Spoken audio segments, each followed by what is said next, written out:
didn't realise the drivers who are the quickest just so happen to be the best fuel savers as well.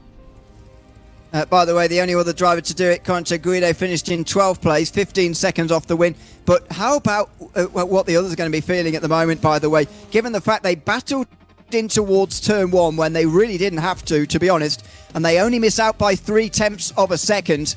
Well, they'll be replaying that one in their minds, but Team Redline pull off an extraordinary feat. They win by 0.3 of a second in front of Falcon Sim Racing, who sandwiched the Drago Racing team into third. TC Esports end up in the top 5. They're having a strong run in the last few moments. And Lime GP and Jed Sherwood having a brilliant race there to end up in 6th. They ended up heading a group involving Shez Esport, Solpep Precision Racing, ERE and EMM, rounding out the top 10. EMM get a bit closer to Coanda because they're outside of the top 20, by the way, in this race. Delacharge were also involved in that group. BS Plus Hybrid and Elliot Brzezinski dropped to 19th in the end, despite having that run for the lead in towards turn number 1. That incident certainly did not help them in that race. Grid and Go ending up in 17th with their best car. And here's Coanda, 23rd, another 22 points lost. Surely that is the moment at which Redline can feel just a little bit more comfortable in the lead of this championship. And surely they're on their way to another VCO Infinity crown, as we have seen met them achieve many, many times before.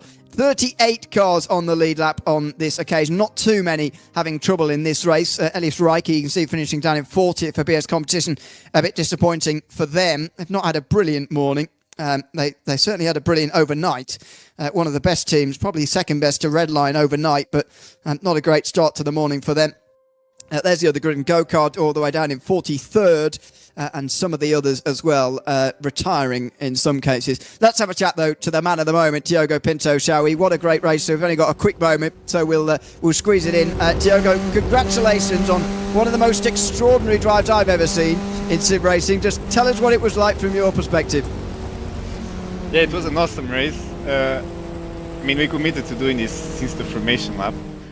So I did not expect to be this close. At some point I thought we were really comfortable. But yeah, it was amazing. I mean, yeah, just really, really fun to do this and finish it so close.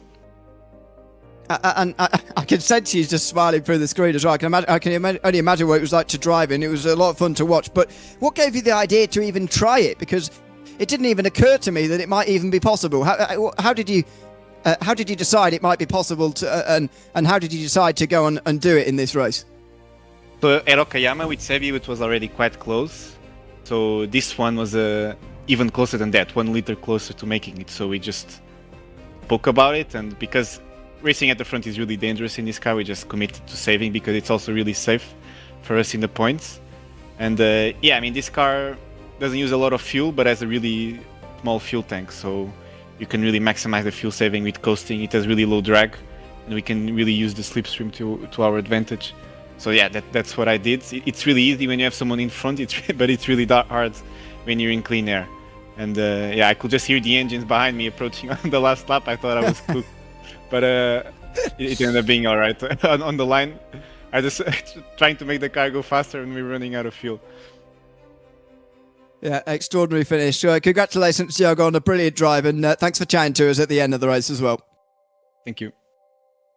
Thanks so much. Diogo Pinto, winner for Team Redline in race 18 of VCO Infinity 5. The best race of the event so far. We'll see if we can top that in the next 6 races. I'll be surprised, but you never know. We'll give it a go over the course of the next 6 races. A reminder to you at home, if you're on the YouTube streams, to switch over to part number 4. If you're on Twitch, sit back and relax. We'll be back in a couple of moments' time with race 19 of this event. Lewis McGlade and Zach Sweeney will be taking you through those next couple of events. So make sure you stay with us after this break.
Team AI haters are out of here. Thanks to Jake Sperry and Ewan O'Leary for the last couple of races. Myself and Zach Sweeney back into the commentary booth, take you through the next couple. And for Zach Sweeney, someone who's apparently not a fan of the Daytona 500, which is on today, doesn't like NASCAR that much. Well, this one's not going to work out well for you, is it? We've got the Chevy Silverado, and we've got Road America ahead of us. This is going to be a lot of fun.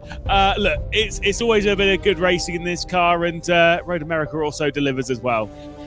Yeah, it does indeed, and we can see the height disparity actually on the cameras now between big and small. I do look a little bit lower than you now. There we go. Right. If I sort of like get up, there we go. All good. No, yeah. So Chevy Silverado coming up at Road America. It's given us some good racing thus far in VCO Infinity. I will say I'm not the biggest fan of the Daytona 500, but the comparison and the the resemblance of cars that we just saw from Diogo Pinto there, the chase to the line, oh my god, absolute cinema. Hopefully we can have something similar in terms of as good of a race here at Road America, but I think that is just going to be too hard to beat. Yeah, I mean, look, the difficulty is with these cars, you're effectively guaranteed a pit stop. Qualifying's already been complete and the grid is set. We'll see who's going to end up on pole position, who's going to be at the front of the field, and who's going to be leading us down into that opening corner.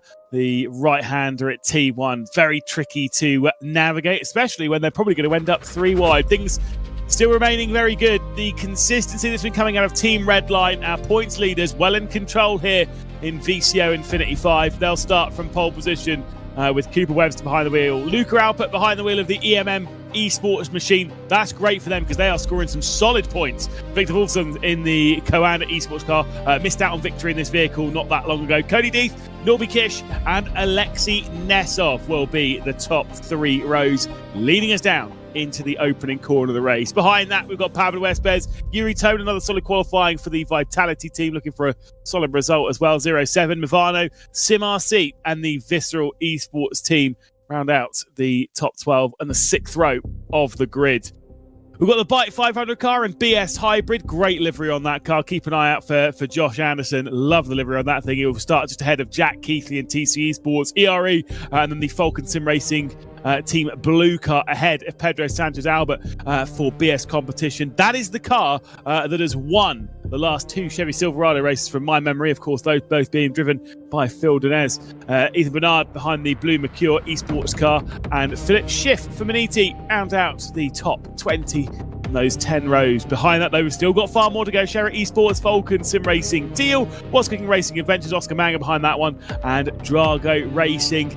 We've got Lion GP, we've got the Grid and Go #1 car, we've got Brabham Esports, Stella Traz Automotive by Major Garage, and of course the fast pair in Dutch League Racing in 30th position, just within 2 seconds of the pole time. We jump outside that with the Tatum ResTech team in 31st position. Ride, Sorrento Motorsport Esports, then we've got Prism, Stint 1, and MG18 Sim Tech Pro, 3.5 seconds off of the time set by Cooper Webster. Armamentario in the best number in all of sim racing and motorsport will start from 37th position alongside GT Spain. Avalon, we've got the U Amateurs car, the Delta Sport, and the Project 91 racing team of Hayden Bramley, who last time I commentated on Hayden Bramley in this event, he'd actually gone back-to-back in races. He did the Formula Fords and then raced this at Charlotte. That was a very tricky race indeed. Francis McGinn for Altitude 3M Esports will start from 43rd position alongside Fiercely Forward. Thomas Engers Sim Racing with the Olympus Esports car, the second of the Grid and Go cars, and then Impact as well in 48th. One final page to deal with here, as we've got Capivara, then Absolute Motorsports Athlete, and then the final position on the grid in 51st place, it is Impulse Racing. This is going to be a fun one, Zach, I'm sure. Obviously, you've got that race into turn 1. We've got that race down the backstretch into turn 5, which definitely causes problems, especially because that run down into turn 5, you're going to have cold brakes going down into it. It's a drop downhill into a tricky braking zone and a relatively difficult corner at the best of times anyway. Yeah, exactly that. I think we're in for a pretty astounding race. And again, these are very difficult cars to drive naturally. We've seen that all throughout. Not the most amount of grip, not the best stopping power, and a ton of power going to those rear wheels. So, yeah, in terms of raceability, I think we're going to see some pretty good stuff, especially Road America. Like we've been saying, tons of tricky corners, the undulation, the bumps in places. And yeah, with it, of course, that strategical element to work into this one as well. So yeah, the next 45 minutes is going to be very, very interesting indeed. And, well, as always with VCO Infinity, probably quite unpredictable. Some of the combos that we've raced here in VCO Infinity are a little bit odd. You know, you take in your Formula Ford 1600s around Fuji, for example, and the oddity sometimes works out with an excellent race. This is not one that you could classify as being odd. It is the NASCAR trucks and it is Road America. Basically, feels like they're at home here, and it is Cooper Webster who will be leading off from pole position. You got the Esports car directly alongside in that front row, and we are racing down towards that opening corner as all the horsepower drags those trucks down into the opening turn. On the left-hand side of your screen, that is Cooper Webster, and he might hang on to the race lead as they work their way through the opening corner. Lovely to see the red line livery on that car as well, and it certainly fits the machine, and it fits the race lead as well. The points leaders holding firm at the front. Yeah, exactly that. I mean, Redline once again just ascending to the top of things. You know, the last couple of races haven't exactly, been overly easy for them, but now from pole, Cooper Webster will be looking to go for a pole to flag victory. Whether or not that will be the case, well, we've got just under 45 minutes to find out. Towards turn number 5, this is going to be a crucial point. The EMM car, of course, taking a slightly wider line. Kawanda there, of course, who might well be knocked out, not mathematically out of contention, but definitely realistically out of contention, unless they can really start to shift and do something with it now. The top 3 make their way through the first half of the lap, and to be fair, so far so good for the majority of the field. Cooper Webster has been victorious in this event so far today. Obviously, he took victory in the Radical SR10 to Okayama in race number 12 a fair while ago, and he is a driver that is at the lead of the field. Ignore Kuzniowski, who is at the front in first place. That's because he's returned to the pit lane on the opening lap. That would have been done through escaping back to pit lane. So as soon as we come round and cycle at the line, that will then drop him down the order. Luca Alpert more feeling pressure of Victor Wolfson than he is dealing pressure out to Cooper Webster. And I've got to say, the Commander car in the hands of Victor has kind of looked strong opening doors, and then kind of struggles a little bit towards the middle of the race before getting strong later on. That's what I've noticed a little bit from the Commander machine, at least in these Silverados. Yeah, it is interesting how sort of teams will have different phases of the race, and Kawanda hopefully are going to be firing one back. Again, a bit of a response maybe just to sort of redeem themselves for the last couple of races. I know Misfortune has definitely gone their way, but yeah, you do sort of have those kind of phases through the race, whether or not, where you're fuel saving, where your tyres are at, where you are in the race, where you are in your headspace as well. Obviously, Kawanda probably, they're still P2 in the overall standings, but they're probably, feeling a little bit worse for wear in terms of how much points they've lost and stuff. So hopefully Victor Wolfson can, pick himself up, keep that composure there. You can see the live gap. 896 to 797, nearly 100 points clear, and 100 places clear. Redline effectively, if they keep this momentum up in a couple of races time, they can not afford to, but mathematically they can DNF from 2 races and still retain the lead. Well, yeah, I mean, there's 50 points on the line for each of the races. So, I mean, if they're going to keep this kind of pace up and have a 100-point lead, by the end of race 22, they could already seal VCO Infinity V and their 4th title in this competition. Rising up to the top of the hill and going through the likes of turn 6 they go. About 6/10 between them. Interesting that you saw the points there on the top right, but the top 3 in the points are in the top 3 positions of this race. Luca Alpert and the EMM team just outscoring Kawanda a touch. Could definitely do without scoring them a little bit more, but make no mistake, EMM are in contention to finish in the runner-up spot here in VCO Infinity V. Yeah, 100%. We were speaking about it at the back end of our last in a couple of hours ago. That they are very much in contention and could definitely be a menace to Kawanda. A bit of a replay further back in the pack, running a bit wide. Is that one of the Falcon cars, I think, just having a tap on the exit of turn 12, going into the carousel. Obviously, everyone doing their best to avoid them, puts a couple of people offline, and it just goes from bad to worse, and then just no real attempt or ability to turn in there.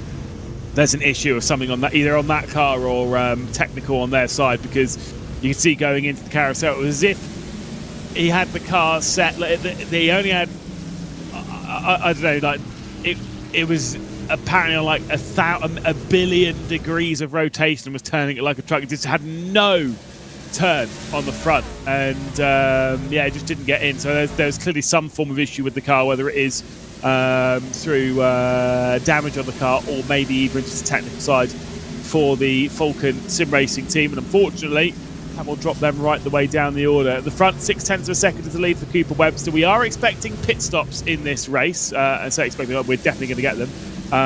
But whether they'll be taking 2 tyres or 4, we'll have to wait and see. Yeah, that seems like it's going to be front left suspension, surely, if you're going out into that gravel trap like that. I don't know how else you'd be over there. Yeah, unless a wheel disconnect or something, but he does still have kind of control of his steering, so I don't think it's a technical problem in that sense. I think we are right. It's well, you are right in the sense that it's a bit of damage to the suspension. A big shame, of course, because Vulcan have been very strong. Of course, they have taken a victory in the Silverado all the way back at the first race of the event. Back at Fuji. Of course, it was Damon Woods that took that one, well, quite some time ago, nearly 19 hours ago now.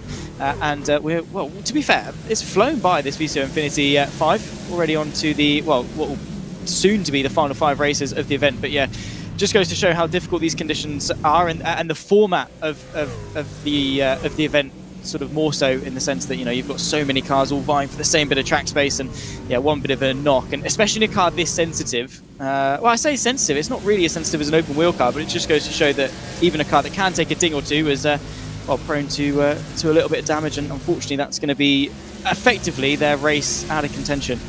To say, this car is the very definition of rubbing its racing.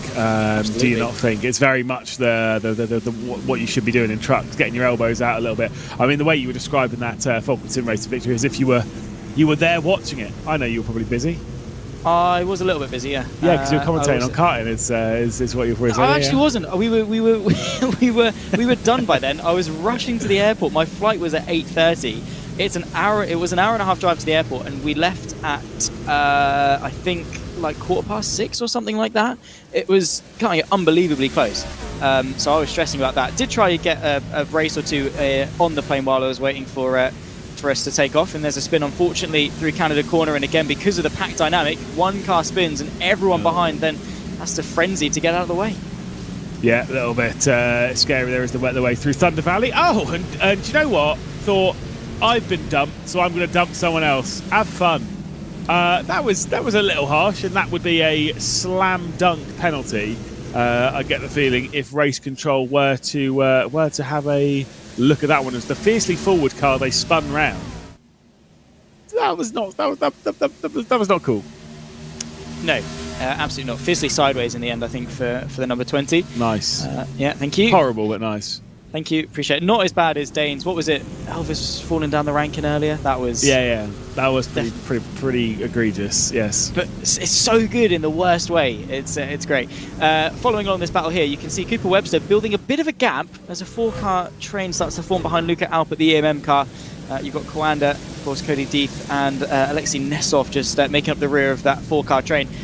Again, we're going to have to wait and see as to sort of the extent of the fuel saving and the strategy element. Are they just going to go flat out, take some fuel halfway through and go again? Or is there an element of that fuel saving to minimise the time in the pit stop? We'll have to wait and see. Right now, Webster has got the measure as the number 15 just gets tapped around as if it's not even there. Yeah, that was the Grid and Go number 1 car getting into the side of TC Esports and sending the TC Esports car for a bit of a ride going through the unique turn 3 that's definitely turn 2. It's time. I'm going to keep bringing it up. I don't know if I've got another Road America race coming up, but I'll just keep getting more and more angry. The last thing that you want is me and Arjuna to be on a Road America race together, because we'll just talk about car, completely ignore the race. It'll be 45 minutes talking about how the corner numbers are wrong. Thankfully, you're safe from that, because we'll be racing Road America after this just one more time, and that will be for race number 21. Radical SR10s will be taking to this. Give that a quick shout out as to the final 6 races we've got scheduled over these 6 hours. Obviously, we're here with the Chevy Silverado at Road America. After this, we'll be taking the Super Formula Lights around Okayama. Then we've got Road America for the Radical SR10s. We've got Silverstone with the Chevy Silverado. That'll be the last time that we see this car out in action. Fuji for the Acura GTP, and the final race, Meme City. It is the Formula Ford and the Charlotte Roval, which is bonkers. Of course, you might think 5 cars and 5 tracks. There is one combination that will be missing over 24.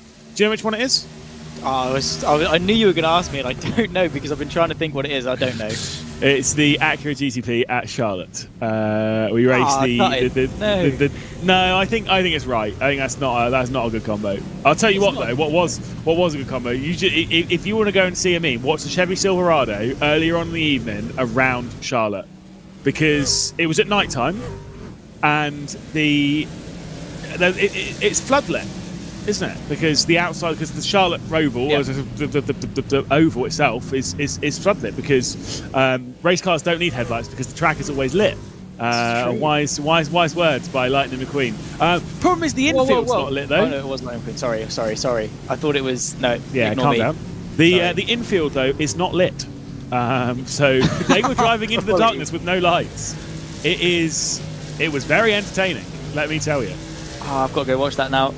Yeah, once I've finished this 4 hours in, I'm definitely going to watch that. Sorry, for a moment I got the quote wrong. It's fine. We'll move on. 34.5 minutes left to go. Cooper Webster now that gap over a second to Luca Alpert in the EMM car. Of course, still that train with Victor Wolfson and Cody Deeth there. Alexei Nesov in and amongst the pack, and then a bit of a gap back to Pablo Espes in P6. Following the battle here, Joshua Anderson at the BS Plus Hybrid. Now, historically, in the Chevy Silverado, BS Plus have taken 2 of the 3 victories the car has participated in. Doesn't look overly competitive in this one. The BS Plus competition car, Pedro Sanchez Albert currently running P12, and the hybrid Anderson in P9. Might be unlikely they'll be going for a 3rd Chevy victory in a row. Just to quickly point out, by the way, if you want to go and watch that race I was alluding to, all of them are on YouTube. Split 6 races per part. We've got 4 parts over on YouTube. Obviously, you're joining us on Twitch. You've been watching basically all the way through, completely unbroken in the stream over on Twitch. But yes, on YouTube, it would be the 2nd race of part 2. It was race number 8 of VCO INFINITY V. Car off the road, and there is a spin as well, trying to just fire your way through all of it. And it is the TC Esports car that has been stuck into reverse. It's trying to work its way back down the start-finish straight. Messy here on the start-finish straight at Road America.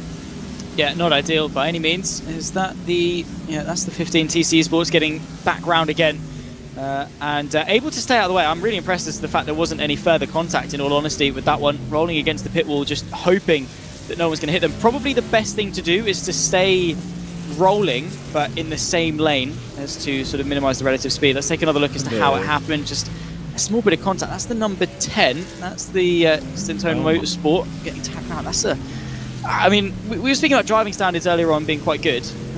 Out the window in the Chevys. Yeah, and then there comes that finding his way through. That was Jack Keithley. That's the number 2 car to the right of him. He comes to the crest of the hill. He tries to cut over Hayden Bramley, who's then pushed straight into the barrier.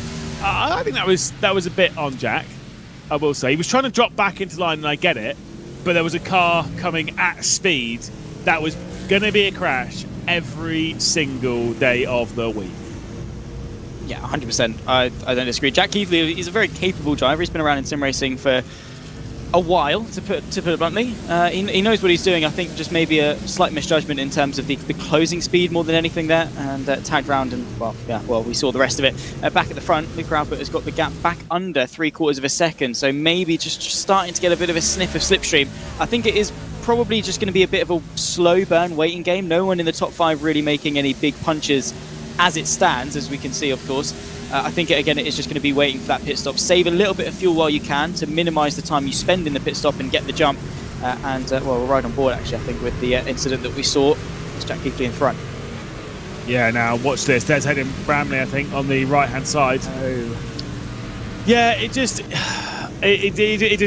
wasn't on. I mean, you say like Jack Keithley was experienced in the world of sim racing. He was pretty experienced, and one of the top dogs when I started in R Factor 1.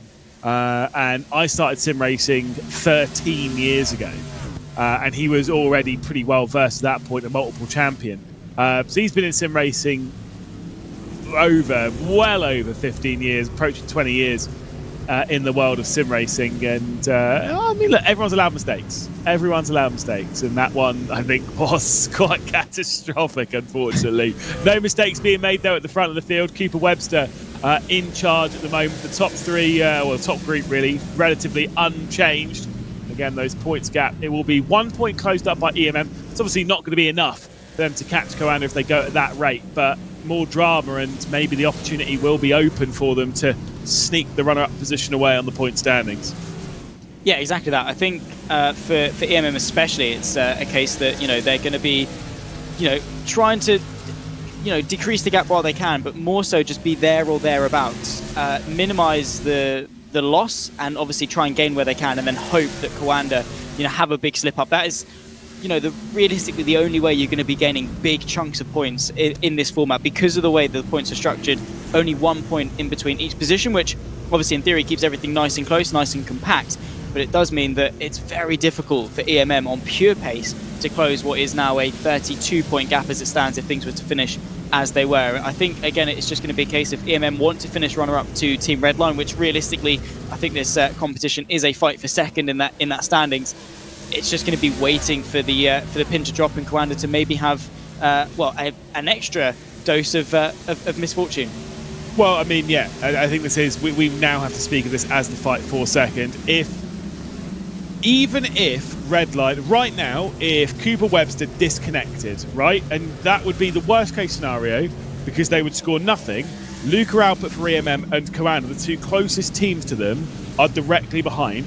They would close up 50 points on Redline, and over the final 5 races, Redline would still be in a comfortable position in the firm favourites. That is how comfortable Redline are at the moment. That's why Diogo Pinto could take the risks as he did in the previous race to cause all that excitement at Fuji just a few moments ago, because they've put themselves in a position where they're pretty comfortable and they can just ride this out and see what happens.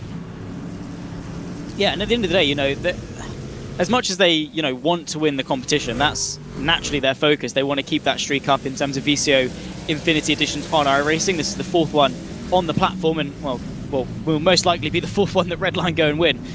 Ultimately, it's, you know, they're single races that they're competitive. They want to go and win it. So yeah, they will go and take those risks.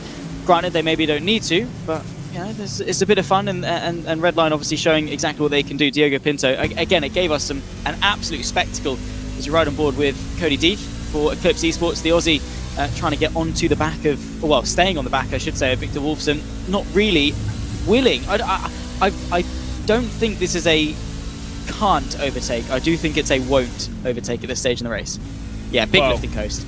It wasn't even just the lift, that was definitely the clutch getting involved there. When as soon as the engine revs die like that, that's the clutch being put in. You heard a lot of it from Diogo Pinto in the previous race.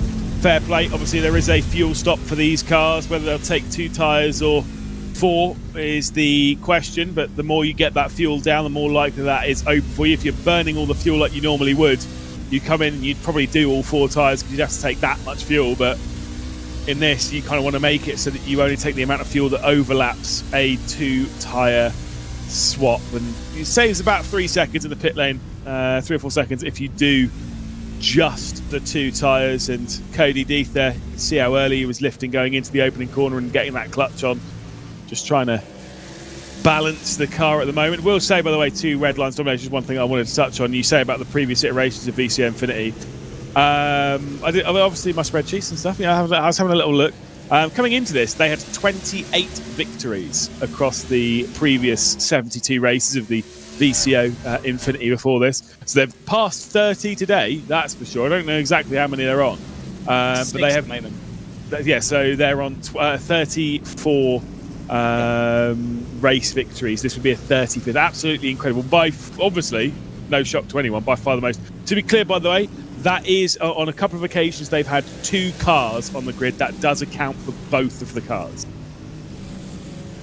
Yeah, but still, I mean, as a team, that's incredible, and I think just speaks volumes about their dominance, I suppose, and their stature in the world of sim racing. They are the ones always setting the benchmark, and I think we have given Redline enough praise over the last few hours, and you know, rightly so. They have earned it.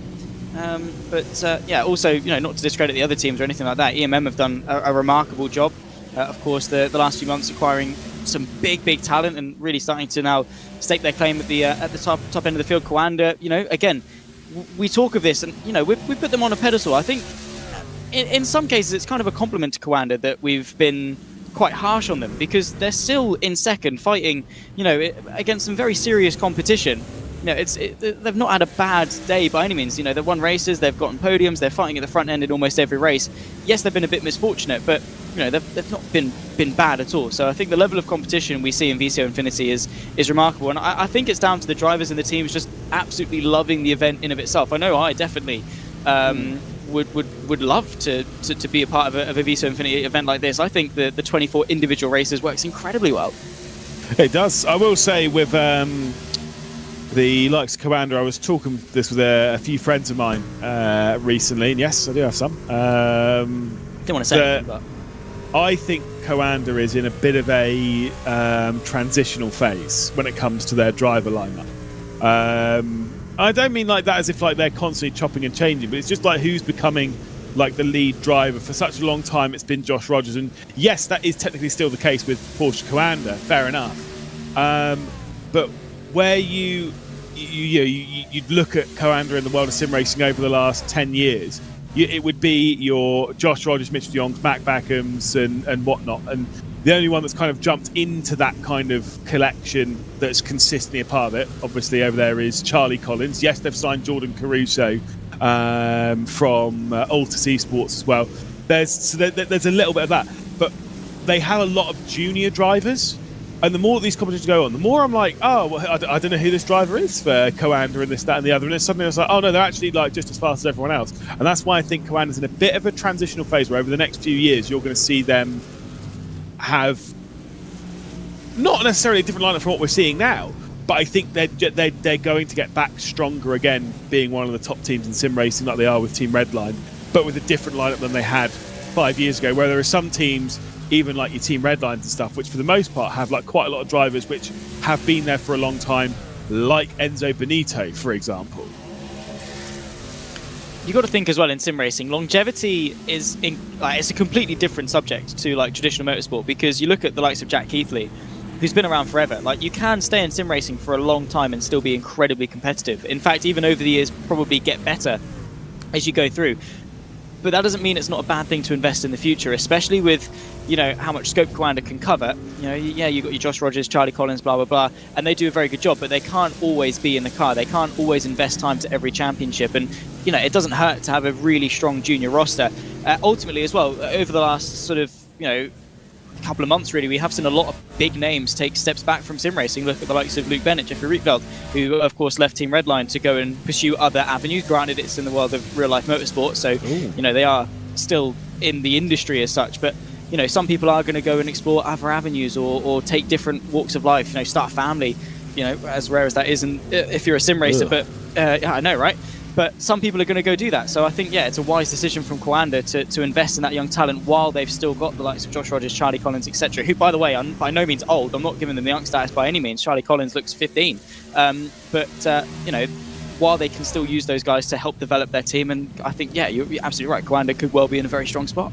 I don't think we should be talking about starting families and stuff in the world of sim racing when we're literally doing a sim racing weekend on a sim racing event on Valentine's Day weekend. Speaking of families and stuff, though, I will just give a shout out. Charlie Crossland, recent Papa in the world. So obviously he'll be close to the EMM team and Hymo setups and stuff. So he's around that kind of camp. Big shout out to Charlie Crossland. It's not. I ain't having to get any kids anytime soon. I'm not ready to give up the situation of just being a commentator and whatnot. So that can stay far away from me. Yeah, fair enough. No intention from me either. Purely because I like my money too much, and I'd like to keep as much of it as I possibly can, in all honesty. And just focus on getting forward. Yeah, it is the topic. I was in Rome, or about an hour from Rome yesterday on Valentine's Day, and my girlfriend was nowhere to be seen, which is, the way it is sometimes in this industry. She's probably watching rugby. She actually was. She was watching the Six Nations.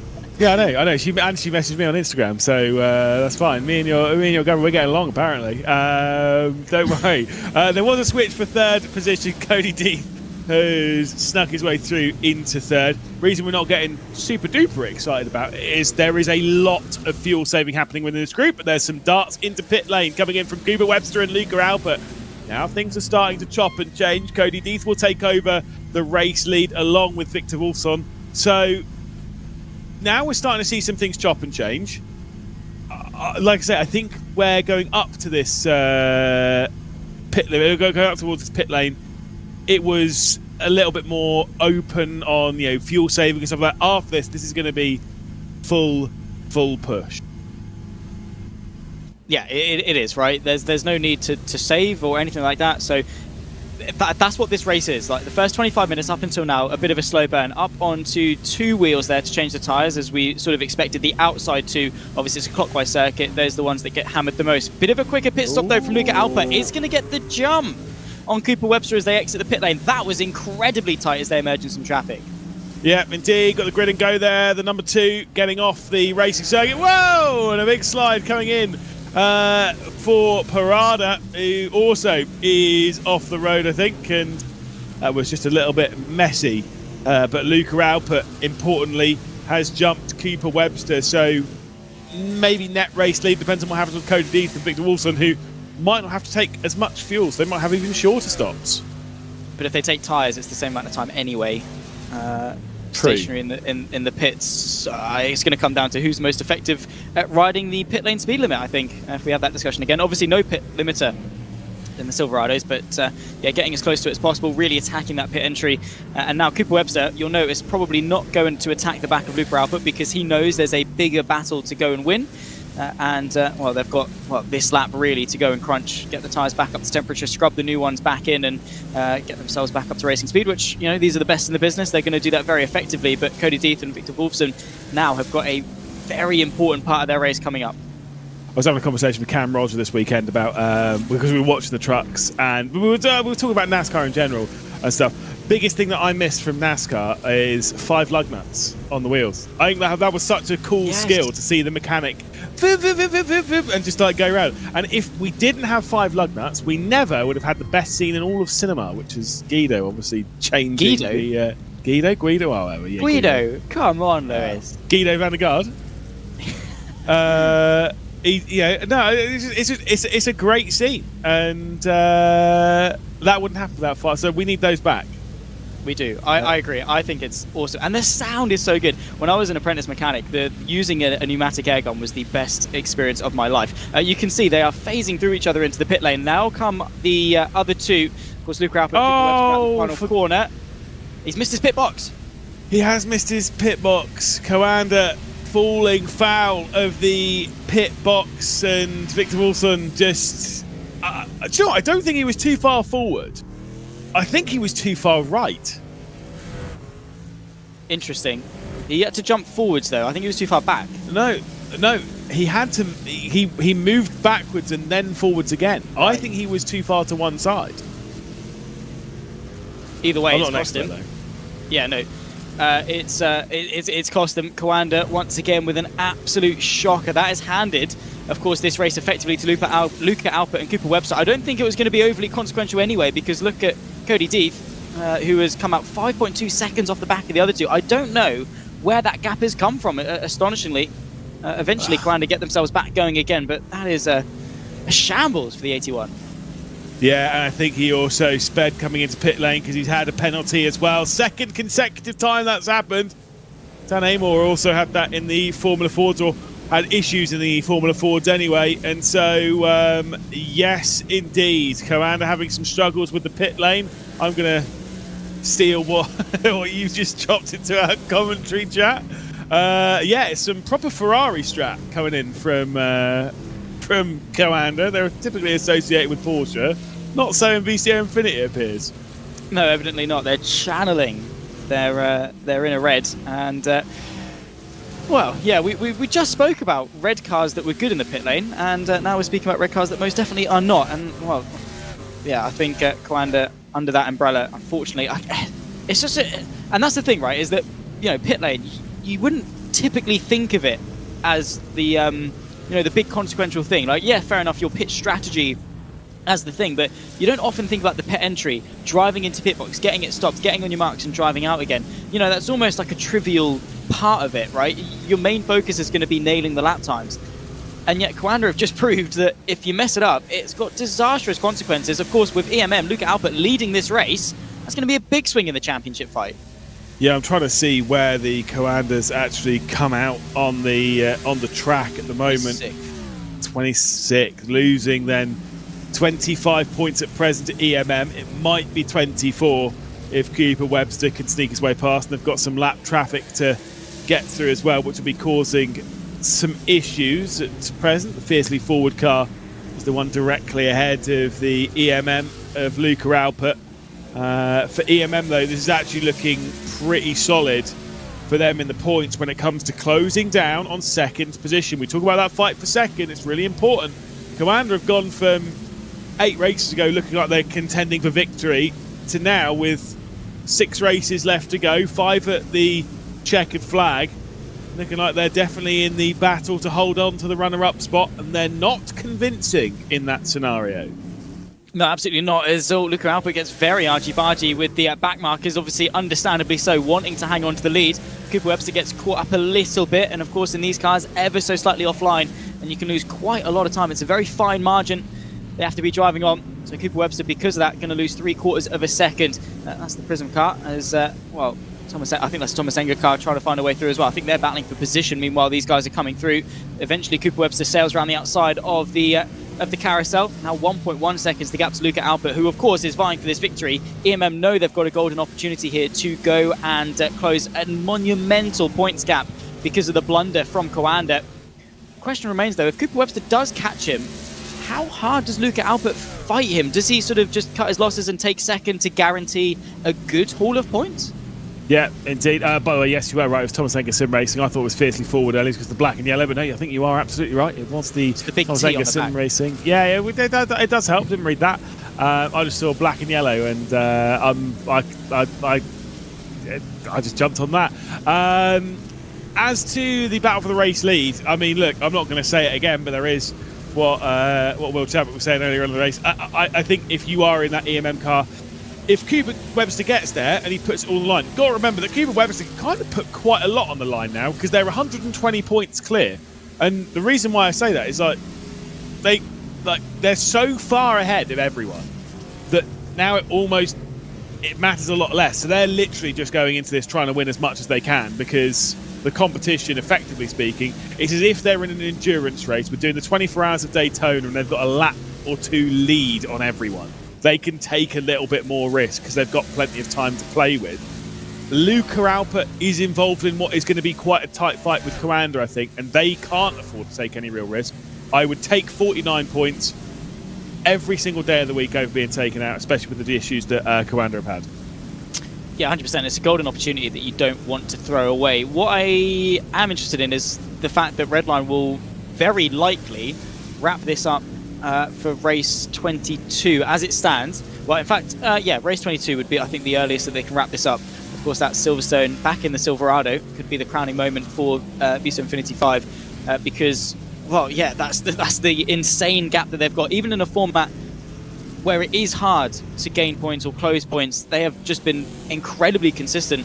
Well, Cooper Webster at the moment, 1.4 seconds the gap. I think on raw pace, Luca Alpert probably actually has got the measure on Cooper Webster. We saw a very close train earlier because of the fuel saving and such, but I think now Luca Alpert willed on the confidence now with Coanda's blunder to just sort of drive away and solidify this race victory. Yeah, like I say, broken that slipstream and is in a comfortable spot. The only question is, did he take a little bit too little fuel and might have to fuel save a little bit more in the final run and is trying to break that gap, then maybe he'd lift and coast a little bit more at the moment, but he's trying to hold the gap to keep Webbs. A lot of question marks here for the EMM team. Don't rule out Cody Death either. Eclipse are in the mix. You can see that white, red and black car in the background, and Dane absolutely is right. Luca Alpert did use a lot less fuel over the opening stint, as did Cody Death. Cody, we heard lifting and clutching in and coasting into corners quite a lot. So it's probably pretty solid on fuel and could maybe find his way past Cooper Webster. Yeah, maybe so. I did think the gap was pretty big after the pit lane, but Cody Death has been able to chip away at that in the 67 Eclipse car. And, well, there you can see the gap. It's virtually nothing now between the two. Cooper Webster, yeah, having to do the brunt of the work. And I was surprised that maybe he didn't sort of try and slow down and let someone else take the helm so he could try and slipstream off other people, but he took the brunt of it. And as much as you can sort of, I'm going to call it Clyco, maybe clutch lifting coast potentially. We could go with that. Hate that. He hate it, yeah, me too. Anyway, that's why I'm going to keep using it anyway. So he was Clycoing at the front end of the field, even then, you're still not going to save anywhere near as much fuel as being in the slipstream around such an undulating circuit. But there is the gap nonetheless. Cody Deeth, I mean, yeah, I think it's a matter of when, not if. It doesn't make any sense. You wouldn't clutch, then lift, then coast. You would lift, then clutch, then coast, wouldn't you? So it's... Otherwise, you'd burn more fuel. Nah, it's not good either. Cody Deeth, though, has gone for the move. A little bit too deep, though, as they head into the kettle and, of course, through the carousel. And Cody Deeth is now up into second position. Yeah, I cannot describe my disdain for that. Thank you. I'll try my best. Not a vibe. Absolutely not a vibe. Can Cody Deeth, though, close in on Luca Alba? Do you know what? I think he can. I think he's got the speed at the moment in his Chevy Silverado. I think Eclipse, they could be searching for a victory here in this race at Road America. Already skipped his way past Cooper Webster. The EMM car's not out of reach just yet. No more pit stops to do. They're just going to be running out to the checker flag in 9 minutes' time. Should be about 5 laps at the line. Yeah, and as it stands, 1.3 seconds. We'll see what the gap is this lap in terms of the lap times as well. Last time through was a 12.3 for EMM. It was an 11.6 for Eclipse. So on target very comfortably to go and get that. It just depends as to how hard Cooper Webster fights with Cody Deeth and whether or not the pair of them can go through. We'll see what the intention is now in towards turn number 1. I think a clear establishment there from Cooper Webster to say, nah, let's try and go and catch him. We've got still 9 minutes. That's still a decent chunk of time, especially with the pace that Cody Deeth is showing to go and catch Luca Alba.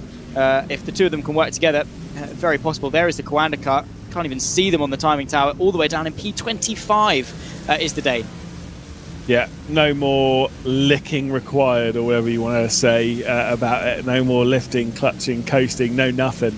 And yeah, 25th at the moment for Coanda. That is disappointing. A couple of very disappointing races. The other thing is that for the most part, Coanda have absolutely got the speed to keep up with our race leaders to fight on pace for victory. The problem is there's been a few too many mistakes, whether it has been from poor qualifyings or incorrect strategy or silly mistakes or bad luck. They've been thrown out of contention and thrown off the pace team red line, even though I'd say pace-wise they're not a million miles off. No, absolutely not. I don't think, they were there or thereabouts. That they were in the train for the best part of the entirety of the first stint. It only came undone in the pit lane.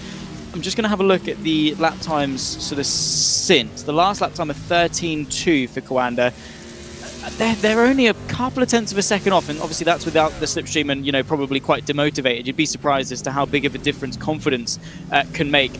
So yeah, they're down the order, but yeah, pace-wise, they've been there or thereabouts. I think it has just been a case of those small inconsistencies creeping in and then making the cracks wider and wider and wider, really starting to expose some weaknesses for Coanda. There you can see the gap. 49.2 seconds. Dane Med is absolutely brutal with these graphics. Yeah, he's pretty happy to show the distance between first and second. The live standings there in the top right of your screen, and you can see the gap that is between those two drivers. 50 seconds, obviously, a missing of the pit box, speeding in the pit lane, and various other problems for Coanda in this race. But 25th position for Coanda. Cooper Webster right up there. Cody Deeth trying to search for a victory for Eclipse. They're yet to take a victory in this competition this year, VCO INFINITY V. They have had a runner-up position before. That was in the hands of Caleb Hyde back in the Formula Ford 1600s at Okayama in race number 7. So it's been a while since we've seen it on the podium, but certainly got the pace to do it in this one. Indeed so. 6 minutes left to run, and you can see there is Victor Wolfson on the back of a car trying to...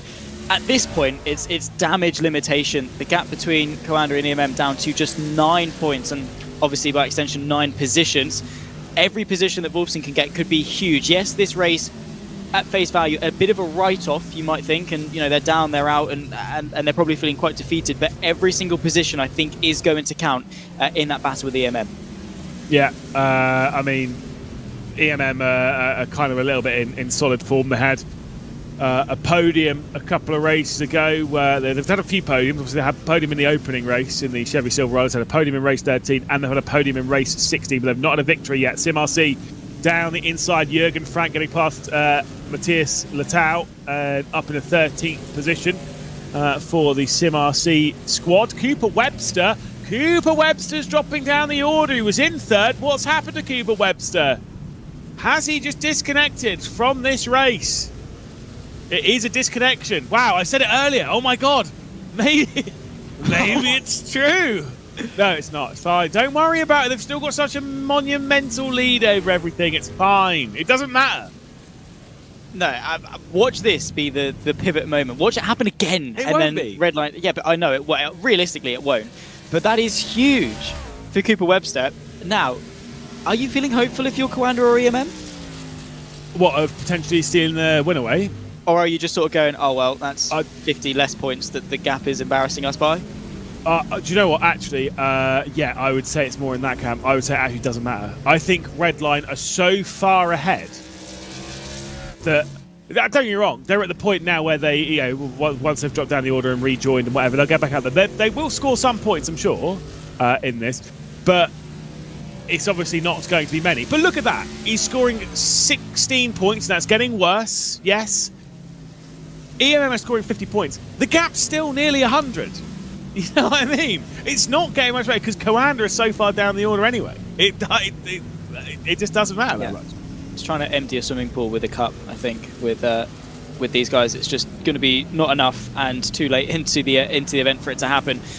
Yeah, obviously Cooper Webster will get himself back in and try and, again, limit the damage, but look at that, Coanda only gaining 15 relative to them, and yeah, EMM a bit further back on that.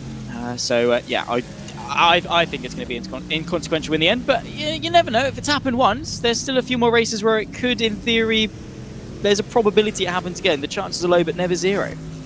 Chances, yeah, that's fair. That's fair. It depends if Cooper Webster's going back out on the racing later on this event. You'd have to say with 6 races left to go, most likely, but not necessarily.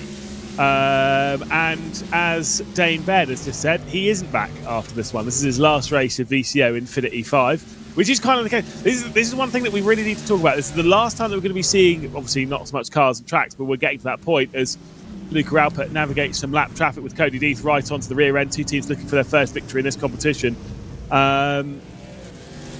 It's one of those ones where we might be seeing the last of certain drivers, There is Cooper Webster back out on the track, so still be scoring 13 points, and they will still have more than a race victory of points over the next team. Yeah, they will. It's just how good they've been so far. There we can see the graphic reversed, almost poetically. A similar gap, is that? Maybe that's accurate. I don't know, but it would be quite cool if it was a similar gap that just got flipped on its head. Yeah, I mean, Redliner, yeah, they're home and they're dry, really. It's still remarkable that even after a disconnect, they've rejoined in 38th position, not even sort of plumb last. Cooper Webster, obviously back out in 38th, and again, limiting the damage. The thing I wanted to say was with these guys, I think their biggest gripe with this race is going to be the fact that it's another a podium they're going to be missing out on. Yeah, I mean, look, Team Redline might be able to get... Yeah, fair. Yeah, the stats are affected by this, and it's not really for your own fault, but Cooper Webster might be able to grab a couple of positions on the final lap or so of this race. Oscar Mangan and Yuri Toman switch positions there. The What's Cooking Racing Adventures car getting ahead of Vitality.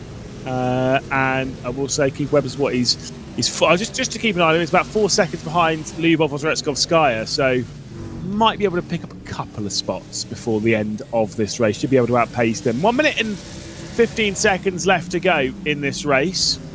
With where we are on the circuit, are we on the last lap?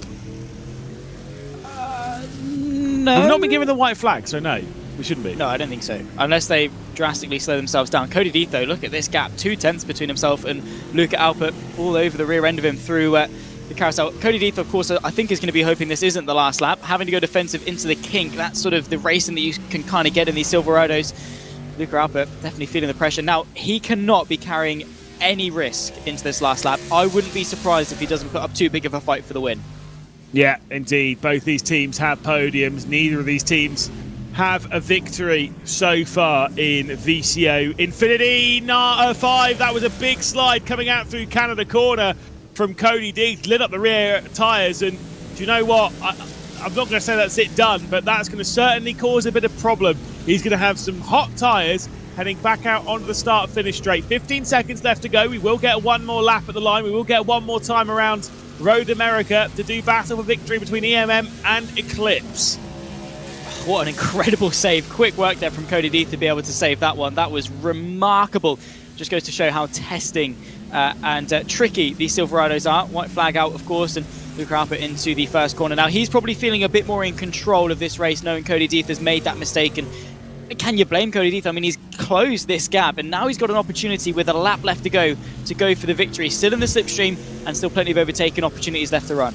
He's done a really good job to close that gap down post-pit stop on what was the top two of Cooper Webster and Luca Alpert, and he's getting plenty of slipstream, but you're starting to run out of overtaking opportunities. Turn 5 is a great overtaking opportunity, and outside of that in these cars, really it's that run into Canada corner, and outside of that, Canada corner is quite an easy one to defend as well. The start-finish straight, we don't get the big slipstream drag races in these cars. They don't dish out as much of a slipstream as what we get in some other things like the Formula Fords we had earlier on in this event where Isaac Phelps crossed the line in first place. This, though, is getting tighter and tighter, and you kind of wonder where Cody Deeth might find an opportunity around here and whether it will require a little bit of a love tap.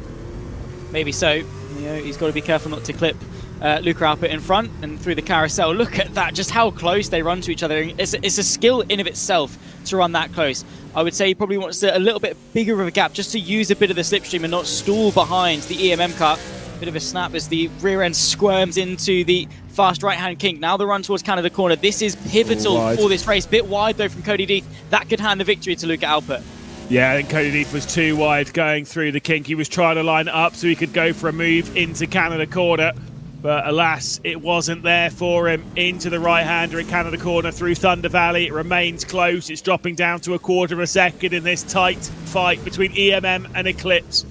The left-hander up the hill through Bill Mitchell Bend. Out wide goes Cody Deeth. He's throwing everything at it. He's got down the inside going into the final corner. There's contact and Cody Deeth is going for a spin. He asked for a little bit too much and he bit off more than he could chew. He's going to be able to carry on and go on into second position. He had to throw something at it, but Luca Alpert will cross the line for the first victory for EMM, who are throwing themselves right into the fight for second position in the title race.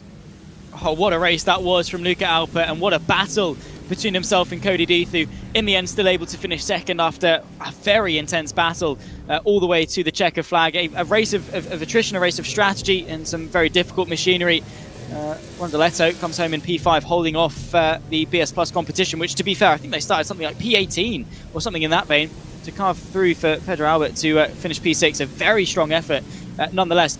The first victory for EMM though in this event, 19 races in. Their consistency to be in contention for second place, having only just taken their first victory. I mean, yeah, you've got to applaud that, haven't you?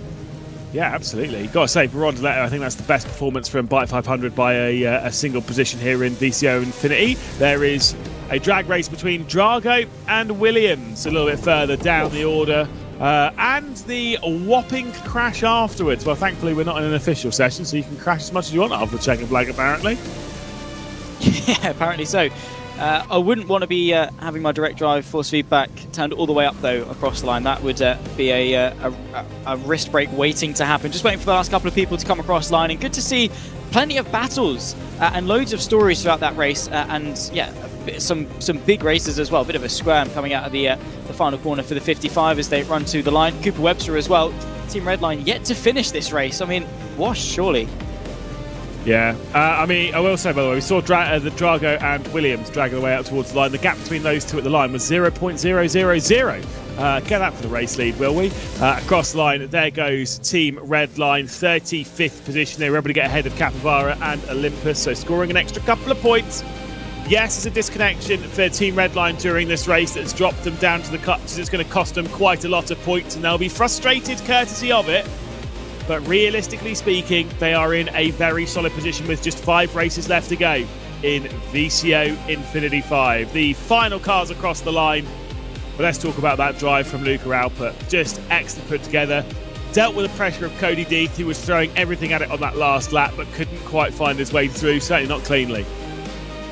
Yeah, exactly that. I mean, he gave it his all, and you've got to applaud that. I think that was just incredible defensive driving from Luca Alpert, doing exactly what he needed to in all the right places, parking the car, you know, minimising the opportunity for Cody Deeth to find a way through. And in the end, the Eclipse car just asked a bit too much of it. And that desperation, you know, you're going for your first victory. How much would it have meant to Eclipse and to Cody Deeth to go and get that? And at this level, you can't blame him for trying. I think he would have rather gone for it and spun than not gone for it and settled for second.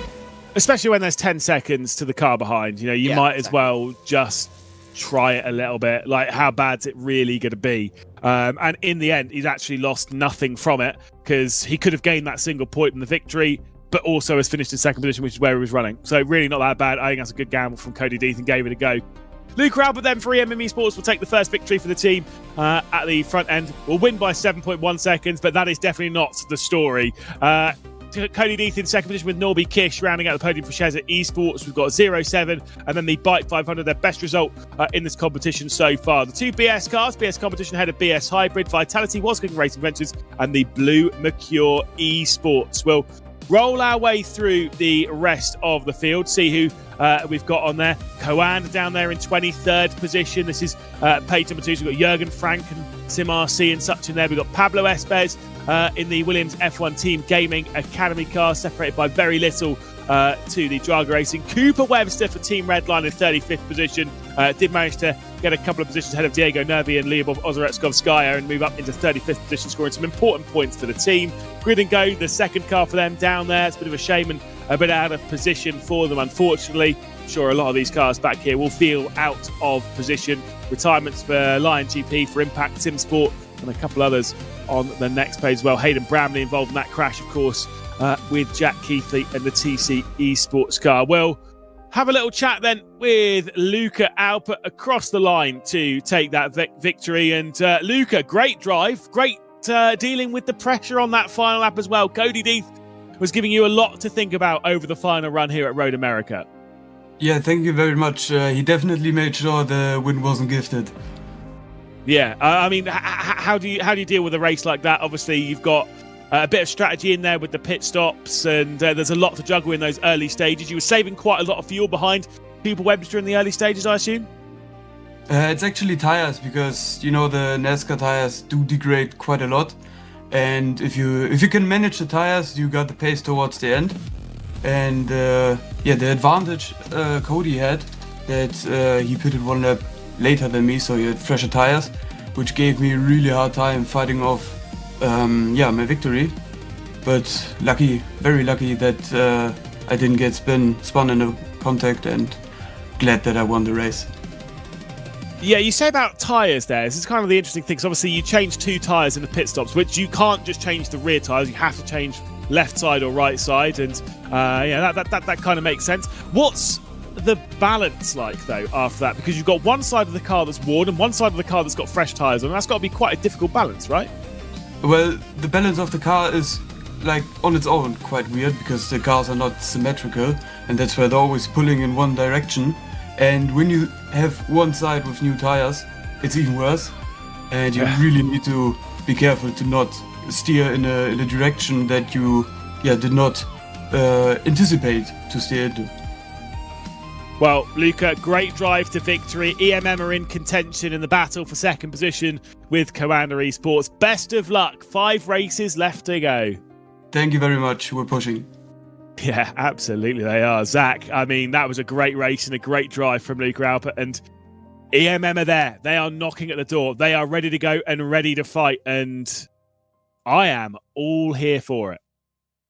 Yeah, absolutely. I love that spirit from EMM, right? To take on titans like Redline and Coanda and, you know, hold their own. Fair enough, you know, a lot of the names are very established in sim racing, but to have that confidence and say, we're not backing down. They can sniff the blood of Coanda and the weakness is starting to come in, and they're ready to pounce on it. And we've still got plenty of opportunity in this race. That last one, a huge huge stepping stone for them. They've got that momentum now off the back of that victory and Coander's shortfall. And coming into Super Formula Lights, of course, I'm sure EMM are going to be looking to fire one back as well. Yeah, Super Formula Lights at Okayama. We will be throwing the cars around. We've got some big names out there on the grids as we would expect. You've got the likes of Sebastian Job, who'll be taking to it. Graham Carroll for the Altitude 3M machine. I would say Jaden Sherwood might go pretty well here for Lion GP. Augustin Torlashi in there as well. Thibaut Casmon had qualified pretty well earlier on in the day for Vitality. Look, it is a strong grid. Darren McCormack will be the one taking on the EMM Esports squad and trying to throw them back into battle. We'll be battling with Elliot Veyron, who's well experienced in the Coander camp in that fight for second spot. Tricky track, but I'm sure a lot of drivers that are racing on iRacing, especially the new drivers, they will have raced the circuit quite a lot. Those that have been on iRacing for quite a while, probably less so, because it wasn't quite as prevalent when I started on iRacing. No, it's one of the tracks you get for free at the start of the game, the rookies, and quite often I see it with the Formula Fords, with the FI F4, whether that's the fixed series or the Asia Pacific series. It's almost there or thereabouts because it's a track that just works really, really well. And I think in the Super Formula Lights, it's probably one that I would say works quite well. You've got that heavy braking zone at the hairpin at the back end of the straight. You've got, of course, the double hairpin complex to round off the lap. There are a lot of fast-flowing sections that, of course, are going to reward that commitment, and to go with it, some good overtaking opportunities. Couple that with just a very raceable and stable car, like I was saying at Fuji in the form of the Super Formula Lights. I think this is going to be a cracking race and a very important one, shifting us into the final fifth of this race, of this event. Here is the starting grid then for race number 20. It's BS competition that'll be starting from pole position. Rainer Talvar behind the wheel. Sebastian Job 2,000ths off. Pole position will start for Team Redline in second spot. Behind that is all grid and go on row number 2 with Mamasi and Quinte starting in third and fourth position. Mate Varga for Cesar Esports will start from fifth alongside the blue Mercure Esports of Augustin Bernier. Behind that, the second page, we'll see the back end of the top 10 as the qualifying results would see Thibaut Casmon in 7th, Elliot Veyron in 8th position, Kieran Harrison and Augustin Torlashi for TC Esports rounding out that top 10, Kutiago Mortal for Dutch League Racing, and then the Maniti car of Jaden Ladick will start from 12th. We've got the Falcon Sim Racing car alongside Nicholas Boy for Drago Racing, Bite 500 fresh off their best result in this competition, ERE, Altitude and Solpec Precision Racing. Emil Bernsdorf, who's got plenty of experience in Formula Fords here on iRacing and plenty of experience on everything on iRacing, so we'll see how he gets on. Cinder Tech Source for What's Cooking Racing Adventures, Andre Castro for BS Hybrid, Tatum ResTech, Delta Automotive Major Garage, and then of course the Armamentario and team at PGZ, Oskari Karkinen behind the wheel. No sights of EMM thus far, and Darren McCormack. Mal Dadinka will start from 25th position with Fraser Smith for Project 91. Alessio Bonini for 07 will start from 27th position. And then Stint 1, Absolute Motorsport Athlete, and MG18 Simtech Pro. It's Toro behind the wheel of that car there. Finally, we get to Darren McCormack, 8/10 off of the pole, but outside of the top 30. Fight for second position might require an unbelievable drive from the Irishman. He starts alongside Norbert Leitner for Impulse. Then it's Delta Sport, Ride, Vulcan Sim Racing Team Teal, and the Fast Repair Motorsports car of Sergio Fernandez. 37th position will be Pablo Martinez for GT Spain and the U Amateurs car, Thomas Enger Sim Racing and Sorrento Motorsports Esports, Olympus and Brabham just outside of the top 30, looking for a pathway up the order. They're in the danger zone. We started to see some of the drivers who either struggled in qualifying when it came to putting in a lap time or just had a bad lap time onto the board anyway. FCB Sim Racing will start from 43rd with Caleb Hyde, a driver who's been on the podium today, will start from 44th position. No time set for Jaden Sherwood, nor for the Movano car, Scherer or Capivara. They'll start from 48th position. There is one final page. We'll see the Prism Motorsports Committee. I think it's impossible to really get a great result. It's a difficult circuit to work your way up and keep yourself out of trouble. It's one of those where it is tight, it is technical, it is twisty, it is raceable, that you can you know, overtake and make those moves. It's not impossible. It's just that once you're stuck in that train where people have got slipstream around you, it just makes it that much harder in order to work your way forward. You get stuck, like we saw with Elliott Veyron at Fuji, you get stuck in that train where you just can't break away. You're constantly jostling for position, or you get stuck behind someone. So yeah, those that qualified inside the top 10, I'd say realistically are our big contenders. Who's winning? Go for it. Fire away. Give me the number. I don't know. I'm going to sit on the fence. One of the top 2. That's weak, mate. I think Dara McCormack from 30th? Yes, 100%. Wow. I don't know how much he's paid you for that call, but fair play. I'm not so sure or not as convinced. At the front of the field, though, it'll be Rainer Talbot for BS Competition alongside Sebastian Job as they begin racing down into the opening corner. BS Competition on the left-hand side. The outside sweep coming in for Sebastian Job is my pick, by the way, for victory. Whoa! And there's a big old crash that takes out everyone. Whoa!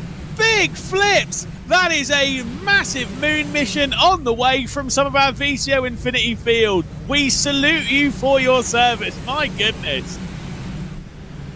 I'm stunned. What on earth? Going into turn number 1, it's just that thing that cascades one after the other. One small sort of catalyst, if you like. And look at that, Dara McCormack, P30 to P12. It's on. It's on. Touche. I was going to say my pick for victory is Sebastian Job. I'm going to stick with that, but he's just taken over the front of the field, the open lap, by going to the outside. But everyone behind that mental.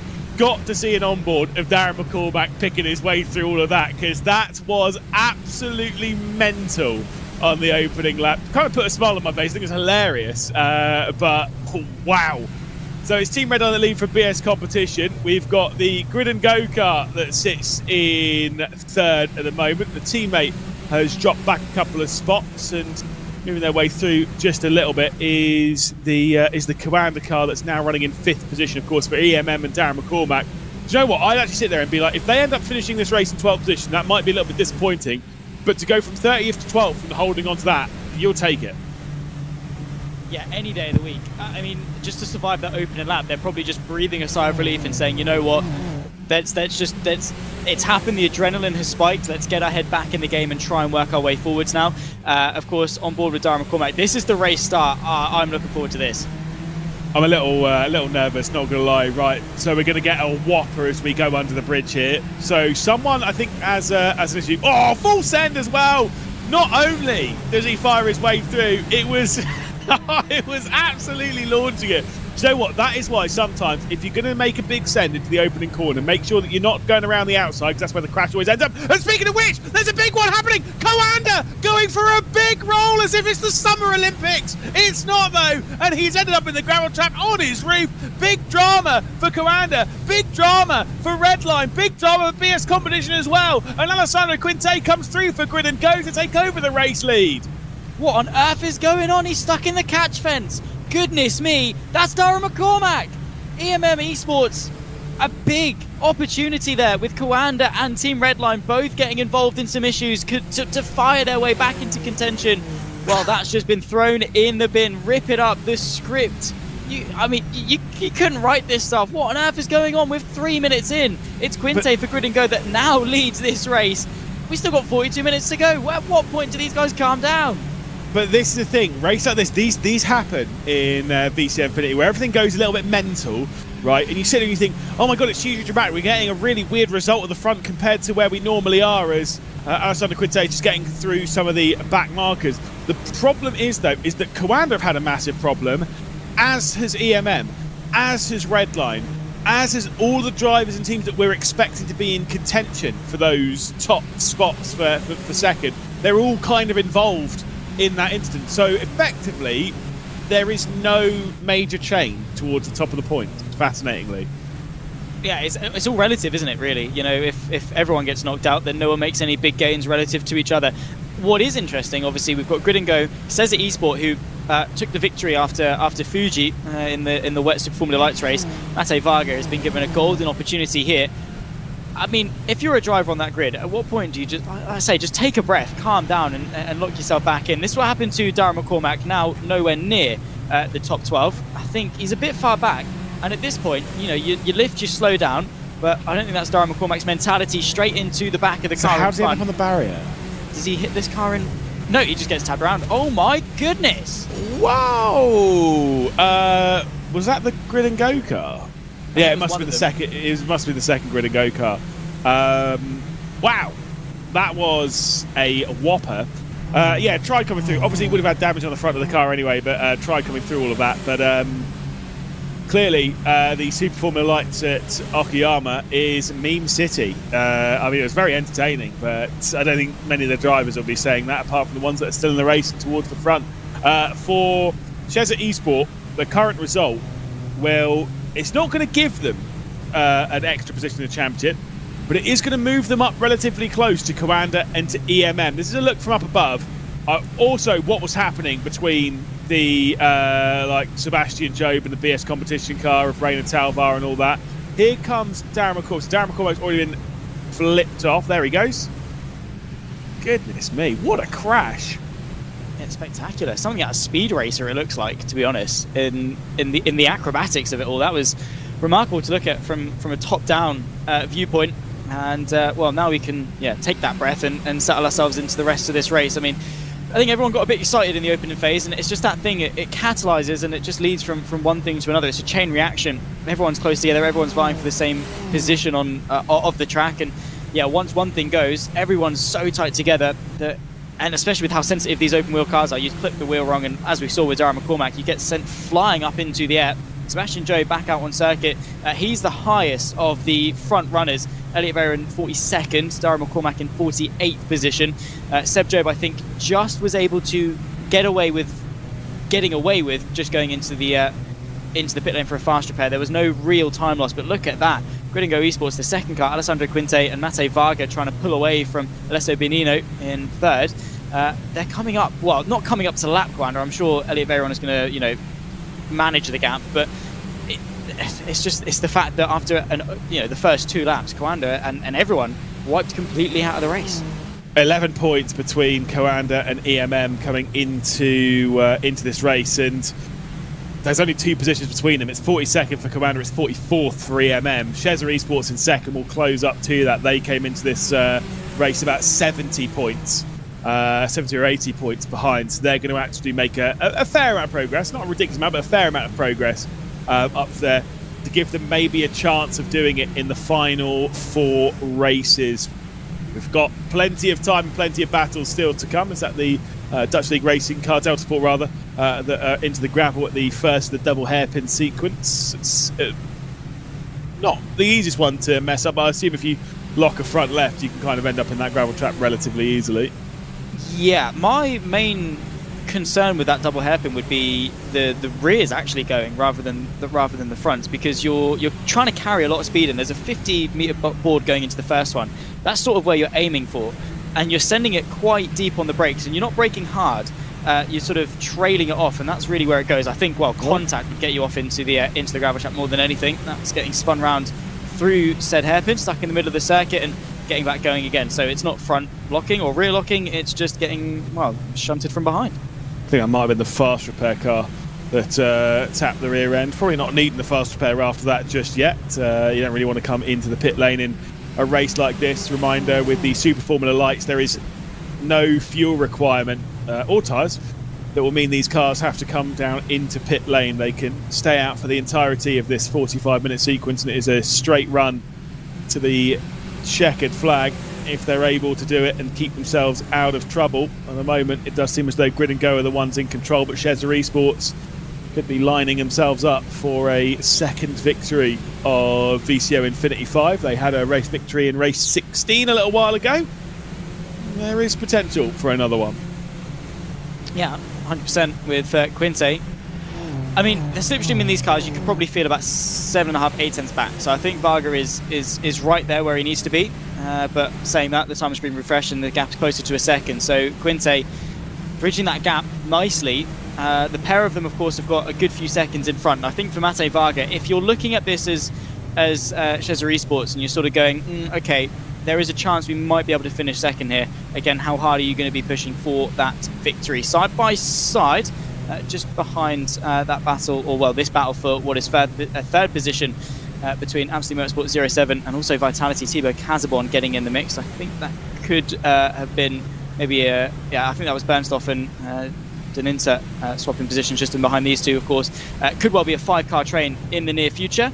And Alessio Benino, who was in the podium, recently being overtaken by Francesco Iliano, who, again, for Absolute Motorsport, has worked their way up into the podium. And again, for teams like that, you know, who aren't typically contending for the race wins or the podiums, this is a huge points game for them. If they're able to benefit from this in their own respective championship battles, say the fight for like P10, P11, P12, etc., having this opportunity, similar, say, to like an Alpine in Formula 1 suddenly getting a podium while like Haas are barely in the points, it's a similar effect. They can benefit from instances like this and come out of it very happily on the other side. Yeah, it's kind of the opposite as to what's happening with quite a lot of our teams towards the top. But I say that because Team Redline, points leaders, well, they're down in 24th position, but Coanda are down in 42nd. EMM, who are in 3rd, are down in 44th. BS Competition, I think, are down in 40th. Drago Racing are around the 30s, with I think it might be 40th or in that kind of camp with Nicholas Boyd behind the wheel.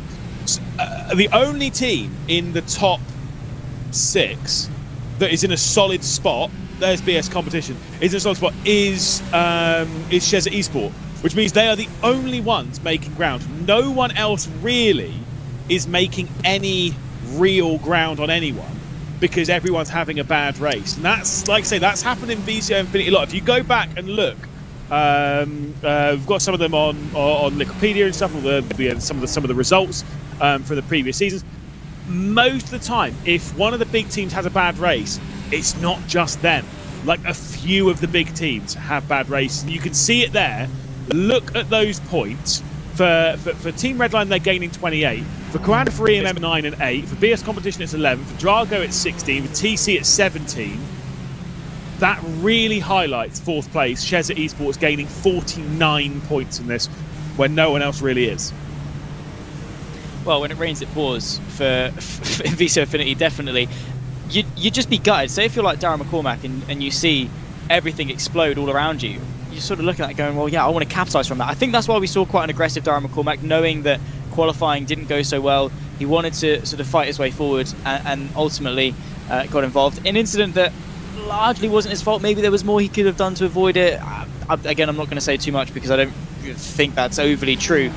He got caught up in an incident, and that's sort of their chance thrown away. But at the very least, it does mean that there's no real damage done in the sense that EMM are losing ground relative to Coanda. It just means that it's a race that they're not gaining. So it's not a complete write-off. It just means that they've got one less race to go and catch. 4 races left after this one, of course. And if Coanda continue their streak of, well, I'll say Ferrariism, as we saw at Road America, it's still very possible. And I'd say not even possible, likely EMM takes 2nd place. Yeah, I mean, the last few results for Coanda, here's the interesting bit. When it comes to the points, it's 12 points, then 47, then 28 and 28. That is not great. EMM have had 49, 21. 21's obviously not great, but 49, 21, 41 and 50. EMM have been comfortably outscoring Coanda the last 4 or so races. And that is surely a pretty large concern for the purple and orange, especially in a race like this, where you'd actually be sat there and think that this race is actually it's a missed opportunity, right? That's the important bit. It is, yes, all your rivals are having bad races. This is the missed opportunity to not have a bad race and pull out the gap and make sure that you're a little bit more comfortable for the final races. Obviously, EMM will sit there and be like, it's a missed opportunity because they didn't. They could have closed down some of the points. They could have overtaken. That's the main bit about a race like this. Is a lot of the teams will be thinking about it being a missed opportunity over anything else. Yeah, exactly. Especially EMM to sort of say, yeah, we were there. We were in P12. Coanda are now down in wherever they are, 20 outside of the top 20 at the least. Darren McCormack is probably going, oh, well, if I had just stayed in P12, that's then the switch, isn't it? And obviously Elliot Veyron, I mean, when is he going to catch a break in a Super Formula Lights race? It was a similar story back at Fuji a few races ago, and yeah, Coanda definitely feeling it, I would imagine. the pressure again, you know, how much they deep Infinity. I know a lot of them really do want to go for the win, and naturally you will. It's a competition. You put hours and hours of work and prep into it, and so I would imagine they probably are quite stressed as there's battles throughout the entirety of the field with 30 minutes left to go. Yeah, I think like you're right. It's a missed opportunity, and what it means is that in terms of the championship at the front, this race is just a write-off for us to have an interesting result towards the sharp end, and also open the door for maybe it to become a three-way fight for P2. Because again, realistically, I think Redline are getting this wrapped up by race 22. Yeah, most likely. I will say on the Commander front, the one saving grace for them a little bit is that going into the final race of the season, which is going to be mental, season as an event, it's the Formula Fords at the Charlotte Roval, and the thing with that is they have Dan Amor behind the wheel, and I would argue that on paper, in this event so far, he has been the best driver in the Formula Fords. He's had 2 victories in the Formula Fords. I think he's had 3 poles, and is always there or thereabouts. Yes, the Fuji didn't go well because of various issues, but he's got the speed. Oh my goodness, that was a big look, trying to navigate some of the back markers. I think we've got the grid and go-kart pull their way through. It's a 2-second lead at the moment for Alessandro Quinte, the lead car, and that might be the 3M. Grid and go and 3M, the Altitude 3M car, sort your stuff out, because those two liveries are too similar. I'm not good with colours. We've been through this. No, we've established on plenty of occasions, and me as well. Again, for context, I wrote half my GCSEs in a green pen, thinking it was black. Yeah. That day where I was like, lads, is this a black pen? And you all turned around and was like, no, that's green. And I had my head in my hands for a good while. I can see the colours, and that's a huge lockup. Goodness me, there going into a very tricky corner, actually, that long right-hander. Obviously uphill, so getting on the power important, especially with the long straight that comes after it. But also, it is quite wide, and you can carry a decent amount of speed. Quite a difficult one that, again, I'm not really ever talented enough to really crack, as, again, we're seeing a very cambered hairpin, which it really does open the door for side-by-side action. You can send it so deep into that corner, as a swap for 14th there as Bernier goes through on Castro. Yeah, absolutely. We see the blue Mercure car just ahead of the BS hybrid, and all these positions obviously do mean the extra points and such, but you kind of want to use it to catapult yourself into the next group. And unfortunately for Auguste Bernier, Norbert Leichner's a little bit too far down the order, about 2.5 seconds clear of this. That can be closed down, but yeah, maybe it's not ideal. Also, for the battle for second position, the last lap for Sheza Esports and Mate Varga, it was a 20.8 for Grid and Go. It was a 26.1 for Mate Varga. That Sheza Esport car had an issue on the previous lap, and a pretty significant one at that. Yeah, 6 seconds. It's probably going to be a spin or a couple of mistakes, probably then trying to reel it back in. We'll have a look here off the exit of the first hairpin. Looks pretty tidy, sending it into the second, and yeah, just asking too much of the front. Again, you're chucking it in, the weight balance. You ask too much of the rear tyres, especially as you're trailing, I think, ever so slightly on the brakes as you start to come off, if you've got the rear balance too far back, which all of these drivers are going to be doing. I was speaking to Kieran Harding, of course, we had him with the Drive Lounge Racing, about how far back the brake bias was for British F4, and it'll be very similar in the Super Formula Lights. Unbelievably far back, and again, it just triggers that if you get it ever so slightly wrong, carry too much speed into the corner or put a bit too much front lock in, that rear is just going to say, absolutely not, mate. Do you know what? I don't think it was that, though. I think he was potentially in first gear and switched up to second. That snap, because it snapped. It didn't slowly go, it absolutely snapped. That reeks of shifting up to second whilst on power, trying to leave the corner, and too much steering when it happens. And when you do that and you shift up into second gear, it just snaps, you lose power, you just spin. That's what that looked like to my untrained eye, but I don't have contacts to take part in British Formula 4 Esports as commentator on the championship. Don't worry about it. Let's have a look. Here we go. He stays in second, I would imagine. Maybe she's the third. No, I'm wrong. Damn. Unlucky. Absolutely has merit. I'm leaving. Like I'm leaving. You're on comms to yourself for 26 minutes. Have fun. Cool. In a bit. Yeah. I wouldn't be surprised if you actually did just leave the Discord call.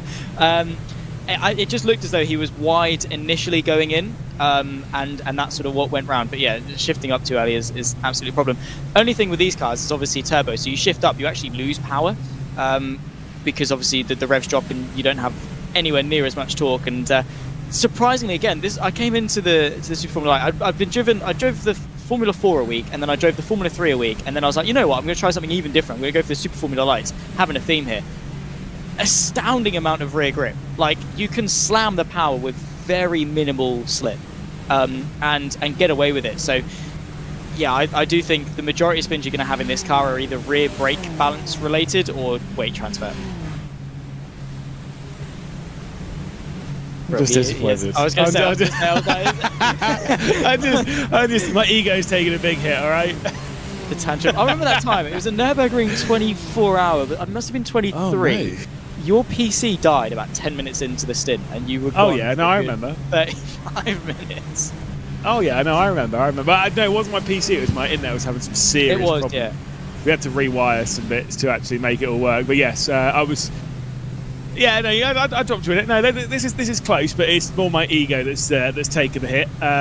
It's fine. If we could all just scrub the last 5 minutes from our memories, that would be amazing. Thank you. Actually, I don't care. I think sometimes you have to risk being wrong. Perspective. And just say it. You know what I mean? Don't be a wimp or something. Either way, Mate Varga will have overheated his rear tyres. That is one thing for sure. They'll be all right now. But maybe his confidence each time going into that hairpin might not be quite as high. Indeed so. Yeah, and that's the thing, is that as a driver, the mentality, you have to have trust. And the minute you don't, you start making those mistakes. You feel a bit more tense at the steering wheel. You then, you lack that confidence to go in with as much speed out of fear of doing it again. And backwardsly, well, that's not even a word, but in that sense, you end up making more mistakes because of it, because you're tense, because you're doubting yourself. You sort of have that a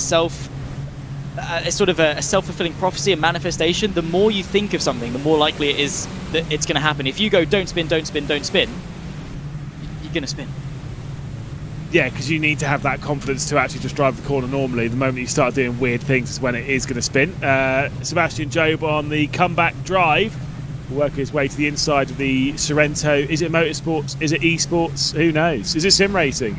But either way, it is behind Team Redline now, who sit in 17th position. And you can see the gaggle of cars up ahead. One of those being lap traffic that jumps out of the way. The rest of them all being for position. Yeah, exactly. And this is like we were talking about with Fuji, where you've got the top teams carving their way back through the field. Seb Job, who is by no means a slouch, is, oh my goodness me, one of the cars just completely veered left. That didn't seem to be contact there. One of them definitely losing a front wing, thankfully just there in terms of the pit lane.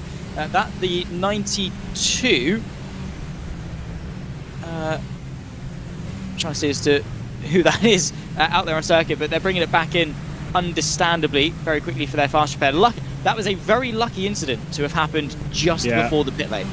That's the GT Spain car, so they are into the pit lane, and we'll see if Sebastian Job can maybe pick up a couple. Yeah, you're actually right. If you're going to have a crash at any point, you want it around there. Brabham Esports or Brabham Motorsport, whatever their name is now, I think it's been Brabham Esports that's changed a little bit. Who knows? But either way, that white and blue car is the one that's feeling the pressure of Sebastian Job. Now let's ride on board with GT Spain and see where that came from. So into the two wheels in the grass. I mean, that's why you don't try and turn to a corner when two wheels in the grass. Yeah, I think they actually shifted up into fourth there, and that's why they spun. Don't say it. I will never speak to you again. London Formula E is going to be cracking. I'm fuming. I'm absolutely fuming. Oh my god, you can't Game's drop that. Game you can't is drop gone. that. Also, you just been I'm commentating on London Formula E. If he actually does actually shift on the fourth, I'm actually going to flip my desk. Could you imagine? Oh no!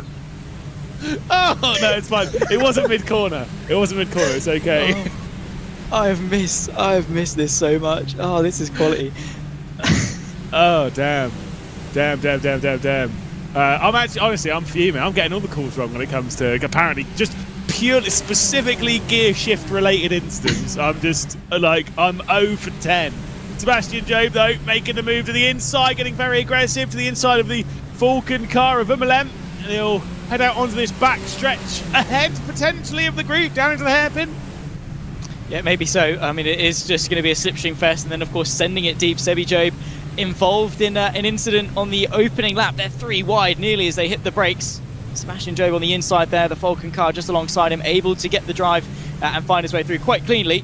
And Sebastian Job back into the top 15, and I wouldn't have thought we'd be saying that after the opening lap, but yeah, he's just been grinding away at the last few laps, and with 20 minutes left to go, the gap in front, not unattainable. Definitely he's going to need to be pushing from here to the end, but yeah, Sebastian Job showcasing why he is one of, if not the best driver in sim racing. Yeah, absolutely. I mean, it's been a great comeback drive for Sebastian Job. Whilst certain people have been embarrassing themselves, Sebastian Job certainly hasn't been. Right involved in the fight, but that is a great comeback drive. And we've got to give some plaudits and a bit of a shout out here to Alessandro Quintet, who's doing an unbelievable job for the Grid and Go. He is in the number 2 Grid and Go car, is he not? And scoring some decent points for them. And where are they in the point standing? That's one question I'm going to have to answer myself. Uno momento. See you in a sec then. Yes, Thibaut Casabon though, he's got a bit of a battle trying to keep what is a podium position. Found a way through on the absolute motorsport of Francesco Iliano. So the Vitality car through. I'll be honest, Vitality have been a bit underwhelming in Infinity for me. As oh my goodness me, what's going on a bit further back down here? This is the fight towards the lower echelons of the top 20. Graham Carroll getting involved. And in the mix, a driver that's absolutely not scared to get himself with his elbows. I think that was the Brabham car maybe going off just in behind them. And yeah, definitely keeping busy in the Super Formula Lights. It has been one of those races that has always had a spark lit and giving us some very explosive action. Have you found where they are yet? I have. They're 21st in the standings. They have no top 10s. Their best result is 11th spot. And they're on 503 points. This victory will move them up a few spots for sure if Alessandro Quintet is able to see this one out, including putting them ahead of their sister car in the number 1. So now who's not bad for a number 2 team. That kind of works. Thibaut Casabon, I actually kind of agree with the whole Vitality sentiment of they've been a little bit disappointing in this competition.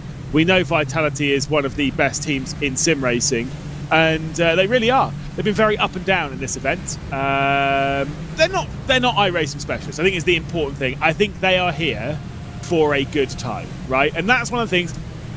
We talk of all the big esports drivers. We talk of all this. We talk of all of that.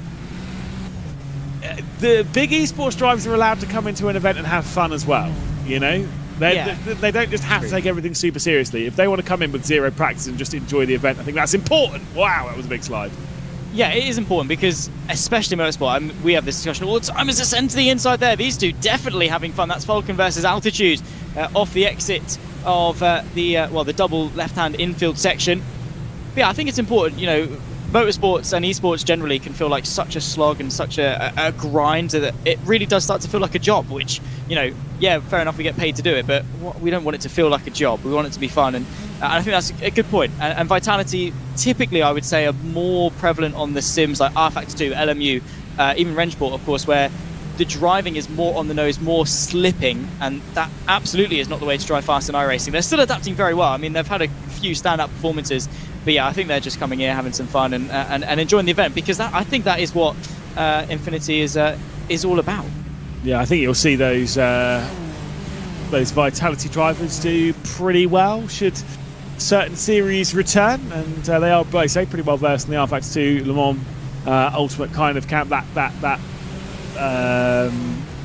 sort of series and that kind of area, that kind of style of simulation is a little bit different than how cars drive here on iRacing and how they're balanced, and I get the feeling that they might run strong over the next sort of 12 or so months, as long as they can find their footing. Of course, they have done well over on Rennsport and stuff, which kind of makes sense and fits for the team. But I say here's just a little bit of fun. I'm not gonna lie, I said this before, when it comes to driving and stuff, I don't enjoy driving that much. I think because I went through the bit where you get in the car and it's always a bit of a slog. and you're always like practicing all this, that, and the other. And as soon as you stop enjoying it, it goes off like a cliff. And every time you try and jump back in, it's like, oh my god. This is why I'm a fat retired commentator, and I take up golf. Yes. To be fair, John Jackson compliments your golf skills quite often. Thank you. So that's a good Doesn't thing. compliment my driving or eating skills, does it though? Or I think commentary. he knows how good you are at eating. That's the problem. The topic about enjoying it, there, I've genuinely fallen back in love with racing. I've stopped competition. My last main thing was here we go, take a breath, the Rocket Race Star Formula 4 Esports Competition UK Nice. a few years ago, and since then I've not really done Lewis, Cam Roger actually. He knew what gears people were in. When it comes to enjoying it, and I really have started to enjoy that competitive style of things, jumping into a race with no practice and having aggression like we've got on display here in VCO Infinity. The fight for the back end of the top 16 into this hairpin, nicely done between these guys, can't quite sort it out.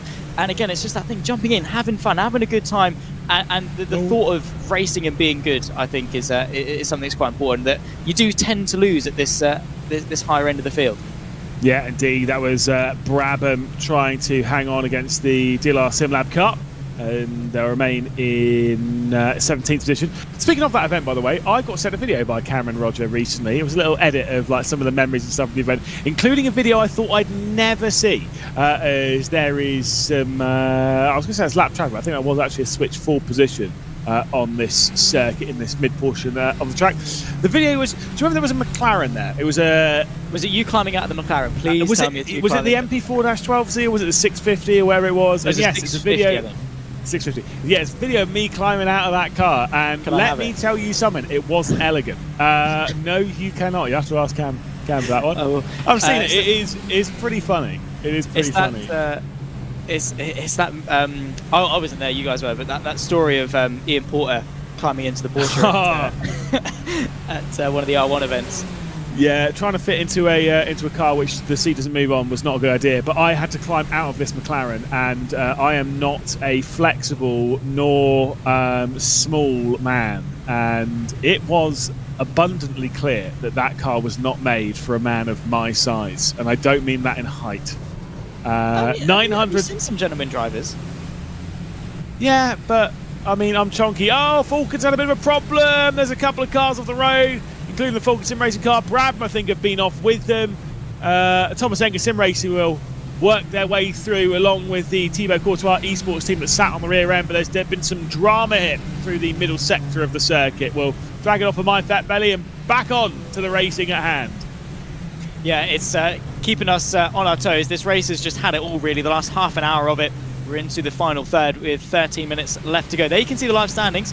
Red line ticking over at 900 points. That's a little bit wide there, and just there's not a gap. That corner you're turning in, you've got a lot of commitment, and you're not really slowing down too much for it. It's hard to close a gap there.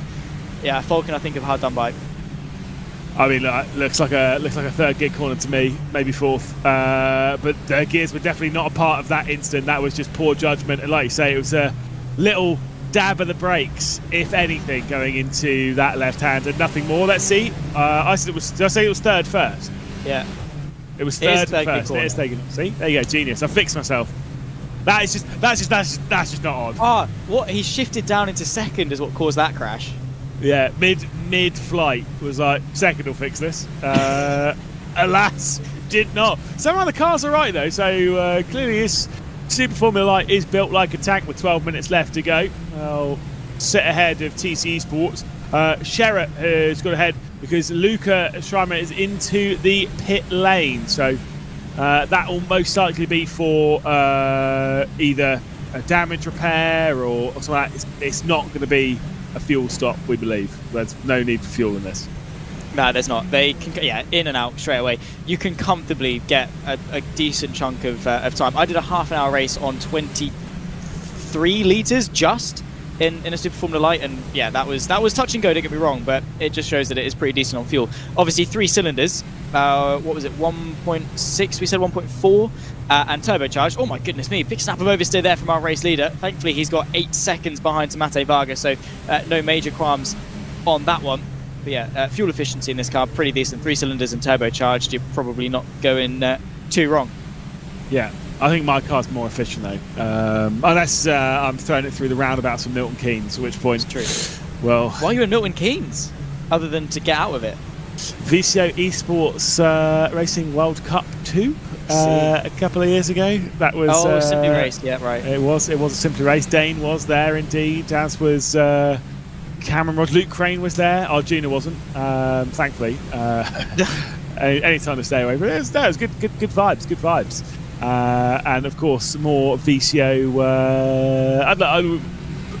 I like all those events and stuff, like the live events. We've just come off. If you haven't joined us at VCO too much before, but you know, fair enough. Hello, welcome. Just come off VCO, the Esports Racing League round 6. We had in person in the Netherlands at Maastricht, and honestly, of all the sim racing events that I've done, I said this to Florian at the time, I genuinely think it was one of the most enjoyable sim racing events I've ever been at. Everyone had such good vibes, such good spirits. We won't talk about the evening, but there was some beverage consumption. I can imagine. Yeah, you get you and Arjuna in a room together, and Cam, and Ewan actually. I think he could stomach a few drinks, I'd imagine. Yeah, I can imagine. They weren't that night because they were being good boys. They were working the night after. Yeah. Silly. No, I'm glad I wasn't there. It was the Daytona week, and I decided to stay back and race in Daytona. And then our race was ended by one of our teammates reversing in the pit lane again. It's disqualified. Goodness me! A dart to the inside there into the hairpin. That was a late lunge, and one that was executed, I think, actually to perfection. A bit further down the field, obviously, but yeah, a nice move nonetheless. Yeah, that was a great move from TC Esports, getting past on the Brabham car. You've got Drago closing in on this fight. You've got one of the BS cars not that far behind. Will be in the hunt for moving up a couple of spots in the final 9 minutes of the race. Also from the Maastricht thing, I think it was on the VCO. I'm assuming it's on Instagram and on X or Twitter or whatever you want to call it these days. An excellently directed video starring yours truly and Dane and Arjuna of me running around where we were staying. Great times. Brabham with Drago now to the outside, and Drago trying to squeeze their way through but can't quite make it around the outside of T1. Yeah, it was a good effort, I have to say. And well, they've got the switch back and they've got the drive on that run into what is turn 5, this long right-hander. And I think maybe the Simply Race car letting them through so they can benefit from the slipstream. Of course, that Simply Race car has had its qualms so far over the last 37 minutes. And on the back straight, I think Drago, actually, to be fair, will probably be largely uncontested. That Simply Race Brabham car seems to be underperforming in terms of its raw pace. I think probably just nursing it home to the end, considering the battles that they've endured over the last 37 minutes. Cut into 2 different camera angles of the rear wing. Dane Baird, obviously sponsored by Simply Race there, trying to get that logo on screen as much as possible. Do the double hairpin sequence, left-hander, then the right is, well, keep our eye on what is effectively the closest battle on this track. We've got Alessandro Quinte with 7.5 minutes to go, leading by 9 seconds. There's the BS hybrid car trying to find its way up the order, and it will look to the inside of the Thomas Enger sim racing. Don't actually know what happened to the BS hybrid car. They're in 22nd position, although make that 21st. But of course, they were running up into the top 10. There's obviously some issues for them. BS competition car, obviously the start of this car, this race in pole position, is only a couple of spots behind and does have the fastest lap of the race in the hands of Rainer Talvar. Maybe expect the BS competition team to maybe find their way into some better positions. They're maybe 6 or so seconds behind this fight as salutes to Drago, I guess. Yeah, exactly. Yeah, BS Plus, I mean, they're very good. That's Nicholas Boy, who we would imagine be quite quick, but this race, I think, has been a bit of an anomaly. Let's put it that way. Sebastian Job, he's 6.5 minutes. He could still get a top 10 here, you know.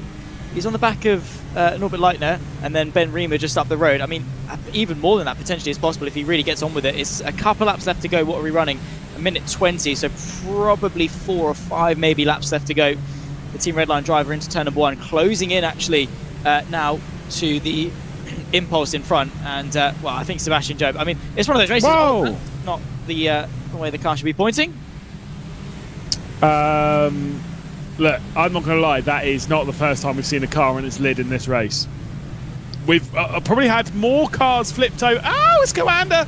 I think we've had more cars flipped over in this race than I've seen in any other VCO Infinity race. Yeah, there's been a lot. It's been a few. I daren't go and count how many we've seen. There's probably even more that we haven't seen, in all honesty. It's just been one of those wacky races, isn't it, to be honest? Yeah, absolutely. And you've only got 5 minutes left of me in the comms booth before it'll be tall and small, because Arjuna will join you for the next couple of races. Here's a look down. That's how it got flicked up. That looks like perfect physics to me. Any problems you see? No, it looks all good to me. looks fine. Scientifically accurate flip going down into the hairpin. Sebastian Joe could be on the cusp of, after the drama earlier on in this race, of rescuing a top 10. And look at how good those are on the points. Talking to Arjuna, a little commentary chat as well. He's saying that this looks like it's going to be a 22 race championship. Well, obviously we're going to be doing all 24. But meaning that Team Redline are likely to win it after 22, at least at this rate. And yeah, that flip seemed perfectly normal to me, no issues whatsoever. Very odd and a bit of a shame that wheel-to-wheel contact. You never know, rear wheels to rear wheels can cause some funky stuff on cars. I've seen some whoppers in my time as things get quite close here. In the battle for second position, Thibaut Casabon's called up to the rear end of Matej Varga. I mean, this has been a drive from Thibaut Casabon. We talk about Vitality being slightly underwhelming. They most definitely have not been in this race. Matej Varga just in front. They have got a bit of lap traffic to contend with. I would probably say at this stage that's helping Matej Varga with a little bit of slipstream. He's going to hope that he can clear the car very quickly, but Thibaut Casabon on the rear end of Matej Varga into the opening corner. Just a handful of laps left to go, and this could be very good for Vitality. And again, for Jesse Esports, do they concede an extra point just to guarantee a big gain on EMM and Commander? If it's going to get aggressive, then yeah, I wouldn't fight it too hard. They've got the EMM car directly ahead of them. They're going to be putting a lap down. Darren McCormack behind the wheel of that, who has raced with Thibaut Casabon quite a lot. Casabon's got to the inside of Matej Varga as they work their way down this backstretch into the hairpin, and Casabon with the bright yellow bumblebee of Vitality to the inside. And will clear his way through, and does indeed. I actually think that you're quite right there. I think Matej Varga's looking at it and thinking, do you know what? The Vitality are not our fight. The 1 point lost in that is fine. We'll take the third position because you're well outscoring Vitality. You're well outscoring EMM, and those are the important ones for them to be outscoring if they're going to be joining that fight for second. Exactly that. He just wants to sit back and, yeah, maybe if Vitality make a mistake, then fair enough, but I don't really think that's Varga's race. You're going to pounce on this opportunity. If the point system was like, you know, first is 5 points clear of second or etc., then yeah, we'd see Varga battle it. But for a point where you might get this opportunity again, might is with a big asterisk next to it. But likelihood is you're not going to get the big three completely down and out of this race. There's a couple of people having some issues towards the back end of this race. One of them that isn't having some issues is Alessandro Quinte, 9.6 seconds clear of the field, and well, just in a race of his own, really. I'd be very nervous having a car that close to my car, though. In the rearview mirror, I would be probably driving in my mirrors, having very little trust for the car behind to throw this race away for me. But Grid and Go have been doing a very good job. 2 minutes left to go. I think the next lap it'll be the penultimate time through next time by, and Alessandro Quinte, I mean, the race that he's had, again, lucky, yes, that everyone destroyed themselves, but he was the one to make that luck and carve his way through the field, and then beyond that, hang on and extend that gap at the front. Yeah, absolutely dominating in that performance at the moment. Grid and Go come through to start the penultimate lap. Do you remember what the word is for third to last? Oh, no, I don't. There's actually a word for fourth to last as well. You know that? No, I don't know. You've got, when you say it, you've got know. You've got penultimate lap. Yeah. You've got ante-penultimate lap. Yeah. And then, with 4 laps to go, it would be the... I don't know why this word exists. You have the, Is that the word? pre-ante penultimate lap. What's the point? Who's ever saying that?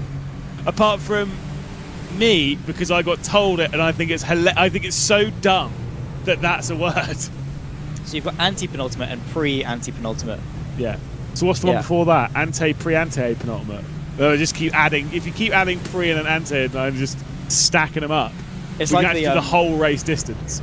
You've got vacuum cleaner, and then you've got the vacuum cleaner, and then you just keep going. Yeah, exactly the same. Yeah, I mean, on to what is the final lap now for Alessandro Quinte. He's been just remarkable this race, hasn't it? It's been a remarkable race, a very big anomaly. Just one corner left to go. Yeah, there's been some big old crashes in this one, but coming through all of that, it's the number 2 grid and go-kart to seal their first victory. I think even their first top 10 of these competitions here in VCO Infinity. There is a crash in the background from one of the back markers, but it was an absolute domination from Alessandro Quinte. On the podium joining, it's Vitality and Mate Varga for Sheza Esports, scoring some solid points and the hunt down for second in the title race. Yeah, a bit of a wacky race and a good race for maybe some of the wrong reasons. We just come off the back, of course, of that Formula Ford race at Fuji, which gave us some incredible scenes. And actually, no, we're continuing on for another one. We've been duped. We've been duped by the game. I did think that we were. I'll just take a deep breath. Do the same conversation. What were we saying before? The vacuum cleaner. Off you go. Yeah. Class. No, because I was like, that last lap went way too quickly. No way are we in the final couple of corners now. No. I remember there was one time in the Apex Hunters United we had a similar situation where it was white, then not white, and then the checkered, and it was a very confusing scenario. That was a bit of a throwback a few years ago. This, now, the final couple of corners, at least you've got what you want to say now. Yeah, absolutely. Well, second time's the charm. We'll see him come through the final corner for the actual final time. And now the number 2 will cross the line to win. Grid and Go on top here at Okayama in the Super Formula Lights, comfortably ahead of Thibaut Casbon and Mate Varga. It's, again, a really, really impressive drive and just kept out of trouble. That's the most important bit in a race like this, where it's been absolutely mental. Mental is one way of putting it, for sure. Yeah, that's the name of the game, really. Fair enough, maybe a little bit of fortune. Some people would have tried to back off and calm their way through the carnage and then get tapped from someone behind or get, make contact with someone else. That sort of happens.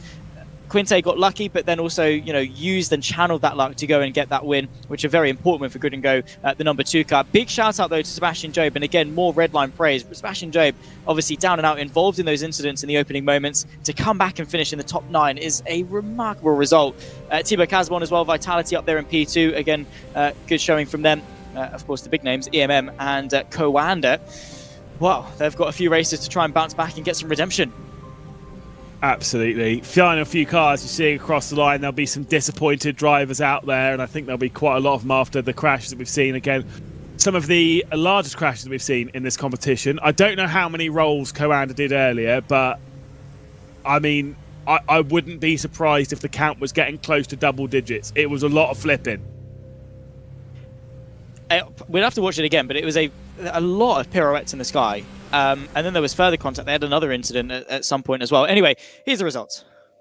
Indeed, and Alessandro Quinte taking the victory by 10 seconds, a dominating performance from the second Grid and Go Esports car. They'll overtake the number 1 car, at least, when it comes to the point standings. So they are the lead Grid and Go car now in the point standings. Thibaut Casbon, Mate Varga for Sheza Esports in third. Very good for them when it comes to their battle up the order, because all their championship protagonists are further down. Alessio Bonino for 0-7. Another good result for them with Absolute Motorsport, Aslith, Solpec Precision, Deltras Automotive by Major Garage, and of course Ride Simsport. An excellent recovery drive with a pit stop involved, courtesy of damage repairs on the opening lap for Sebastian Job. Team Redline returned to 9th position, overtaking Gregory Hoverson for the Falcon Sim Racing Team Teal late on in the race. You can see the rest of them. We'll flick our way through and pick out the odd one. Graham Carroll, 13th position. You've got Nicholas Boy there for Drago, 22nd. Rainer Talvar from the pole, all the way down the order. Darren McCormack got from 30th up to 12th and then back down to 31st position. And all that absolute craziness, as you'd expect, and a whole lot of retirements to speak of. Alessandro Quinte has not joined us here for an interview yet, so we'll just talk for a second and we'll see if he does, but if not, we'll have a bit of a breather. I mean, look, let's just very quickly recap that race, Zach. Very impressive, very good, but for the battle for second, it is on like it's Donkey Kong. Absolutely, that's one way of putting it. Yeah, we've got 3 teams now all involved. Coanda, EMM, and of course Sheza as well. So the final 4 races, the final 20% of this event, if you like, it's coming down to the wire. It has been really exciting. Obviously, you know, we've got the big names. Team Redline, yeah, they're going to win. We all know that. That fight for second is really what we're interested in. Coanda have had a couple of stinkers. EMM have been able to rise through and capitalize because of that. We're just going to have to wait and see as to what the final 4 races can bring.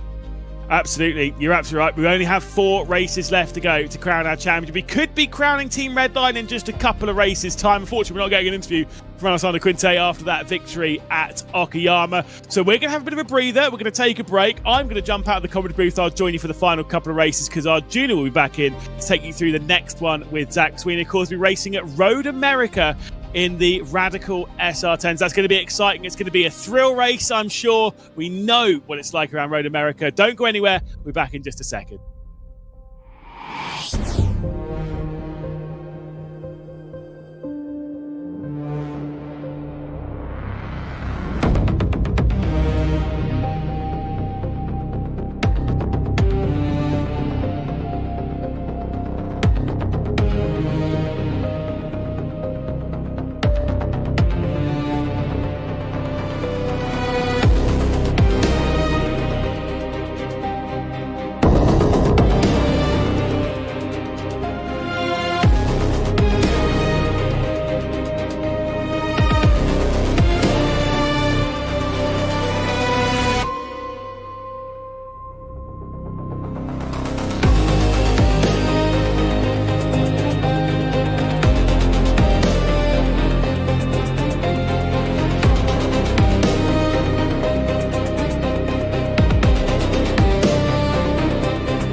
into the final 4 hours and final 4 races of the 2026 edition of VCO Infinity and heading to our championship crowning race, likely next time out. But glad to be back in the booth, our junior Kanky party alongside of Zach Sweeney. And Zach, I've had a couple of hours of sleep, decidedly more comfortable than the couple of hours of sleep I got in the back of my car at the Daytona 24 a couple of hours ago. But one thing has not necessarily changed, and that is that Redline are continuing to storm to what will be a 4th VCO Infinity Championship in 5 attempts. And the crazy part about that is one of those VCO Infinities was slightly different than the regular ones. Yeah, in terms of iRacing Infinities, they're about to do the sweep, and to wrap it up a couple of races early in this sort of points format is insane. Team Redline, yeah, cool, they're going to win. That's old news. Coanda, EMM, and Sheza, that's what I'm interested in, especially off the back of the insane race we just had at Okayama. 3-way fight for P2. And that's what Ewan and myself had kind of identified around the hour 10 mark. Once Coanda and Redline, their struggles somewhat separated them out, we thought fight for second could be on. Remember, EMM Esports are defending Esports Racing League champions, and so lots of excitement to see them continuing that form with a couple of new drivers lined up for them as well. Right, qualifying about to get complete for the 21st time today, and one lap qualifying. I can only imagine that it's been a bit of a pressure cooker for a handful of these drivers. Road America not expecting that qualifying to necessarily be that important, but guess what? Team Redline have once again punched their ticket to the front of the field. This time it's Diogo Pinto on qualifying duties. Always handy when you've got 3 Porsche Esports Super Cup champions in your ranks. And he's 17 thousandths of a second shy. You're breaking into the sub 2 minute bracket. Alongside him will be Simone Passoni for Sim RC. He's been quick in these cars. With David Sobrero for Thibaut Courtois Esports, alongside of Nikolai Peterson for Falcon Sim Racing. Capivara Racing and Blue Mercury Esports split row 3. Best qualifying effort for Capivara Racing for this VCO Infinity. Team PGZ and Drago Racing split row 4, Delta Sport and Williams F1 Team Gaming Academy, Community, complete your top 10. Sheza Esports and Grid & Go's number 2 machine, 11th and 12th positions with EMM Esports and Stint 1 Motorsports, 13th and 14th. Victor Wilson, mainly been racing trucks, does his one race in a Radical. In 15th spot, Darius Andre will be on his outside. Lorenzo Castellani for 07 Racing has got Ruben Lasso and Fiercely Forward for company on row number 9. To complete the top 20, it's Armentario and Bike 500. Maniti Racing and the Falcon Sim Racing's second car, 21st and 22nd. ERE Race Esport Team, one of their slightly more disappointing qualifying efforts. They've been a real contender on occasion in this event. Altitude Freem Esports, Zane Khan lines up 24th, MG18 and Lion GP Fenster right behind them. Fast Repair Motorsports, Eclipse Sim Sports, Thomas Eng Sim Racing and the Dutch League Racing Crew round out your top 30. Then Tandem Restech and Impulse Racing, 31st and 32nd. Olympus Esports and U Amateurs 33rd and 34th, with Project 91 and Torrento Motorsports right behind them. It's a big field once again. Brabham Motorsports, Avalon Motorsports, GT Spain 92 and FCB Racing Sim in front of the Vitality Sim Racing team. Erhan Yovsky not hooking up the car in qualifying, but he's the last car with a time on the board. Nathan Moore for Solpec Precision Racing. He knows this car quite intimately. How familiar is he with Road America and working his way through the field? In front of the Was Cooking Racing Adventures, the other of the Grid & Go entries, Sherry Esports, Absolute Motorsport, Aslith, BS Plus Hybrid at one point a contender in the top 5, Mivano, BS Plus's other car, Prism Motorsport, and Ride SimSport. We've lost a couple of cars, but it's still a stacked field and a large field that's getting ready to go. And potentially the penultimate race before Redline can wrap up the championship. Yeah, exactly that. They need, well, it would be 100 points clear of the rest of the field going into the final 2 races. If they're 150 points clear after this race, well, that's it. We get a full pace lap to get those tyres and tyre temperatures and brake temperatures up to it. And yeah, I mean, for Redline, it's, yeah, they had a couple of poor races and things, but they've just excelled for the entirety of this event. And to wrap it up, like I said, in a points format that is this tight, that level of consistency and just brutality that they constantly deliver in the world of esports, yeah, realistically it's going to be wrapped up on not this race, the next race, if they can maintain what is already a monumentally large gap. I don't think there's much expectation for anyone to drag it out further than that. Top right of the screen, if it ends as it starts, the gap... Never trust the commentator's math, so I'm whipping out the calculator very quickly on this formation lap.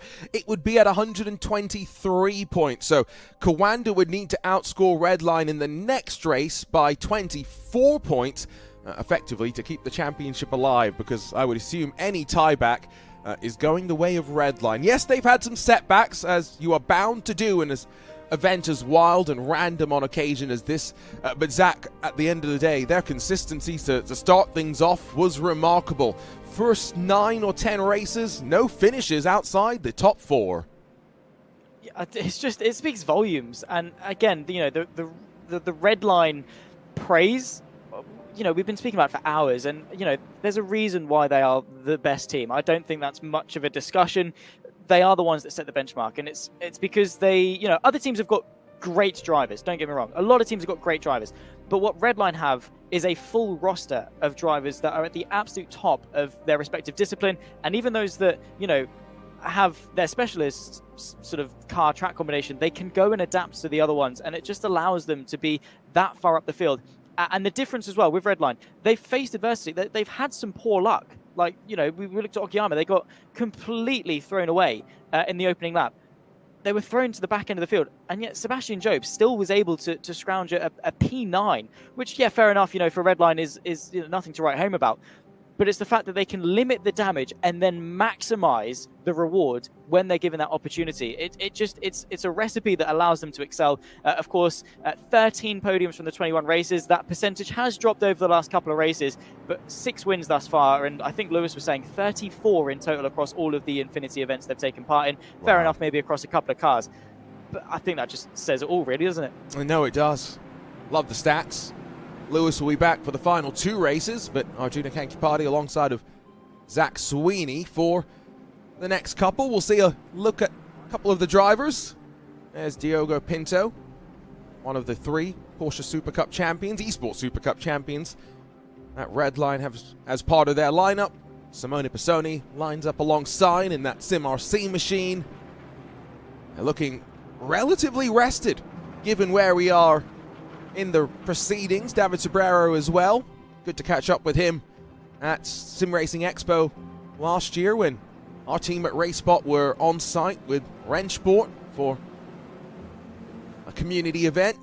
And then Nikolai Peterson, formerly of the Apex Racing Academy, if memory serves, now with the Falcon Sim Racing team. Best qualifying effort from Capivara Racing and Francisco Camillo. Excited to see what he can do, as I am, to see what Olivier Piatek can do. We've got a really strong front 6 that are going to launch off to turn 1 in a couple of corners' time. Yeah, indeed. So I think obviously Redline are going to want to get their heads down and get through. I think if they are able to outscore Coanda and EMM by at least 24 points, it could be wrapped up in theory at the end of this race. We're not going to focus too much on that. But it's possible if Coanda and EMM continue to have some poor runs. The thing, of course, with the Radicals, very touch-and-go cars, a lot of power, a lot of torque, and very fun to drive, I would imagine, especially around this Road America circuit. The slipstream is going to be there, and with it, I'm sure, some really good racing as we round the final couple of corners to get this one underway. And love scrolling through the front of the field. We're up to the top 12 or so as we'll send the pace car off and away and kick off the final 4 races of this 2026 VCO Infinity. And while, yes, championship fight may well and truly be all but academic at this point, fight for second, still plenty to be settled. Here at the America's National Park of Speed, we are ready to go once again. The final race at Road America in this edition of Infinity. Green flag drops, and instantly David Sobrero tries to split the middle and make it 3 wide for the lead. Looks like some chaos in the background, but I'm not quite sure what to make of that. Sobrero splits the middle, takes the lead of the race as we scamper out through turn 1. No grass and gravel really being kicked up as down the hill on the brakes into what is apparently turn 3, and on the nose of one of the grid and go machines there was a car being spat off into the gravel, but onto the run into the moraine sweep, onto the back straightaway. What a start from David Sobrero.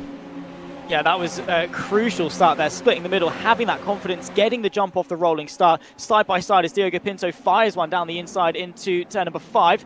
Around the outside, tries Sobrero to keep his foot, but can't quite keep it there. There's more contact and a bit of a pile-up out on the exit. It's Pisoni. I'm not quite sure if he got tagged around or if he lost the rear end by himself and then set off the chain reaction.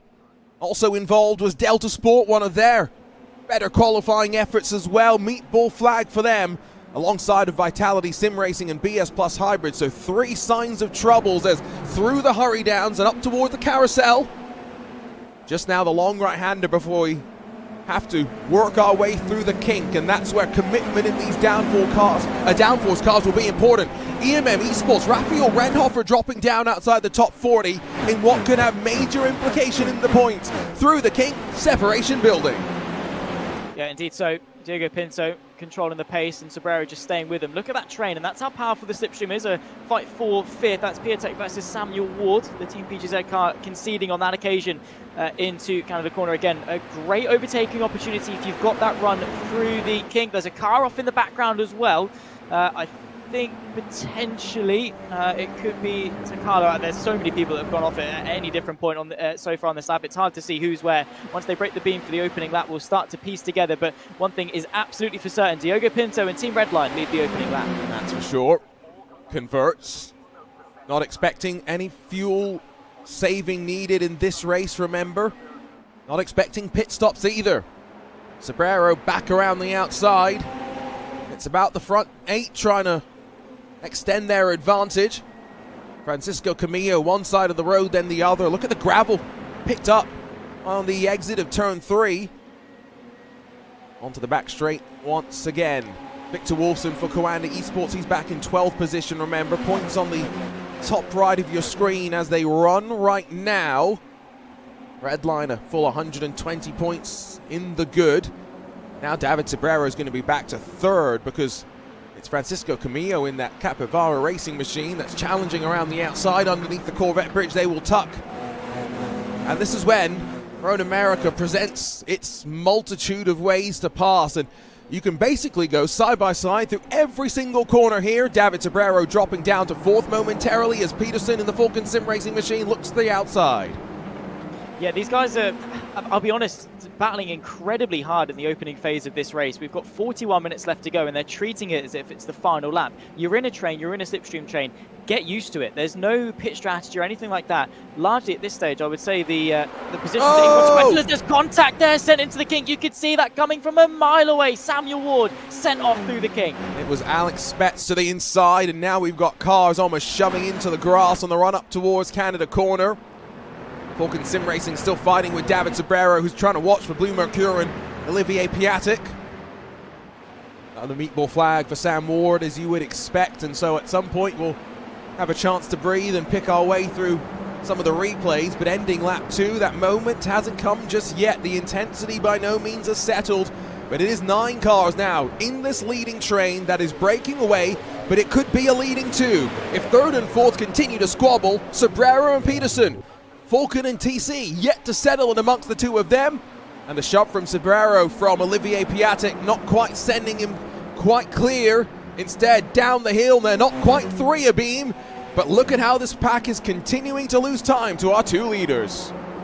Yeah, I was just about to say Diego Pinto and Francisco Camillo doing this very, very well. They can see what's going on, and they're just tucked in behind each other, not bump drafting, but getting away, using each other's slipstream to pull a bit of a gap, knowing there's a lot more to lose here. Let's not fight too hard. And then you've got this absolute melee in the background, of course, of their mirror.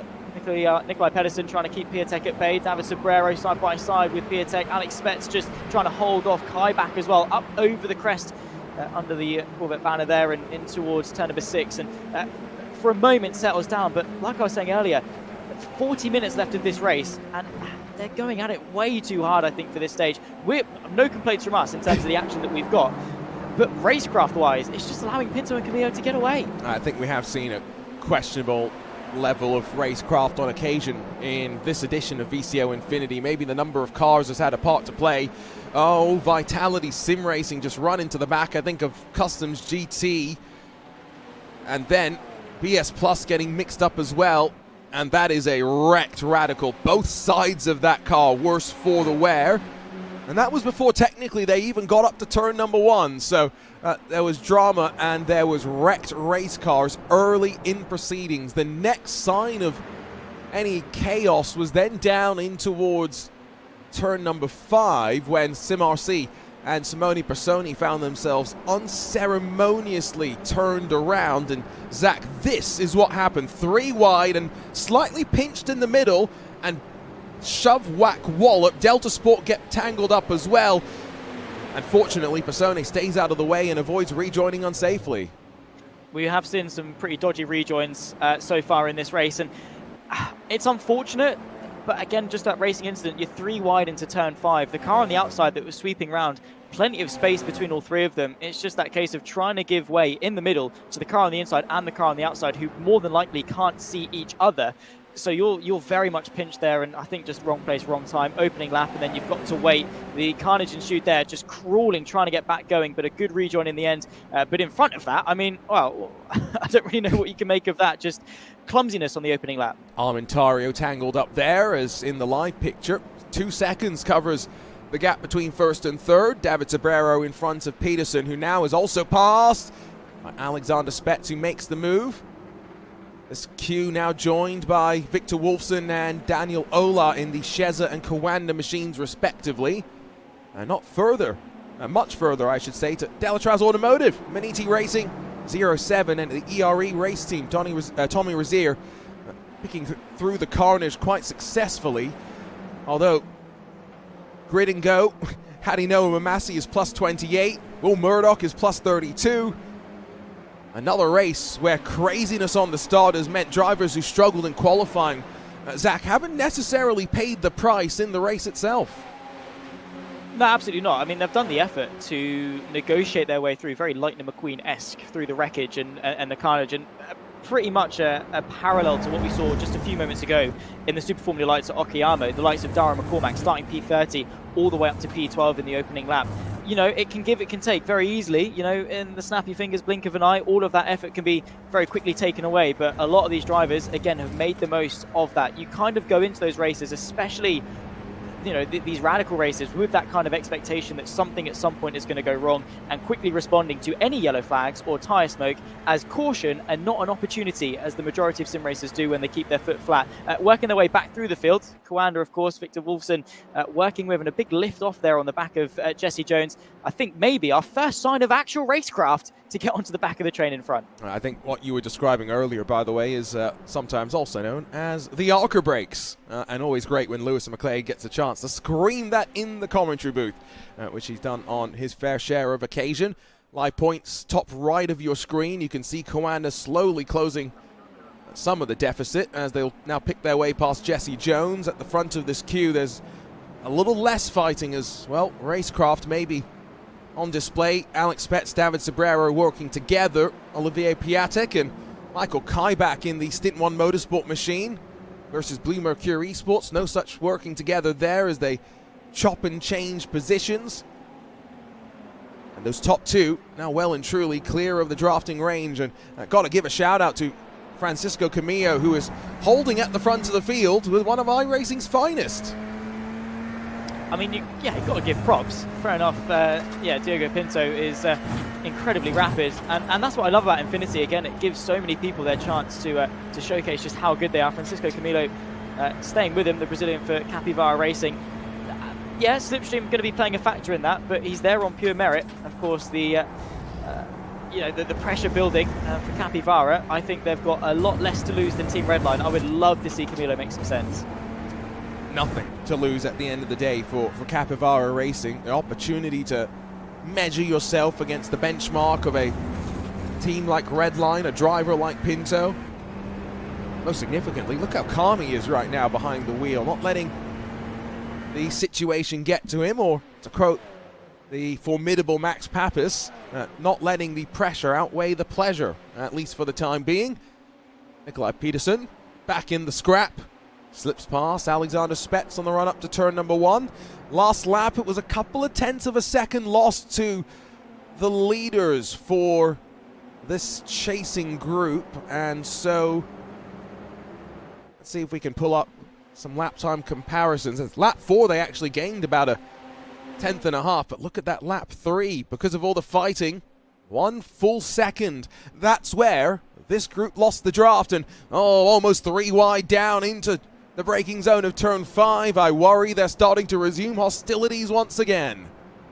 Yeah, at what point do you think they're just going to go, yeah, fair enough, the top 2 are gone, let's just battle for the scraps now already? There's still 34 minutes left to go. Alex Spetz on the inside of Nikolai Pedersen as they run through. It's the all-red Drago on the outside and the mint-green Falcon that's just able to nip its way past. That is playing nicely into the hands of David Sobrero for TC Esports, and again, he's going to be looking at that and saying, go, go, go, get out of here as quickly as I possibly can. Fair enough, he's going to be in a bit of a no man's land relative to Diogo Pinto and Camilo, but at the very least, he could be in a pretty safe spot to secure a decent podium for TC Esports. You can see the gap visually growing, but of course through this section of the circuit, not really an overtaking opportunity. He's going to be hoping that Pedersen and Spets once again go side by side through Canada corner. The gap only 0.7 of a second. He needs a couple more yet to feel even slightly safe. Looking very relaxed. The action's a little bit deeper in the pack, and it's going to be 3 wide, and Victor Wolfson sees the chance to cut underneath and grab 2 for the price of 1. Oh, on offer, why not take it? Olivier Piatek and Michael Kaibach were so preoccupied with battling one another. Didn't see that. Wolfson's now +9. Clinical moves on display as well. The gap down to 114 points. Trying to keep something at play. Although again, remember, expecting the next race, NASCAR trucks at Silverstone, to be what could be the race that settles things. Jesse Jones passes Kaibach, and guess what? Piatek and Kaibach are ready to resume the hostilities once again. Oh, I'd say I'm surprised, but I'm really not. These guys have just been at it, hammer and tongue, for the last 13 minutes. And again, no complaints from us in the commentary box, but they might be complaining a little bit later on in the race when it becomes a big lottery as to who's going to finish where. The positioning, in 30 minutes time, I would say largely they're going to be in a similar order, or at least a similar position in 30 minutes time. Nonetheless, we're getting some great action. Jesse Jones going defensive into turn 5. Alex Spets trying to close back in on David Sobrero, who for a moment in TC Esports was able to extend the gap to 0.7 of a second. That no longer is the case, as our 2 leaders of Pinto and Camilo continue to stretch their advantage up in front. David Sobrero, he's trying to hang on to that podium, and Alex Spets, I would imagine, for Drago, off the back of the shambolic Super Formula lights at Okayama, largely not due to any of their own faults, would like to again find themselves onto the podium. But like I say, there's still half an hour of this race left to go. How much of this track position actually consequential? Almost 1/3 burned. Well, again, no pit stop, so I think track position is relatively consequential. That's why they're fighting at the front of this queue. Also trying to see if they can latch back onto the leaders. I think that ship has sailed. I think behind Delatrouse Automotive, 07 Racing, the ERE race team, 12th through 14th. They are looking to try and close slightly on the group that we're watching now, which has built up a bit more separation. A couple of teams that picked their way through the chaos and all the madness, battling amongst themselves. It's Will Murdoch, a lot more experience on Gran Turismo, but venturing a lot more into iRacing in the last couple of years. He's battling against Hadi Noah Mamasi, 34 and 28 positions gained respectively in this race. Oh, good effort, I'll be honest. Yeah, it just goes to show that in such a big grid, if you can just ride the wave and find your way through, you can definitely reap a pretty good result. Obviously, Grid and Go off the back of the victory at Okayama. Well, one of the cars at the very least, not this one, I don't think. But yeah, fighting inside the top 15. Good points on offer. BS+ Competition have had their shining moments in this event. Lacked the overarching pace to really contend, but still up there, fighting actually very closely with Drago for the top 5 in that championship, if you like. Drago, I think, have picked up a bit of momentum, so it's going to take a little bit more than this for BS+ to solidify themselves inside the top 5 in terms of that team standings at the end of this event as we approach the closing stages. But for now, Will Murdoch hanging on pretty well. And if you're wondering what team that is in 4th position, it's Redline Kawanda EMM, and then Sheza Esports. Daniel Ola has just slipped up to 9th position. They are almost 40 points clear of Drago Racing as it stands. The Drago Racing crew have had a really up and down VCO Infinity, where sometimes they have just been mixed up in some of that lap 1 madness, and it's held them back from competing. And part of that potentially is qualifying. You leave yourself in the danger zone. Redline have done a good job of putting themselves towards the top 10 on basically every occasion. Not everyone has had that sort of luxury in qualifying pace and dealing with the 1-lap pressure. Alex Spets is now at the front of the field in this chasing peloton. Francisco Camillo still within a car length or 2 of Diogo Pinto as we head into the final 29 minutes of this 21st race on offer.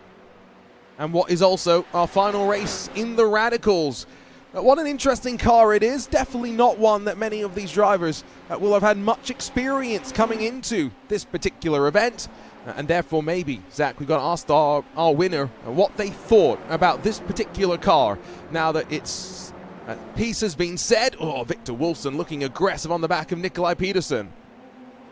Yeah, down the inside of turn number 3. The second proper corner on the circuit, just able to get it stopped, pitched in, nicely done there from Wolfson, and up into the top 5. Coanda, this is more like it. This is the sort of driving we expect to see. Flash the headlights from Pedersen, and side by side as well, the fight for third. Definitely looks like they're enjoying the Radical at the very least. I expect later on the brakes, but I think in the end, David Sobrero going to win out on the inside of turn number 5 there. That's going to allow Wolfson and Pedersen to close back in, but the switch back up the hill, I mean, it's given us some good racing. Whether they enjoy driving it or not, this Radical is an absolute spectacle. Would have been nice to see a bit of a guest appearance maybe from like a Suelo Almeida to see what he thought and how he would get on in this field.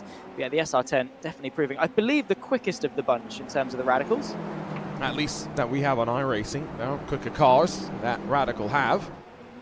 Unfortunately, cars that I can actually fit in. The smaller the car that Radical makes, the harder it is for the tall of us to fit in, tall and small in the booth.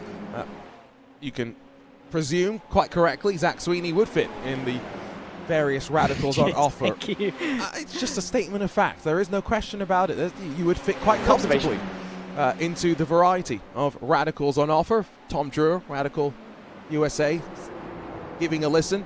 Maybe you give us a ride. Maybe Zach gets the SR1, I get the SR10. And we see who wins. You got the aerodynamic drag though. Your head's halfway out the car, so I reckon I'd fancy my chances. Let's put it that way.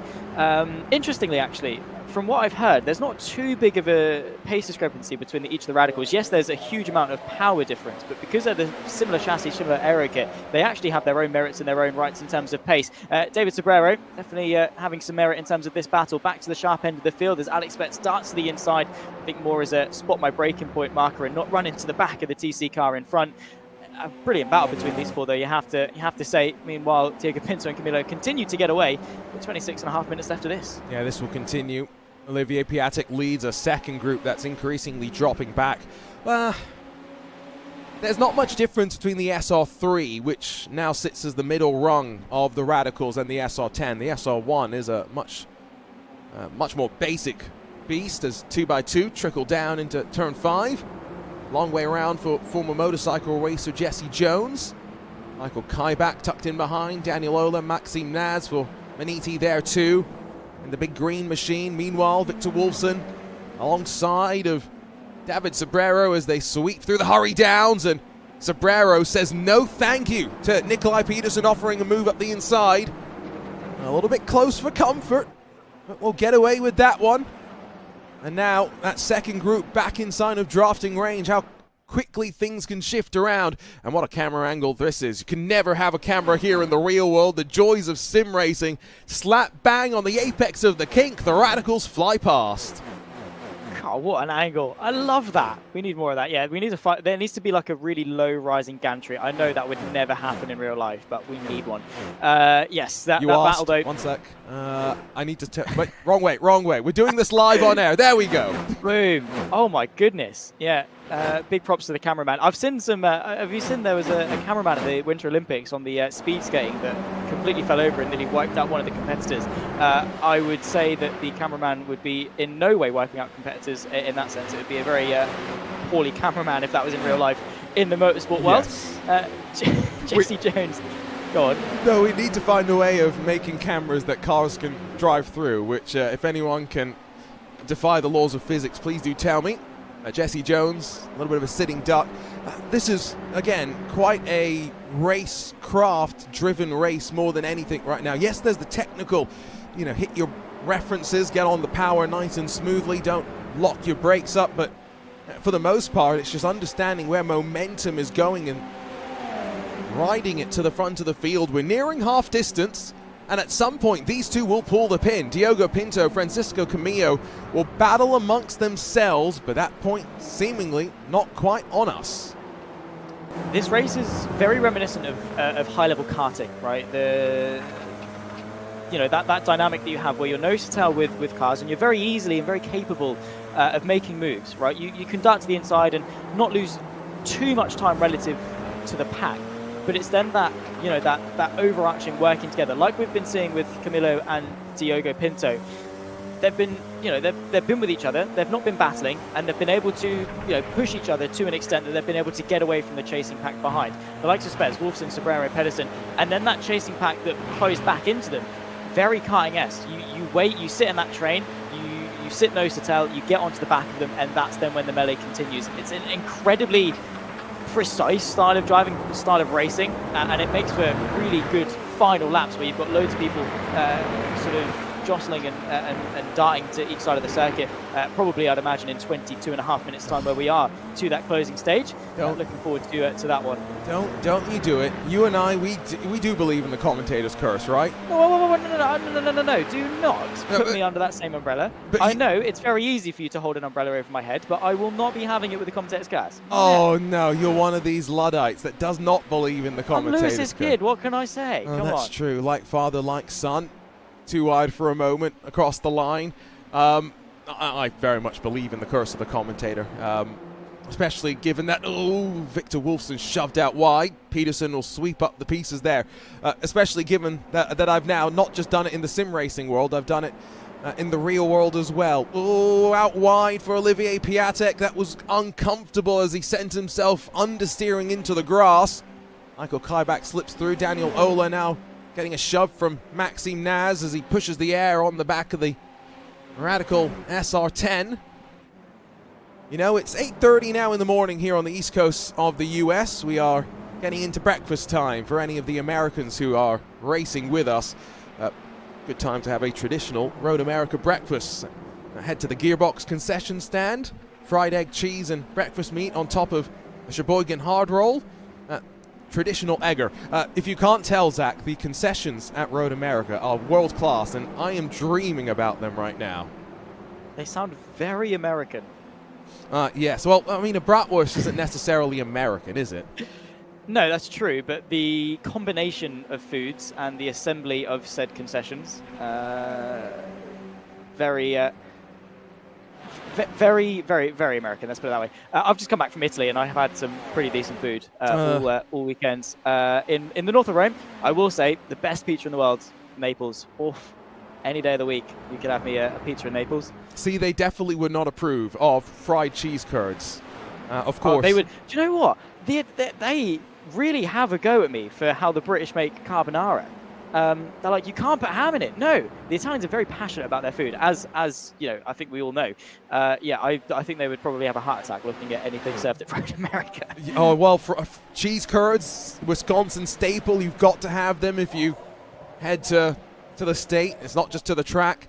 What are the other things that you would have at Road America? I'm trying to think. Well, there's one thing that's not maybe appropriate for 8:30 in the morning, but a good old spotted cow, a Wisconsin beer, one of the dozens of breweries around the area. But that's the one that seemingly is the most popular by all the racing community. And there's an age-old saying that you can buy a case if you want, but as soon as it crosses the state lines and you bring it back home, it just doesn't taste the same. 5 seconds the margin now between the top two and those trying to chase them down. Look at the big send from Maxime Naz. Pin pulled from him as we head into the final 20 minutes under the Corvette Bridge into turn 6. He's now up to 9th.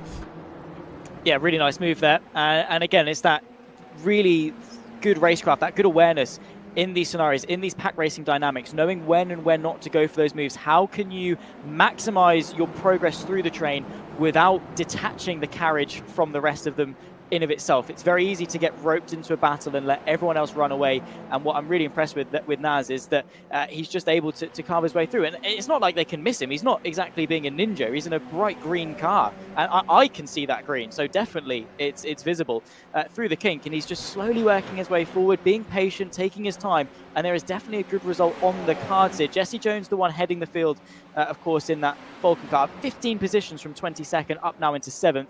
And once again, detached from that main battle for 3rd in and amongst the top 5. But yeah, I have to say, Maxime Naz up there. Still 19 minutes left to go, though. So let's not... what was the phrase? Count our chickens yet? Or something in that vein? They are, I mean, count your eggs, I think, is probably Something like probably that. more I appropriate. don't have chickens. Yeah. By the way, quick look at the points. You can see 1 point splitting Delatrouse Automotive by Major's Garage and one of the Falcon Sim Racing machines in the fight for 9th. We're heading into the business zone of things where every point counts, and therefore with a position being worth a point, your track position increasingly will matter. Down the hill, the second grouping as well and truly lost. 3rd, 4th, 5th, and 6th. So Michael Kaibach in 7th.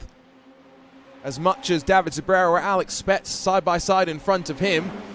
His attention preoccupied by Jesse Jones and Maxime Naz, who forces 3 wide. Pin pulled indeed. Once more down to turn 5. The big green machine stakes its claim to the inside and now roars up to 7th.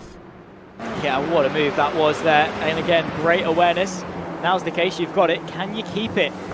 Rides, obviously, on the rear bumper, looking back at Jesse Jones, who's trying to get on the back of Maxime Naz once again. But yeah, the Miniti Racing, the German driver, up now into 7th position. The gap 2 seconds to Victor Wolfson just in front. I say just in front, a little bit a ways in front. But if they battle once again and the carnage ensues in and amongst that battle, well, Maxime Naz, don't count him out for a podium just yet. Still plenty of opportunities still to go in this race. Jesse Jones, the Falcon Sim Racing, and well, still in the slipstream, probably feeling a little bit of a wash through the kink. We saw it earlier that if you're in that slipstream, if you're in that tow, the Eclipse car in the Silverado went very wide earlier, but able to follow quite a little bit better these radicals. Inside line into Canada corner, not taken on that occasion, just showing his nose and putting a little bit of pressure onto Miniti. You know, I think Jesse Jones would probably quite enjoy racing a motorcycle around Road America. It's one of the highlights of their year. They do some great motorcycle racing here, and well, it's an old school track, and that's why it's still loved by many. The fact that it's kept the charm of what made track so unique in the olden days. We, yes, have some gravel, but there's no wide asphalt to run off into by any means. This fight for 7th on back, I think, will only intensify. There are some teams up here, though, in the mix, looking for some solid points. Drago Racing, TC Esports, involved in potentially what could be a fight for 4th in the championship, but it's going to take Sheza Esports to have a little bit more struggles in the next 3 races. Yeah, it's going to be difficult. Here goes Alex Spetz to the inside of the TC Esports car of David Sobrero. The all-red Drago on the inside. Of course, there you can see the yellow, the black and the blue of TC on the outside. Under the Corvette bridge and in towards turn number 6. The outside line being taken, keeping that momentum. Great respect between the pair of them. And now into 7. Interesting to see Pedersen and Wolfson not get overly involved in this battle either. Not the best of exits on that run, though. And this could allow Alex Spetz to launch a counter-attack. Couple of issues down the field. Altitude Freem Esports, black flag for them. Hitting the incident limit. Also saw Project 91. Spin for them down at turn 5. Through the carousel. Holding each other tight, but giving each other that space needed. And now who blinks? Nikolai Peterson wants to force David Sobrero into submission. Rolls the speed around the outside in what is a sketchy corner at speed. One moment and you're hard into the wall on the outside. Think back to Joseph Newgarden's huge crash in the NTT IndyCar Series there in recent memory. All the fighting between these drivers and the fact that Maxime Naz is on a tear right now means 3rd through 6th could be joined by 7th on back in the next couple of minutes. And that's why I don't think that chasing pack is battling too much. They know that there's something more to go and catch. Jesse Jones, obviously, you know, he likes his motorbikes. Obviously, the Radical, I'm sure he's feeling quite at home in terms of the torque and the power delivery because, well, it's a motorbike engine in the back. Of course, the style of racing, very reminiscent of sort of a MotoGP, Moto2-esque thing. So I'm sure he's probably loving this dynamic as Will Murdoch still battling away with Grid and Go, this time for 14th and 15th. So they have been able to gain a net position from the last time we checked in with them and pushing hard because they can see a huge train of cars in front of them that they're probably feeling a little bit of FOMO that they're missing out on it. A couple of check-ins further back with some fights. Bike 500, the Argentine crew. In front of Absolute Motorsport, Alessandro Porter at the wheel there. Thomas Eng Sim Racing, Wojciech Dvorak. Did see a whole handful of cars lose out on the race start. including the likes of Tatum Restek, Fiercely Forward, Lion GP, Mivano, BS Plus Hybrid. Some big names getting caught up here at Road America. Oh, little half spin there for Dvorak in the Thomas Eng sim racing machine. Avoids hitting the wall with what is 14 minutes to go. So while Maxime Naz has pulled the pin and started to ratchet up the pace, yet to see Capivara Racing Team and Francisco Camillo start to put the pace onto Diogo Pinto. Now, there's a big enough gap behind that I wager he could start to look for some moves if he wanted to. But the thing is, in a complete isolation 1v1, right, you've taken away a lot of variables, haven't you? Like, fair enough, maybe Spets, Pedersen, Sobrero, that battle, you can move forward in the train and then try and get away because the other two are going to battle. In this, you get past, they're going to slipstream you back and launch a counter-attack. You can battle all you like and lose a lot of time. 7.5 seconds, you know, when you're battling, it's a handful of laps if you're battling really, really hard. When you pull the pin, it's then you're committed to that battle at that point. They can battle all they like, but realistically, I think it's only going to come down to the last 2 or 3 laps that in this battle in isolation is really going to matter. Ultimately, the last lap is the most important one. That is, of course, a given. But I don't think Camillo wants to risk losing out too much or bringing more people into this fight. I think he wants to have Diogo Pinto all to himself with just a couple of laps left to go and have an all-out brawl where they know they're going to be untouched. Let's listen in here as we head down to turn 5. He's not doing any lifting, and by no means is he bouncing off the rev limiter and struggling to pull alongside. Well, I didn't quite feel like he was lifting off into the corner either, so I'm not quite sure what to make of this. What I make of this in the fight for 7th is that, well, they've decided they don't want to join the fight for 3rd. Maxime Naz passed by Jesse Jones. Behind him, Piatek and Kaibak, who have been locked in battle for closing on 35 minutes and counting. Bit of a gap then to Daniel Ola, Lorenzo Castellani, Sheza, and 07 Racing. And off the road for Maxime Naz. Olivier Piatek will lose out as well, and 07 Racing, Lorenzo Castellani. We got an issue. Car stranded under that Speedville bridge, and it's the ERE race team and Tommy Razier. Oh, goodness me. That is the worst place you want to drop it. And the rejoin not 100% either. Able to get back going with no further casualties, but that is huge. Such a shame for Miniti and Maxime Naz there. The racecraft and the battling up until that point was enthralling, but well, that's what happens when it tips over. Just too late on the brakes, straight into the back of the Falcon cart. So we'll take another look at it and then also see what happened to Piatek, to the ERE race team as well. So Piatek has to take avoiding action. Tommy Razier comes through, and as Piatek is sideways on the track, he then just gets tagged as Piatek comes around. And oh my heavens, I need to see that onboard from Hadi Noah Mamasi. Yeah, I think that would be good to see. It's that thing, I think he did attempt to hold the brakes. We saw all 4 tyres locked there. Oh my word. One more time on the nose cam. Do you know, I would be checking the Spider-Man web flinging pose just in case, because the reflex is on display there. Oh my word. An off track, sure, but I think he can live with that. Least of the worries there. They are still alive. And now the fight for 7th has well and truly dissipated. 3 abeam as they filter into the braking zone. Down at turn 5 once more. Spets, Peterson, Wolfson, Sobrero. The running order for the time being. Less than 10 minutes now left on the clock. Next up, remember, we make our journey over to Silverstone, break out the NASCAR truck machinery for the last time today before the last potential reign of Infinity. The Acuras at Fuji. But before we close things off in what will be, I think, one of the most bonkers combination of them all, Formula Fords at the Charlotte Roval. Oh, that's going to be quality. I have got... Me and my girlfriend are supposed to be spending some time this afternoon. I might be having my phone up and watching that final race of Infinity, I will be honest, because it's going to be a cracker, isn't it? On board with Wolfson, and yeah, big lift there just to not get overly involved with the 2 in front. Yeah, I mean, the combinations, one of them had to go. Truly, very selfishly, I'm sad it was the Acura at the Roval that we don't get, but I understand why maybe that was cold. Formula Fords at the Roval, though, that is just going to be pure banter. The curbs there are pretty brutal. Obviously, the dynamic of racing that's there, it's going to be pretty brutal. And I just think what a way to end off what has honestly been such a good event. Infinity always is a really good event. It's one of my favorite in sim racing. I love being a part of it for the times that I've been able to, and it's just a good event. And I think a really good race to crown things off with. A bit of banter. I've got to ask, how did you say the manufacturer name?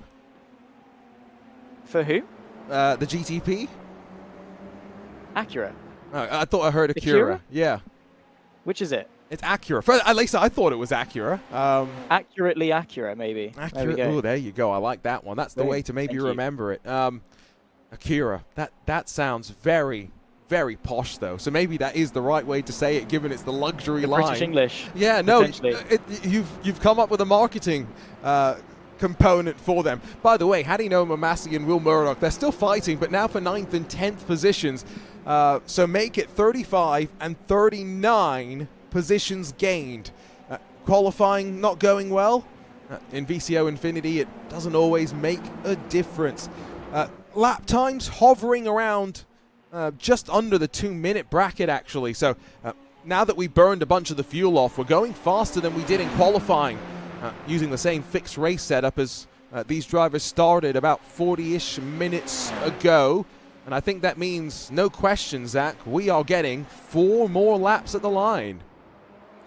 Here we go. And my question or my query that I want answered in the next couple of laps is, when does Camilo pull the pin and go for the move? I want to see Diogo Pinto under pressure. I mean, if I was Pinto, and obviously the talent between myself and Diogo quite extreme, my race would be driven largely in my mirrors, right? Fair enough, through the corners you're going to try your best to focus forward, but on the straights right now I'd be staring. Is he going to go for it? Where do I have to defend?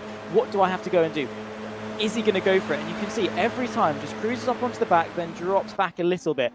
Now I think that's going to work in Camilo's favor here, because Diogo Pinto has now been lulled into this sense of, oh, he's not going to go for it. You know, I'm safe. I don't have to defend.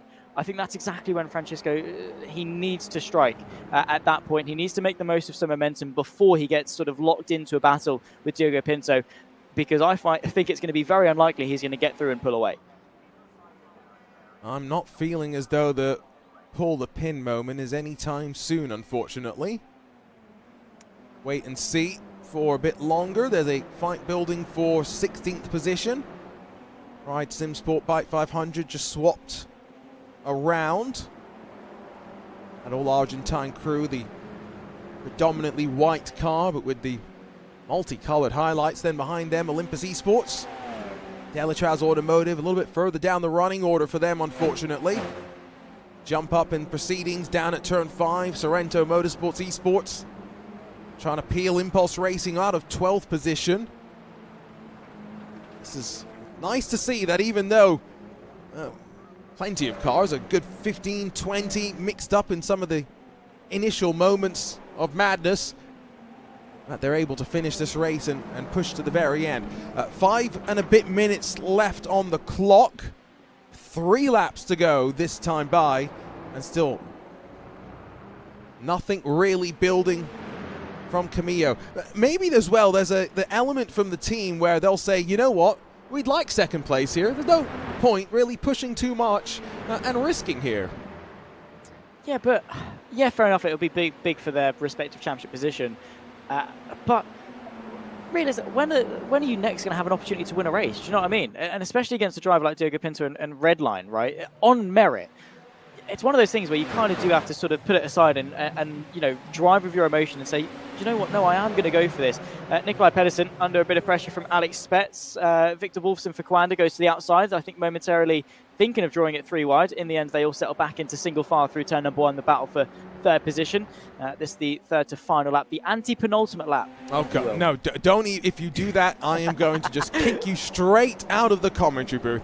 Father like son indeed. All this nonsense, anti-penultimate lap. Oh, just keep it simple. Who needs to be so confused? To be fair, I'm confused on an almost constant I'm not basis. Confused. It must just be you, Arjuna. Must just be a skill issue. Come on. Hey, you're confusing the people. I have no idea what you're referring to. Capivara Racing, a chance to write themselves into the history books. Redline on course to win yet another edition of VCO Infinities. They'll do the clean sweep of iRacing editions. The only other team to have won an Infinity was when we ventured out onto Assetto Corsa Competizione. And the Renvelton group able to come out on top, but hard to really line that up in the same history lineage with what Redline have been able to do. And so really you would have to say, you know, that's 4 consecutive Infinities that Redline are looking to lock up. Yeah, it's sort of like that spin-off, isn't it? It's kind of like, you know, going for your Spider-Man movies and then going, oh, Madam Web as well. Not to say like Madam Web was, you know, not to compare the ACC Infinity to Madam Web or anything in that vein, but it's sort of that spin-off, a really cool event. But in terms of iRacing, in terms of, you know, some of the absolute best of the best, yeah, Team Redline have just been... I don't think that... I'm trying to think of a word good enough, but I don't think there's one that really does it justice. Ineffable, I think, is the word. Indescribable, I think that means, if memory serves me correctly. And Camilo swapping place with Diego Pinto. Yeah, by the way, just as I changed back over to the fight for third, Capivara see that opportunity to write themselves into the stars and shoot to the lead. Now, is this calculated from Pinto, knowing that once he's back in the tow, he can slingshot his way back forward? Is he going to make the move back down into turn 5, or will he have a bit more patience? Remember, former Porsche Esports Super Cup champion, defending iRacing IndyCar Pro Series king. Long way round. And I don't think he's one to cut underneath. His nickname, Captain Consistent. Last thing he's going to do here, throw a rash move out. Yeah, that's the thing as well. Redline, to be fair, they've got, you know, not a lot to lose in the sense that it's pretty much wrapped up side by side into turn number 5. The red of Drago, that's Alex Spetz on the inside of Victor Wolfson. This is the battle for the final place on that podium. 2 minutes left to go, so the penultimate lap this time by under the Corvette bridge and through turn number 6. Alex Spetz goes through. Pedersen tries to get the up and under, but can't quite draw alongside the Coanda car, and still these 4 locked together. Oh, up over the bump there from Alex Spetz. I think that's aggressive defense, making it clear to those behind what the intentions are. This is going to build and bubble up onto the final lap. There's no question about that. Has Capivara Racing been saving the Hankook tires underneath them to be able to push in these final moments, because 3 and a bit tenths the buffer. Rolling the speed up into Canada corner, penultimate time. Remember, next race, Redline are on course to lock up the championship come the end of our final race with the NASCAR Truck Series machines. Is Diogo Pinto really going to lay it all out there for a single extra point? As a white flag in hand, one more trip around Road America. It's 4 more miles for Capivara Racing to try and hold on to what would be a memorable race win. Up to turn 1, Pinto with the steam. It's the longest straight on the lap. Straight around the outside, he sends it, taps the brakes to try and avoid running into the gravel. And as they descend down to turn 3, it's going to be the exit here, trying to compromise Camillo. And now in the slipstream once again. Who blinks first on the brakes? We'll find out in a few hundred meters time, all the way to the white line. Look at that, Camilo not taking any chances. Diogo Pinto keeping him pinned, then opening it back up. This slipstream, this slingshot was there. Still alongside though is the Capivara car on the inside of turn number 5. Diogo Pinto sweeps the long way round, keeps his foot in just about, still side by side up towards turn 6. But inside line could work here. Oh, Camillo's going to lean on Pinto. Tongue waggles there for the young driver, bottom left of your screen, and now cleared through the hurry downs. It's Pinto in front once more. Has he gone too early? There's going to be one more chance in towards Canada corner, and then out of Canada corner, Bill Mitchell-Ben could set something up into the final corner. Good sweep through the kink though for Camillo. Even in the face full of dirty air, he stuck the nose through the corner and up to the kink for the final time. It's full bravery on display. Yeah, indeed so. He's going to need a good run here. Hook that curb, and look at that from Camillo in the slipstream. He's gaining and gaining. Pulls to the left. Pinto, of course, he's going to try and defend that into Canada corner. The final opportunity for Capivara to take victory, and they sweep their way around the outside. Pinto late on the brakes, now through the sweepers for the final time. Bill Mitchell-Ben could settle it. Pinto the long way around. And while Wolfson and Spetz are fighting for third, could we see a drag race to the line? Capivara Racing looking for history. Contact between the two as they begin to ascend up the hill. Neither driver knows, but Francisco Camillo, what a win! Capivara Racing, a storybook ending for them as we say goodbye to the Radicals at Road America. What a battle, what a win, 29 thousandths of a second. It's not the first time Diego Pinto has had a near photo finish in this event, and look at what it means to him. For Redline, it's another stat they can't go and get. But for Capivara, what a battle, and purely on merit. That was such a well-delivered race, well-executed race as well, and I'm sure a very elated driver as well. Oh, love the emotion. Pinto, again, take it or leave it, another race win. But once again, soak it in. And I tell you what, he is still in disbelief, and I can't blame him. Oh, this is what VCO Infinity is meant to be all about. Mixing the best in sim racing with those looking to prove themselves. And prove themselves indeed. Couple of teams struggling to the checkered flag. 4 who are going to be dropping down the order with black flags. Drive-through penalties to be added to their post-race time. Includes the likes of Stint 1 Racing and Michael Kaibach. Their battle with Blue Mercury Esports unfortunately turning a bit too physical as we ran through proceedings. We'll take a quick look at the results that are provisional. I say provisional because not every car has crossed the line, but we want to go and grab a chat potentially with our drivers before we head off into the next race. Camillo, 29 thousandths of a second the margin of victory. Pinto and Redline one step closer though to grabbing the championship. Falcon Sim Racing come out on top in that tussle behind. What a fun fight that was through the mid-pack. David Tabrero and the second of the Falcon machines in the top 5, while Sheza, some good points for them as they look to lock in 4th in the proceedings. BS+, Hadinoma Massey for Grid and Go, fighting to 7th and 8th, plus 42 and plus 36 respectively. Victor Wolfson and Alex Spetz, they drop back slightly after tangling with one another. I don't think that's necessarily what either of them were hoping to see. And as we continue to trickle our way down through the results, look at the drivers able to take advantage of chaos and madness. Includes Absolute Motorsport, 32 spots gained for them. Ride Sim Sport, 36 spots gained for them. Unfortunately, some other drivers not having so much luck. Zach, as we scroll our way through these names, a chance for us to breathe. But a reminder that because this is Infinity, because we're about to go once again, it's truck machines at Silverstone that we're getting ready to rumble with next.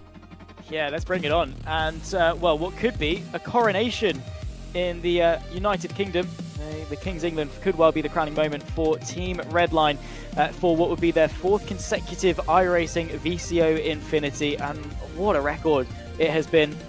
Very narrowly getting their 37th VCO Infinity victory just then. 29 thousandths of a second denied them. And Camillo, wow, what a drive. And like I say, that was a really well-calculated race. It could have gone any which way, and yet you just have to give it to him. Your heart's on your sleeve at that point, and you are just throwing everything you possibly can at a chance. And I love to see that passion, which I think, me and Lewis were talking about it. Sometimes you lose that love of it. The more you do it, it becomes a bit of a job, bit more of a chore. That was showcased right there. That sim racing is still an incredibly passionate sport, still a very passionate hobby for a lot of these drivers. And what it meant to Camillo there was, well, you saw the glee, you saw the jubilations, and a very well-deserved victory. That's what you love, right? The fact that we get to enjoy some of those emotions. In the real world, when the helmet's on, visor down, sometimes you don't get to see that joy as they cross the line, but it was clear, it was evident, and so great to be able to see. Sorry, the reason why I'm not looking at the cameras, I'm trying to now join a whole bunch of new iRacing sessions as we get ready to go. Truck machines at Silverstone. No rain on the forecast, which I think is probably in the benefit, but we will see a pit stop here, Zach. There is a guarantee of that with these trucks capped at 80% of their maximum fuel capacity. Question will be 2 tires or 4 tires. Difference is about 3 seconds in the pit box. Yes, Silverstone is an interesting one because it is very technical. Obviously clockwise, so similar to Road America we saw a couple of hours ago, you would imagine it would be the left side and probably only 2 tires depending on the fuel saving situation. But that being said, you still have long left-handers. You know, you've got Brooklands, which obviously puts a lot of strain on those right-hand sides. You've got Maggots, Beckett's, Chapel, which again will lean on those outside tyres. Also through turns 1, 2, you're really leaning on them, and you are wearing down all 4 tyres here. The question is going to be, these teams know a lot better than us as to what the right strategy is going to be. I imagine it will still be just the one side, based on sort of where they are in terms of the fuel strategy, but we'll have to wait and see in what will be probably about 25 minutes time when we really start to see that strategy kick off. Yeah, we don't have any updated points just yet because that last race completing a little bit behind schedule, but doesn't mean that we're going to delay the racing, such as VCO Infinity qualifying about to draw to an end in the truck machines, and Vildenez has been one that's really mastered the balance of the setups that we have. A shout out to Team Conti setups, to Michael Conti himself for helping to build our fixed truck setups that these drivers are competing with. And it is Vildenez that provisionally has grabbed pole position. We'll see if anyone in the remaining 14 seconds is able to break his grasp of that position. And a look at the track. Glorious British sunshine, not a lick of rain on the horizon, Zach. Yeah, beautiful. That's what you come to the UK for, right? Sunshine. Every single year, every single day. Did you know we're actually on a streak every single day in 2026? Somewhere in the UK it has rained. Thankfully, not the case here in Northamptonshire, or the virtual Northamptonshire at Silverstone. Nice weather, which I'm sure probably these guys are very grateful for in the Silverados, because they'd be stuck on slicks for it, which no one wants. Yes, these are not machines enabled for the rain. I tell you what, that could be an interesting use case to test the driver's skill. Vildenez, fastest of them all in qualifying, and it's only 46 thousandths of a second between them. As Cody Deeth for Eclipse Simsport looks to try and put the pace on. Benito and Redline, could this be the race where they seal it? Well, Luca Alpert for EMM Esports wants to try and get some points for them. Same for Alexei Nesov for Team PGZ and MG18 Simtech Pro. Andre Castro, BS Plus Hybrid, he brings his experience in the NASCAR O'Reilly Auto Parts Series to us, whilst cooking racing adventures alongside, while Oscar Pye for Coanda trying to do something to prevent Redline from clinching the crown. Sheza hoping to solidify 4th in the standings, line up 10th, with Falcon Sim Racing and Grid and Go behind them. Williams F1 Team Gaming Academy and the Sim RC machines then 13th and 14th, with ERE Race Esport Team Visceral Esports, and then Delatraz Automotive by Majors Garage and TC Esports running through the 17th and 18th positions. Project 91, Impulse Racing, top 20 for them, 1.6 seconds through the front 10 rows, Bike 500, and then Thomas Eng Sim Racing, 21st and 22nd. Gridandgo.com, Falcon Sim Racing, 23rd and 24th, with the Lion GP Fenster crew in front of Brabham Motorsports on row number 13. Jordan Johnson for Solpec Precision Racing has mostly been racing in prototypes. Big change into these machines. Sorrento Motorsports will be on the outside of row 14 with Blue Mercury Esports and Movano, 29th and 30th respectively. Delta Sport, Ride Sim Sport, Absolute Motorsport, Aslith and 07 Racing, 31st through 34th. With Drago Racing, some work for them to do, once more qualifying not going all their own way. Olympus Esports on their outside, Scherer, Avalon, GT Spain 92 and Tatum Restec your top 40. With Capivara Racing, well, they go from the highs of victory to 41st in qualifying. It'll be a very difficult race for them from there. Fast Repair Motorsports then 42nd. U Amateurs, FCB Racing Sim, Armentario, Prism Motorsport, Stint 1 Motorsport, the Dutch League Racing Crew, Altitude Frame, Maniti and Vitality. So Erhan Yayovsky and Yuri Toman, I believe, not able to get the most from the truck even after some interesting qualifying efforts. Let's see what Marcel Chinchik is going to be able to deliver. Well, a look through the grid. Drivers getting their final moments of warm-up. Zach, is this going to be the race where the championship gets settled? Redline could get it done, and once more Benito has qualified well. Exactly that. So they need 100 points from Coanda or whoever's in second position at the end of this race. Currently, they're on 109. So as long as they finish inside the top 10 and Coanda wins, obviously, then yeah, it's Redlines. They get it crowned and they're done and dusted. 22 races into a 24 race event as well. Yeah, I think speaking volumes. I can't remember off the top of my head when they won it the last 3 times. I can't remember if it was wrapped up early. I would imagine it was. At least one of them was. I know the one with Urano probably was only in the penultimate or final race, because that came down to the wire. I don't think this will be the earliest, though, that we've had Infinity wrapped up. My memory serves that maybe race 21, although my memory is a pretty fallible thing at this point. Cloud cover is potentially a talking point as the drivers sit and wait for the field to populate and for us to get racing. Weather conditions, well, cool air temperature, track temperature, actually relatively toasty. In the correct units, 92 Fahrenheit works out to 33 Whoa. Celsius. But knowing that these trucks are going to have the opportunity to come down and change their tires, the difficult thing about them is you can't choose front or rear tires. Instead, you're choosing left or right side tires being changed on the machine. Yes, which obviously Silverstone clockwise circuit, it is the left-hand side tyres that do get the majority of the battering. Those on the outside, obviously, they have the weight pressed down, they have the longer distance, that sort of it. But there are a number of long left-handers around Silverstone as well. Brooklands, Maggots and Beckett's, obviously, a few of them.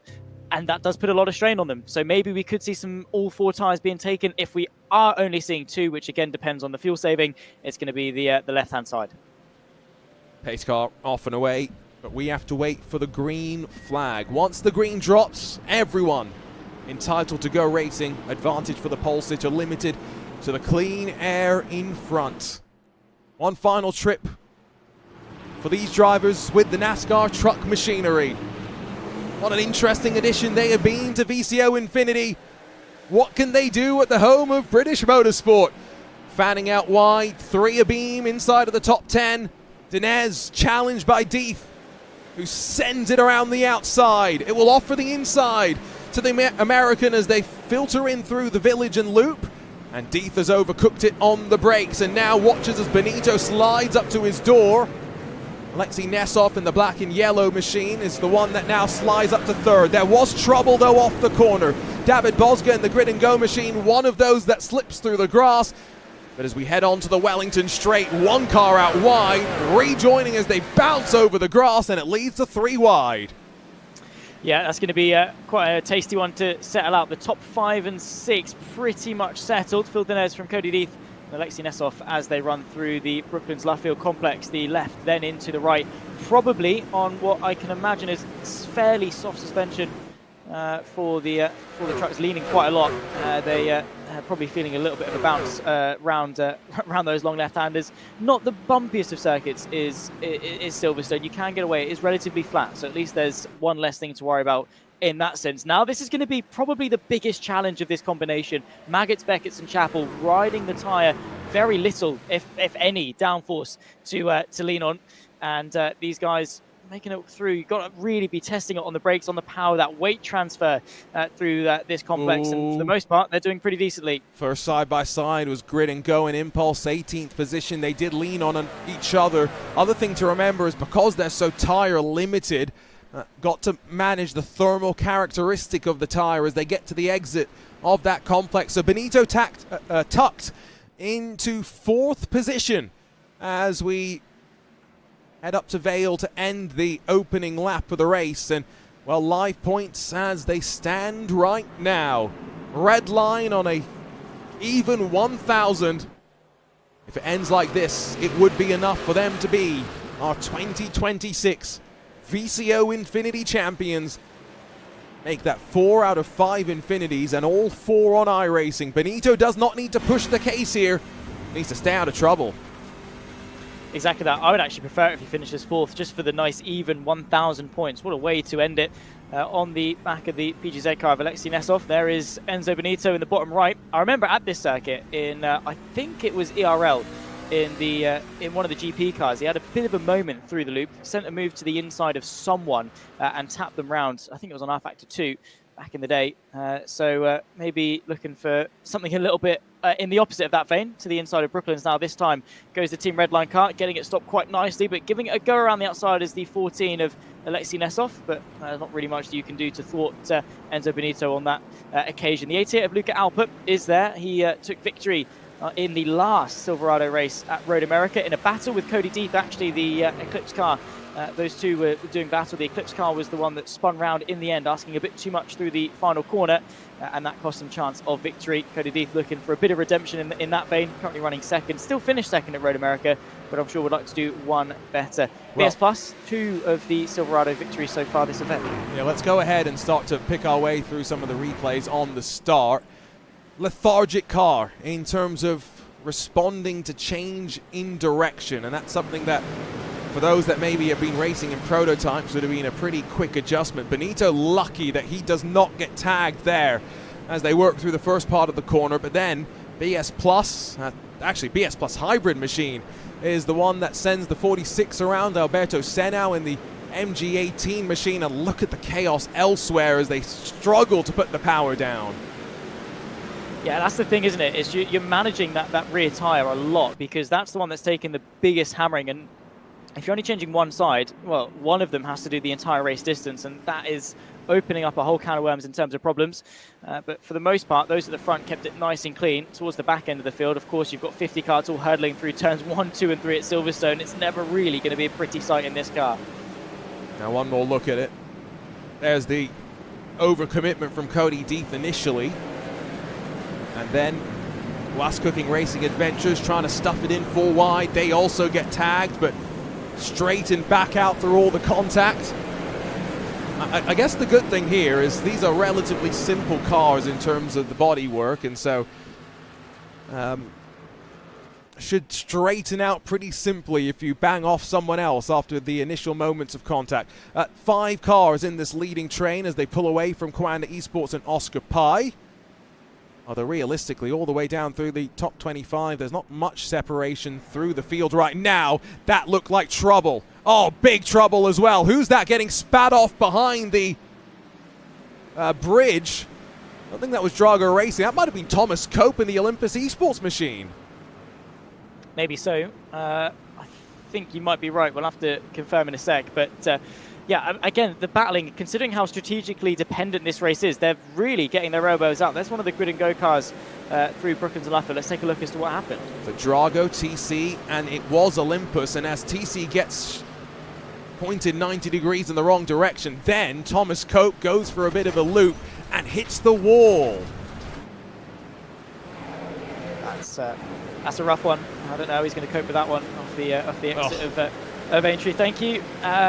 Because he's just involved in an incident that wasn't anything to do with him, and he saved the TC car and then just got rammed up the backside for it in the end. Yeah, the car behind coming at them with some speed, and maybe the change of direction in this car, nothing like what we just saw in the Radicals, in the sense that you can dart out of the way at a moment's notice. Probably a lot more sluggish. You like your sailing in the Olympics, probably a similar effect in Silverado. Oh yeah, I was watching Sail GP slightly earlier. Well, how exciting some of that stuff is. Now, Florian, if you're listening, sailing simulation. I know Roman Grosjean Esports might have an intrigue and interest in entering a team. Roman actually tweeted out about some sort of simulation. I don't know what it was. It wasn't the type of racing I was watching. It was more like a Dakar-based, like, navigation style sea-based thing, but we have got to find other ways to venture out. The main reason I'm trying to do this, somewhat selfishly, is there's a new game that I saw announced recently, a racing game, Zach, that I think we need to include in future editions of the VCO Esports Racing League, the multi-platform tournament that VCO hosts. If you don't know what I'm talking about, well, it's the upcoming, sure-to-be guaranteed Sim Racer approved title, Star Wars Galactic Racer. Beautiful. Yeah, absolutely. Get on that. I think we should. I genuinely think Mario Kart Esports would be scenes. I think we should have Star Wars. We should have like meme racing league or something like that. We should have like Star Wars, Mario, something in that vein, and just have a laugh with it. I think that would be quality. Speaking about different kinds of racing, me and Ewan at the back end of last year went out to Abu Dhabi to commentate on drone racing. And there are some very high-tech simulators for drone racing that you can get. I would love to see some of these guys take to that. Yeah. Me and Ewan were awful, by the way. We had to go in the simulator. We couldn't get it moving. It's so remarkable, the dexterity that the pilots have in being able to operate those machines on full display in the Winter Olympics coverage, albeit, you know, maybe a slightly noisy drone following one of those luge risers down the ice path, down the run. Also cool, just seeing the technical side of that. That makes it possible. They can't go all the way down the run, those drones. They lose signal, so they do about half of the run and then have to turn around and fly back up to catch the next one. More trouble on my timing screen, and that's always a worrying thing for me to see. Oh, it's Alberto Senna once more, and that's at Stowe. You can get away with plenty at Stowe. There's asphalt for you to run off into.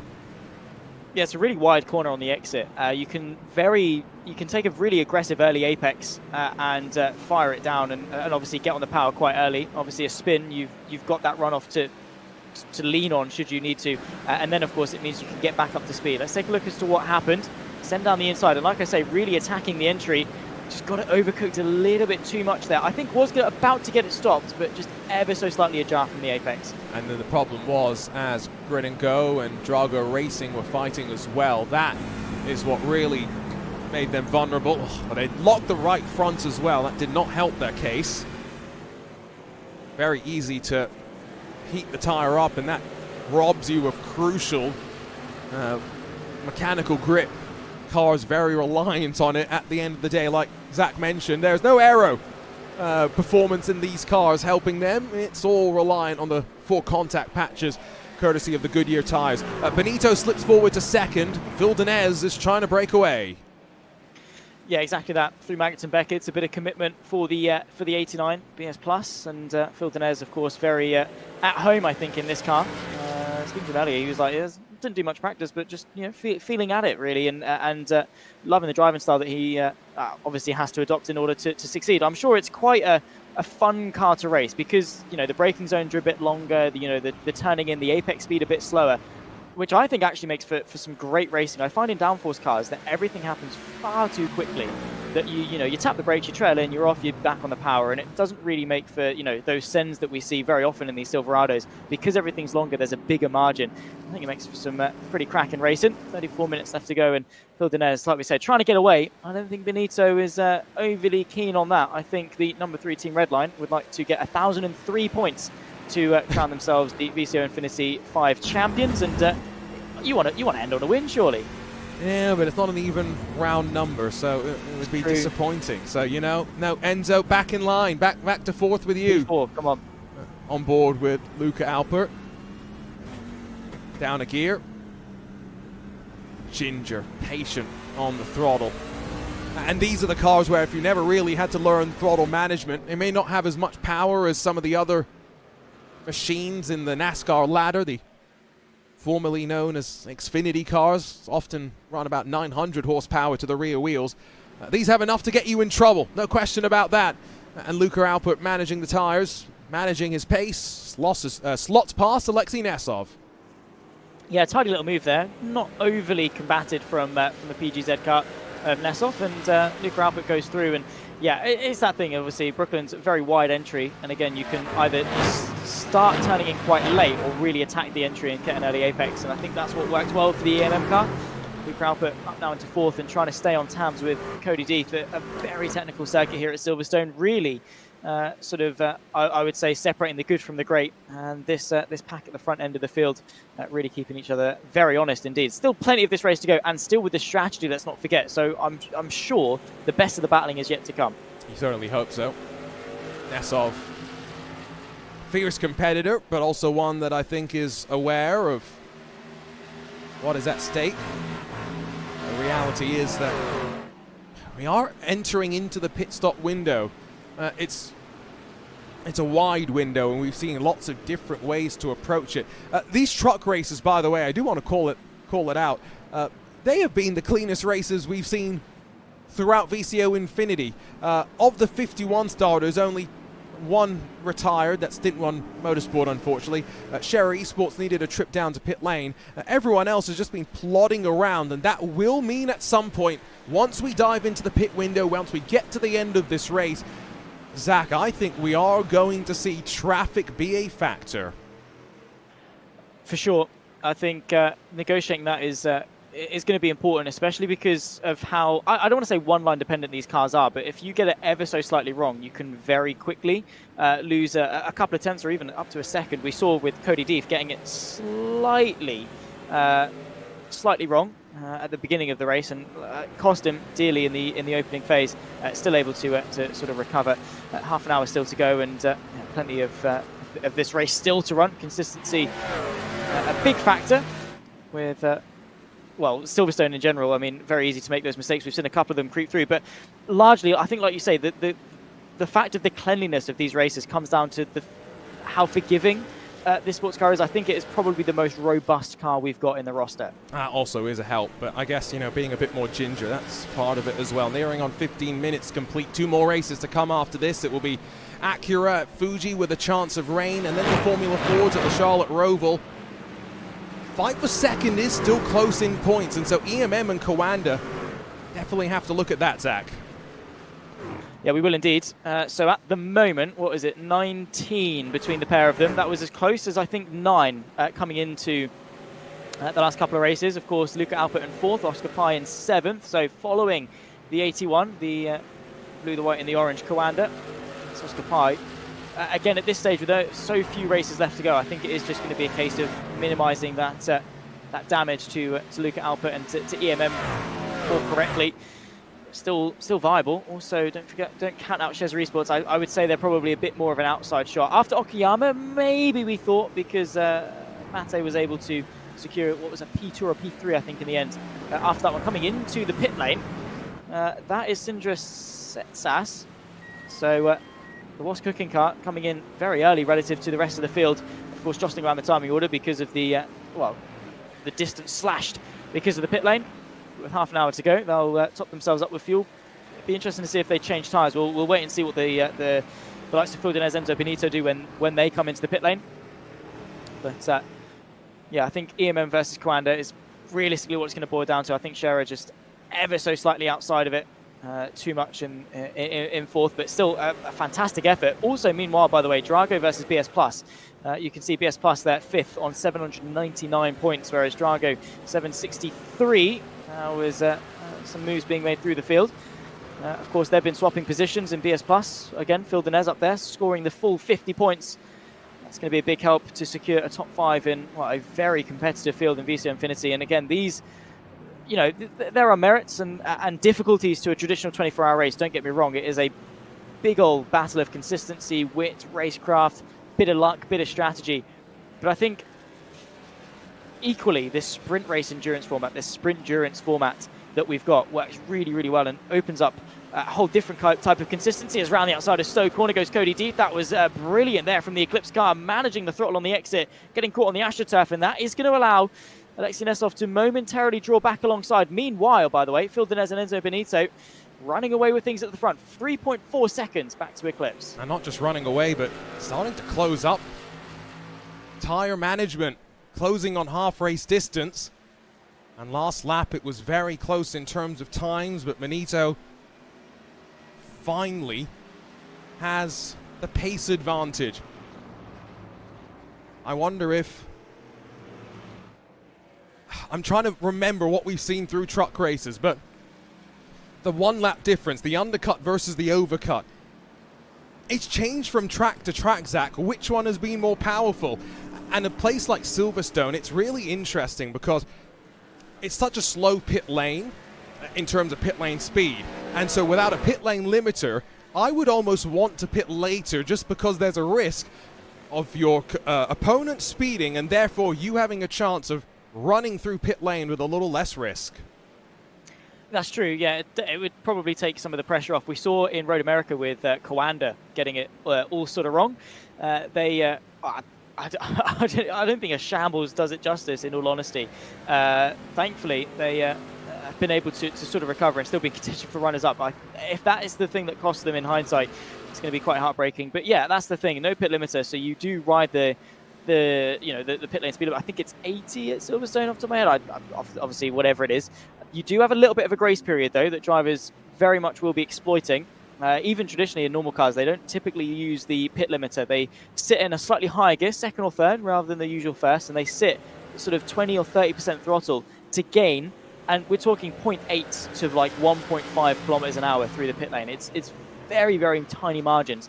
But especially a long, slow pit lane like Silverstone, it could probably gain you upwards of a second if you get it right. Obviously, if you get it wrong, disastrous consequences. Alexei Nesov once again fighting with Cody D through cops. Yeah, oh, and Cody Deeth has slipped off the track all by himself, and Nesov grabs one place, Luca Alpert grabs another. And Cody Deeth is going to have to slot back into 5th position. 1,002 points for Red Line right now. Reminder, if things stand as they are, Red Line will guarantee themselves the championship. I say guarantee themselves the championship. There is a risk, I guess, that they get so many penalty points that brings others into contention, but the amount of carnage Red Line would have to cause to do that, I think they'd probably have a pretty wrecked race car before they got anywhere near. I would like to see it, purely sadistically, because I think that would be historic for all the best reasons. Obviously, in the world of Red Line and sim racing, it would be a shambles, but I think, you know, for the memes, we could see it. Obviously, it's not going to happen. Red Line, they're going to win the championship. They're going to keep it clean. What we are going to see probably is a slightly more aggressive Red Line, knowing they've got, you know, literally nothing to lose at that point. They will get their elbows out a little bit more. I know to an extent they have still been taking risks. I think to go Pinto in the Formula Fords at Fuji in that wet race, in that fuel-saving race, of course. And you know, they have been taking risks and they have reaped the reward because of it. But I think, yeah, the next two Red Line are going to treat very much as sort of exhibition races should they wrap it up in this race. Which, being real, that they're going to do it, aren't they? Yeah, it does look as like that is going to be the case. Our camera at the end of pit lane sees Bike 500, a handful making their way into the lane. Sindre Setsource as well. Interesting that I believe seeing a bit of a split call. Falcon Sim Racing, I'm pretty sure, took 2 tires. Pretty sure Sindre Setsource took 4 tires, and he's directly into a fight with Marcel Cinchik as well. In terms of pace fall off, it's always interesting to look at the best and last lap times, and so let's focus in on this fight for third momentarily and check in with Alexei Nesov. Zach, fall off around 2 seconds of that. Yeah, exactly that. Look at that, best 2.82. Yeah, exactly. I mean, some of that is probably going to be battling and you know, maybe a little bit of tyre saving. You know, your best lap time probably is going to be a lot quicker than your average lap time. I tend, as an average sort of rule, I like to say your average lap time should be within a second of your best. As sort of like a general rule, obviously there are extenuating circumstances, but in clear air, that should kind of be what you go and aim for. Obviously, 2 seconds is quite a lot, but I think it does show the brutality of Silverstone and the tyre degradation that we're seeing, particularly at the rear. There is a lot where you are riding on those rear tyres, accelerating and burning quite a lot of rubber. Into the pit lane, though, goes EMM with 23.5 minutes left to go. So, first taker from inside of the top 10. And right around the half race point. So clearly just trying to split it as equally as possible and make life as simple on the tires. Now, let's keep an eye on this because it's our first sense of what the front runners are going to do with tire choices. Remember, we saw Sindre Setsource take 4, but he was tangled up in some contact at the start. Oh, there we go. Finally, the crew members simulated to be running around just left sides, being thrown onto that. Luca Alpert, 7.8 seconds stationary, back out onto the track. Yeah, so that's an important stop there, and he's obviously come out and able to get some clear air in front of him. That being said, there's a couple of cars there, but all in all, I think he should be okay to get those tyres back up to temperature, which, of course, for the rears, no problem whatsoever. They'll be straight up back to where they were normally very quickly, I can imagine. Yeah, I think we are going to see only the left tyres. I don't think the deg drop-off is too bad in terms of, you know, the trade-off that you get. But I would like to see someone just try 4 tyres. I'd like to see how much you can gain from having a fresh set completely of new tyres, because I think Silverstone, it lashes both sides. Not equally, but definitely enough to feel the effects. Let's see just how much confidence is out there for Luca Alpert. A very crucial next couple of laps. Really needs to dispatch of this traffic as effectively as possible. Oh, Fraser Smith! A little bit sideways. Oh, and you can see Luca Alpert's just bemused, confused, and everything in between. 3 wide into Cop's corner with Mivano and Andrea Barillaro taking advantage. The sweet pass, Fraser Smith in the Project 91 machine. That's the danger with coming into pit lane early, though, is you deposit yourself into traffic. And in previous races, we have seen drivers elect to stay out when they know there's no clean air to drop into. Has Benito found some clean air? A crucial time down pit lane. A pit road speeding penalty could suddenly send the championship into a 23rd race, but so far so clean. Benito followed in by Nesov, Oscar Pai, and a couple of others thinking that the end of lap 11 is the time to come to pit. Yeah, I think so. Obviously, a very close call for Luca Alpert there, and he wanted to dispatch the traffic as effectively as possible, but they were just having absolutely none of it. Lucky that wasn't exaggerated into a bigger incident. Very easily could have been. Enzo Benito finds his pit box up onto one side, so only going to be the left-hand side tyres taken back down. Bit of a splash of fuel. In fact, actually, no, up onto both sides. So, you wanted 4 tyres.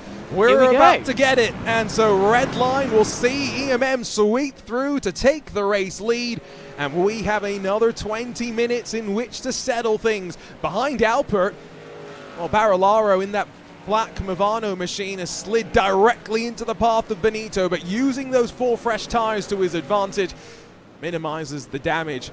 And this is where actually, yes, Luca Alpert may have track position, because he was slightly further down the running order, he's only leapfrogged Benito by about half a second, and so instantly rearview mirror filled, Benito's on the hunt. I do think 4 tyres might be the better call. We've seen with Enzo Benito that the trade-off, not massive. I mean, yeah, fair enough, Benito and Denez were a little bit further in front than the rest of the pack, but the confidence difference now, in terms of traction for the last 20 minutes, Benito's not bothered about saving tyres or anything like that. Goodness me, sideways through Woodcut as he battles to get the power down. But he's not bothered about saving tyres whatsoever. That's not even a thought in his mind. He's just a case of, okay, I'm now going to drive this car as fast as I possibly can, lean on the tyres as much as I want. Luca Alpert and anyone that takes 2 tyres doesn't have that luxury. That's still an element in the back of their minds, thinking, I still need to make these tyres last. And look through Maggots, Beckett's, and of course soon to be Chapel. Enzo Benito just able to throw the car in and brake so much later with just that much more confidence. And then crucially, I think the main thing is going to be the traction coming out. We would be remiss to forget to mention the fact that Alpert lost so much time behind the Project 91 machine coming out onto the old pit straightaway, and so I don't think he ever really expected to now be in a position to defend. Question remains as to what Phil Denez is going to be able to do as the Californian slides his way into his box. Is he going to take 4 tyres? Pit crew scrambling around. Left sides first. Into the marks behind for Cody Deeth for Eclipse Imports, and it's just the left sides for Denez. He will emerge in the lead of this race, just waiting for the Williams F1 Team Gaming Academy crew to return to pit lane for their one and only pit stop of this race. And once things equalize out, the margin between Denez and Benito will settle in around 6 seconds. Yeah, and well, Benito, as long as he finishes in the top 10, he's wrapping up the championship. So that's inconsequential in that regard. There's Cody Deeth on the back of David Toth, finding a way through the 67 car. And oh my goodness me, they've come together. The Eclipse car has made contact with David Toth, and that could be disastrous for Eclipse in this race. They were podium front-running contenders. And unfortunately, that's been thrown away. They've lost a couple of seconds there. Yeah, not the first time we've seen good pace for Eclipse, unfortunately, not be met with a result. Oh, Mivano, Barillaro yet to pit. And Lewis Woods and Falcon Sim Racing trying to peel him off the inside. Instead, it will open the chance for 3 wide and Alexei Nesov to swing his way through. Oh, these truck machines have not just been some of the cleanest races. We've seen some great racecraft as well. 17 minutes left to go on the clock. Barillaro and then Brabham and Williams F1 Team Gaming, 3 of the teams yet to bring their trucks to pit lane. Yeah, leaving it very late. I would imagine they're only going to take 2 tyres because of that. It just means that they put less fuel into the car. I wonder if maybe they're going for a very aggressive strategy and no stopping. I don't know if that's possible. We'll see. 17 minutes is a long way left to go in this race, though. Sam Hammerstead leading the way for Williams. Phil Denez, Dan Handover, Enzo Benito, then Luca Alpert. Of course, Enzo Benito with so much more confidence in the car again, taking those 4 tyres. What I'm curious to see is how quickly that gap between Phil Denez and Enzo Benito continues to drop. Was it worth taking all 4 tyres? We won't get a proper lap time until the next time by. Phil Denez, 2:07.838 last time, but that, of course, includes the fact that he shortcutted the track slightly to enter pit lane. 5 seconds, the margin to Benito, who has Daniel Handover, who now alongside of Sam Hammerstead for Williams F1 Team Gaming Academy, yet to pit. Barolaro from Movano has made his way down to this lengthy pit lane at Silverstone, where the speed limit's actually 60 kilometers an hour, and I think at the very least Drago Racing may have been one to fall afoul of that. I saw Nico, their team manager, having to come down and serve a drive-through penalty, unfortunately. And so as you look at those live points, Drago in 7th in the championship standings, only getting 5 points in this particular race. They're being leapfrogged by TC Esports, but more significantly, Zach, they're being left behind in the fight for 4th. Yeah, they were, and to be honest, 2 races ago, I sort of thought maybe BS Plus, they didn't really have much of a chance. I thought it was more probable that Drago would just wrap up P4, P5, you know, simple as that, really. But no, it's a completely different story. And also, to be fair, they are under a bit of pressure again in that battle for 4th. If things don't go their way in the next 2 races, BS Plus could yet still find another position. A shame for Drago. But again, they've had their fair share of misfortune. To be fair, as have everyone. But yeah, Drago maybe the short end of the stick on a couple of occasions. Davidov currently running P9. Again, basically just needs to do his best to limit the points differential between himself and Phil Denez, who is probably the favourite to win this race. Still the gap between himself and Enzo Benito, 5 seconds. So Davidov's job, limit that points gap, and I'll see if they can hang on for the last 2 races. And just think, Zach, right, if David Toth and Cody Deeth, that incident had lost more ground for David, suddenly BS Plus are gaining more ground in this race, right? So every incident has got increased consequence late in this race, right? With a position, every position being worth a point, you don't have much opportunity to fight your way back through the field. Here comes Cody D trying to fight his way back past Indre Setsource, sets it up through Vale, and gets that stopped nicely. You can really ride the curbs on either side of the track that limit the track usage for Formula machines, but not such a problem in these heavy and lumbering stock cars. 6/10 eaten into the advantage. Last lap for Enzo Benito. But with 15 minutes left on the clock, is 6/10 a lap enough to see him get back to the lead? Well, only time will tell. It is a long lap at Silverstone, so each lap is going to be eating very much into that 14 minutes we've got left. I expected a bit more from 4 tyres, to be honest. Maybe there's still a drop-off to happen for Phil Denez. Enzo Benito, again, either way, they win the championship. They get themselves another podium, whatever. But yeah, I think Enzo would very much like to crown themselves champions with a victory. Phil Denez 4.5 seconds clear. It's going to be tough. It's going to take a mistake from Phil Denez on those worn tyres. It's going to take them to completely drop off. And the imbalance, I think the main thing is going to be that traction differential. But once Benito's on the back of him, it's not going to be a contest in terms of the battle. It's just a case of can he close it. Also a battle for 8th position. Eclipse, obviously, Cody Deeth after that incident a few laps ago. He's, well, he can see Davidov just in front of him. Do you reckon it's a bit personal? Well, what I really was also curious about was Sam Hammerstead only stopped for about 4.8 seconds. Now, is that because he took no tyres and it was just fuel? Or were they that efficient in being able to change the left side tyres? The lap time will tell the ultimate story. Watching through Maggotts and Beckett's, does seem clear to me like Setsource behind in the Was Cooking Racing car has got a little bit more grip underneath him as they roll the speed off the corner. Wiggling a little bit here and there. As we sit on board with Sindre Setsource. See how early they brake on the run up to Stowe compared to what it's like in the Acura GTP machines. Tap on the brake, trust the downforce. Setsource on the bottom right. Hammerstead on the bottom left. And it's going to be a painful 12 minutes left if he really is on the same tyres that he started this race with. Well, it'd be a very Lightning McQueen-esque moment, wouldn't it? No tyres, just gas for Sam Hammerstead, potentially. It was a quick stop. I mean, he had very little fuel to put in, but it would be a very efficient stop if he did take tyres. I mean, that's a lot of risk for very little gain. I mean, yeah, short-term gain, maybe long-term loss for Sam Hammerstead. And very quickly, that's going to go for the inside, and much more confident there to the inside of turn number 3 here at Village. Just about able to get it stopped there and not run off the road. Sam Hammerstead, of course, firing one back in counter-attack in the battle for P9 and P10. Loving these onboards. Just get a sense for how patient you need to be driving these trucks around. Very excited, by the way, for the trucks to have the opportunity to race on the streets of St. Petersburg alongside of the NTT IndyCar Series. St. Petersburg, a street track coming to iRacing as well in the next build, in the next handful of weeks, so that'll be cool. And there are a couple of iRacers that will be actually racing in the Truck Series race, and also then in the MX-5 race at St. Pete. So very cool that new content going to be probably used by some of these drivers in the future to prepare for real world weekend. Back up front, out of Beckett's, and looking pretty steady, I think it is fair to say.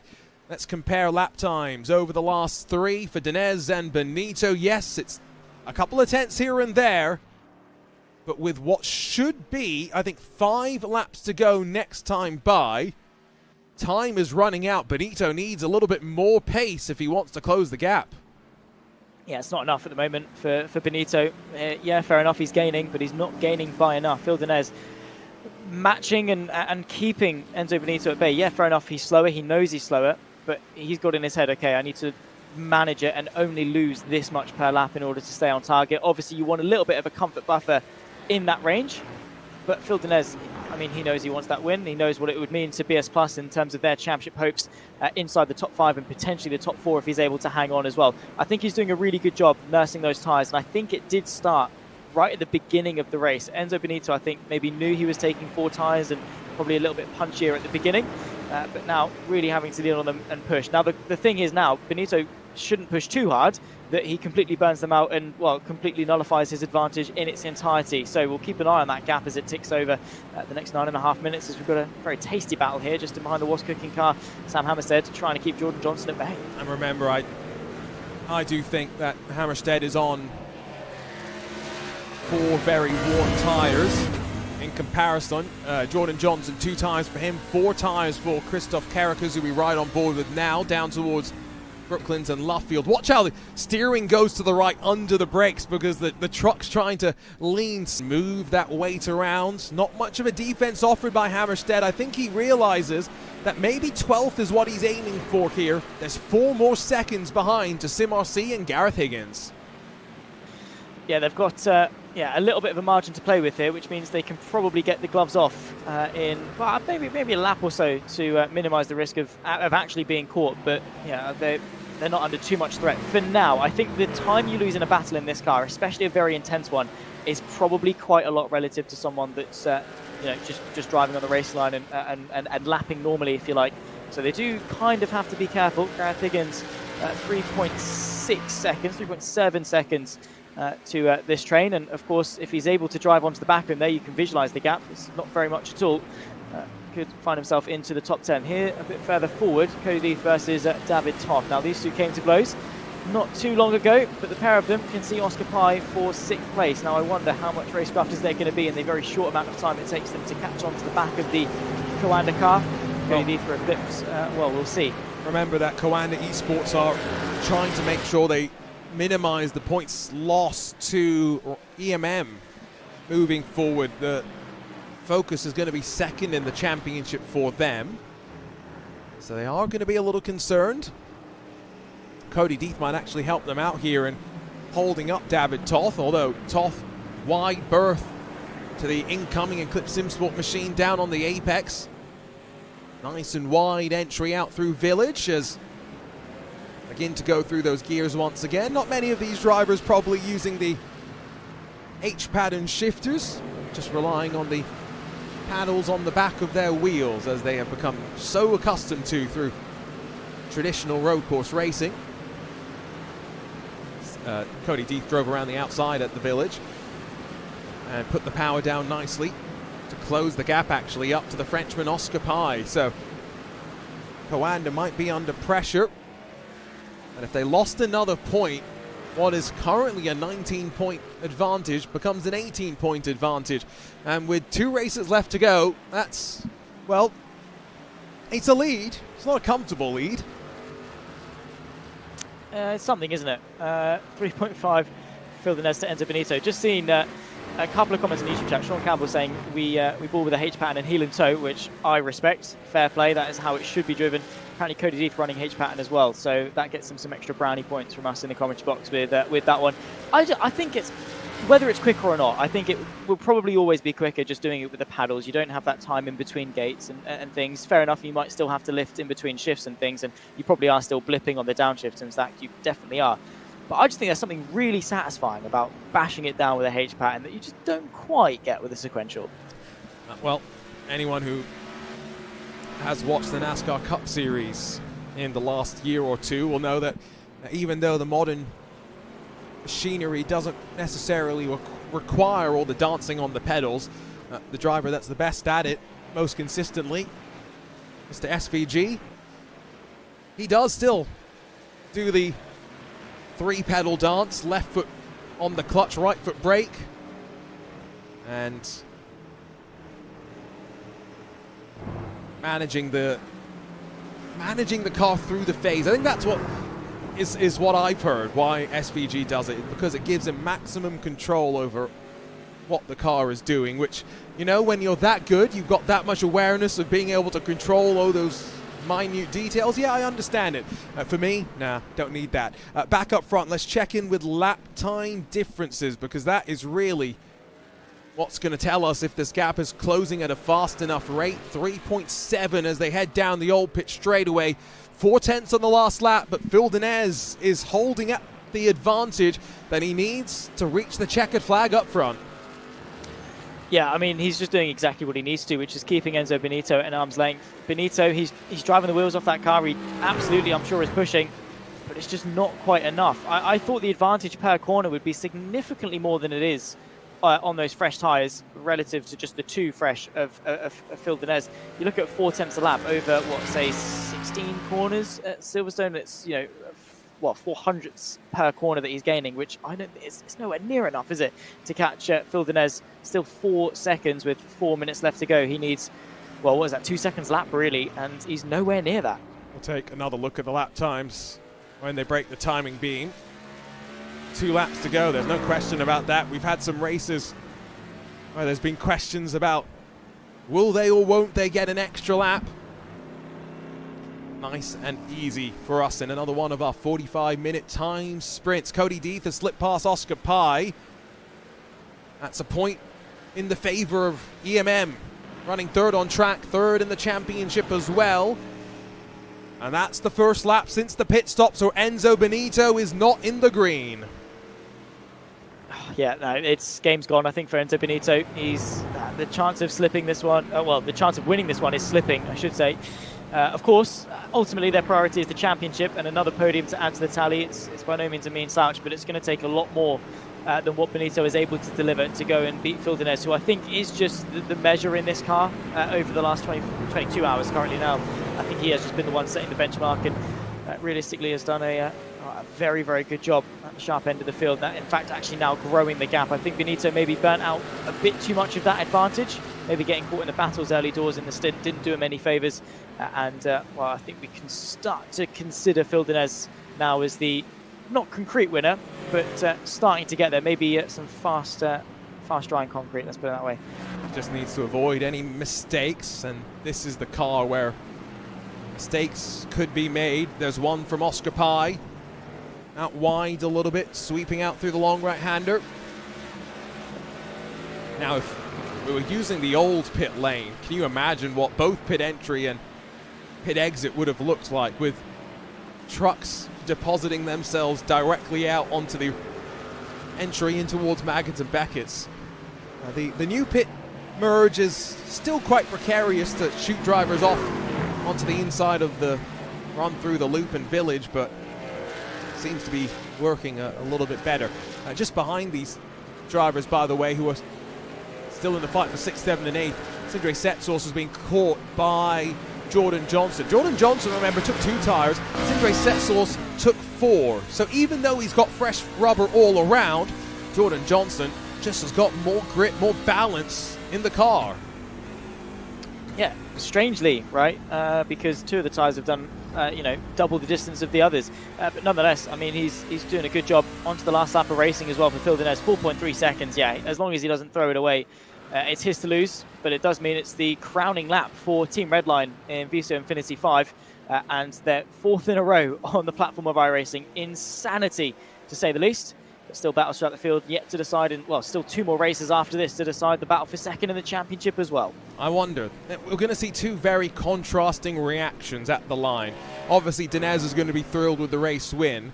I wonder if we're going to see any elation from Benito. It does kind of look like he's got a half smile. He's definitely tired, though. So this is going to be that moment where they can finally relax, Zach, and enjoy those final 2 races in VCO Infinity.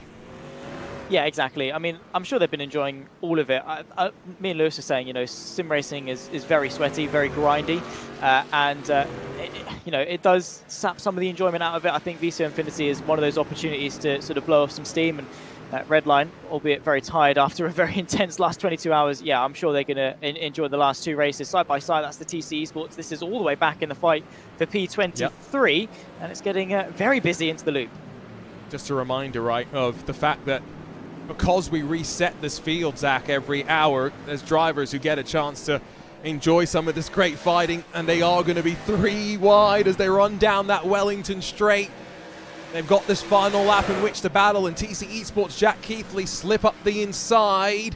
Oh, but then contact with Project 91 and Fraser Smith. Not the first time that we've seen him involved in some physical contact. While all of this continues, let's turn our attention up to the front of the field. First, to celebrate with Phil Denez, who has mastered the trucks, to say the least.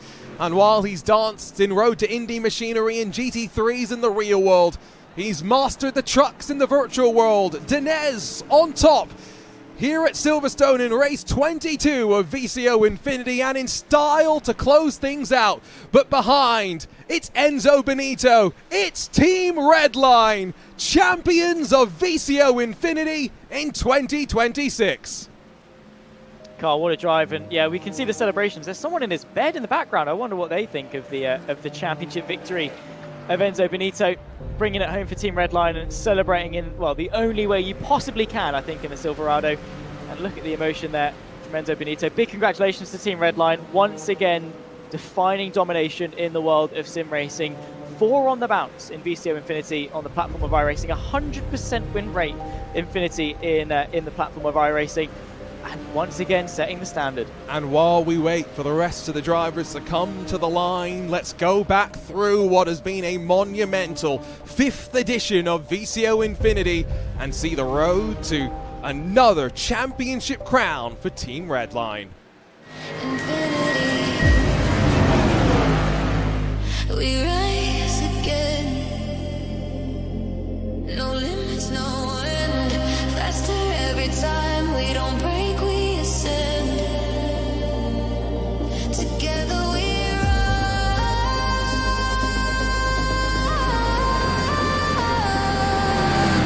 Together we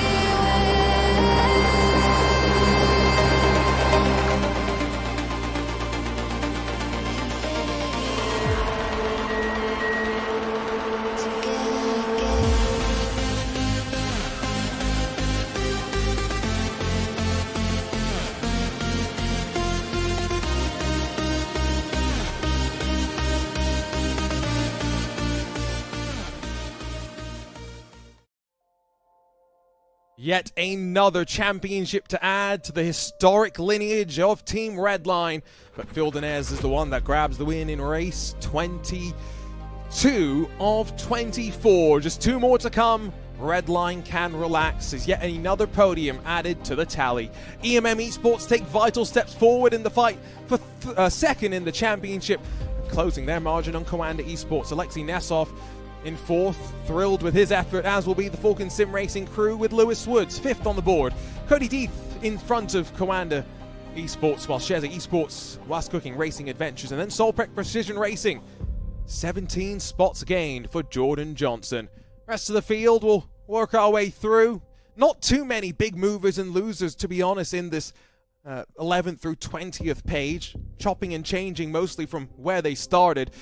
Going down through the field, though, that's where there's some more stories. Marcel Chinchik, qualifying didn't go his way, up to 25th. In comparison, MG18 started in 6th, down to 27th when the results tally through.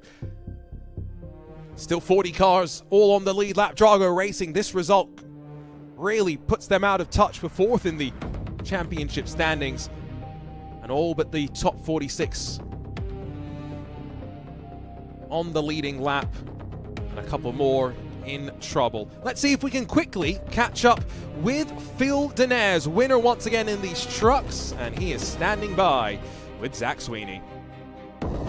Yeah, thank you very much, Arjuna. Phil Denez, how does that one feel? You seem to be pretty handy in the Silverado. I guess so. Yeah, like I said in the last one, I don't have too much experience in this car, and it seems to gel with me really well. Now, a lot earlier in the morning. Didn't expect too much out of this one, but yeah, I'm super happy. Congrats to Redline for their championship, but it feels good to at least take away a little spotlight from them in this race. Yeah, exactly that. They have been the stars of VCO Infinity, to put it lightly. Obviously, with BS+ competition, pretty intense battle, and a potential 4th place in the championship for you guys. Obviously, I can see you're probably quite tired over the last 24 hours. How is it playing on your mind going into the final couple of races? Are you focused on that championship? No, I think we're just going to go for best results that we can and finish on a high, really. Awesome stuff. Well, big congratulations for your victory here at Silverstone, and best of luck for the last 2 races. Thank you, guys. Always great to catch up with our winners, and as Phil mentioned, steals a bit of the spotlight from Redline as they grab yet another VCO Infinity Championship. But 2 more races to go. We'll say goodbye to Zach Sweeney. We'll welcome back Lewis McLeod. Don't go anywhere. Final 2 races in VCO Infinity to come.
Welcome back, Lewis McClade, to the VCO Infinity broadcast booth alongside myself, Arjuna Kangi Party.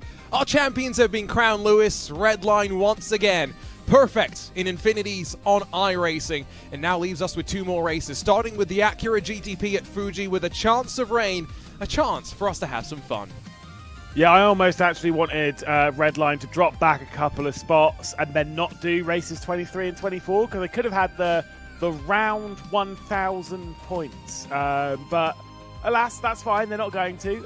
A 1,002 it'll be, and they will take part in the next 2. We've got 2 races left, one of which is what I would classify as quite a traditional and normal lineup, and the other one definitely isn't. We've got Acuras at Fuji, and then, as you've been mentioning quite a few times, the Formula Fords at Charlotte Roval. Are you expecting as much chaos as I am in that particular race? Do you know what? Actually, I think it'll be calmer than you think it'll be. Ooh, okay. Well, Lewis is sending his stall out there. Let's head over to the Fuji Speedway, where for the final time, threat of rain has materialized into actual rain, and therefore qualifying a slightly mixed bag in terms of the conditions. Let's take a look at how they will line up for the penultimate race of VCO Infinity, with our championship being settled. It's the points behind and the places behind that have now got to be locked and loaded, and Elvis Rankin hoping to bring Coanda to second in the championship. He'll lead us to green alongside of Sean Campbell, 2 drivers who very much, you'd say, are prototype specialists. Same for Drago Racing and Movano, with Nicholas Boy and Loic Rabier behind them. David Adam for Blue Mercury Esports alongside of Carlos Fenalosa for TC Esports, your top 6, with Gustavo Ariel for Team Redline.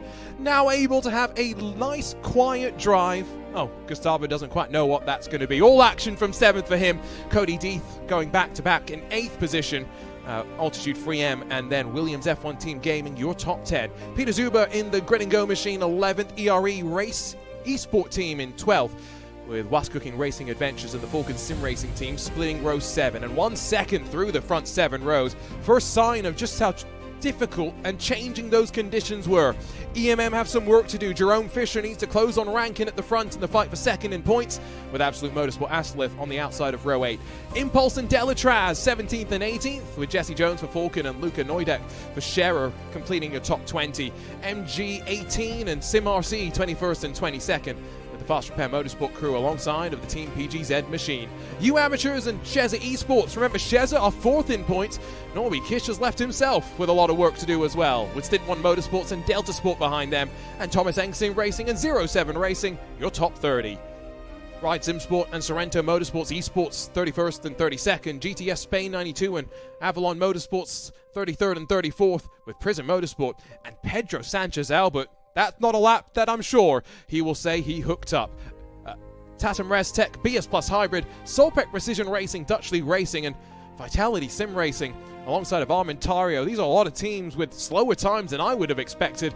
Brabham, Olympus, Bike 500 and FCB as well. Before you get to those failing to set times, Maniti, Capivara, and Visceral, it will be 49 that take to the green, down from the 54 that we've been seeing regularly through the event. Now, Lewis, I'm not sure if I believe my timing screen or not, but I'm seeing a mix. Some on the wet tire, some on the dry.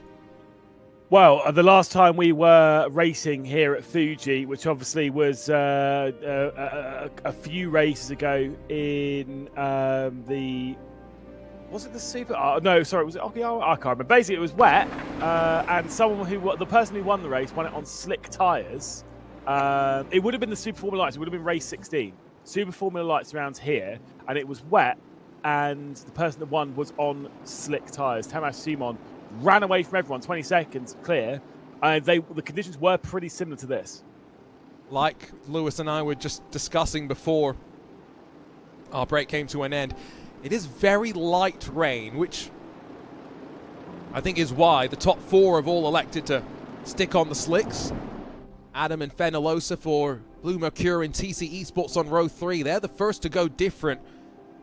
But it is about 50-50. So really interesting, Lewis, that some are going to gamble and they think that there's enough rain for the wet tire to be worth it. Yeah, I mean, they might go pretty quick early, David Adam and Carlos Fenalosa, but I think they are going to struggle. Those tyres are going to overheat aggressively unless more rain's going to hit the circuit. Shout out to David Adam. He is a 10K I-rated driver. His I-rating is 10,000 on the dot.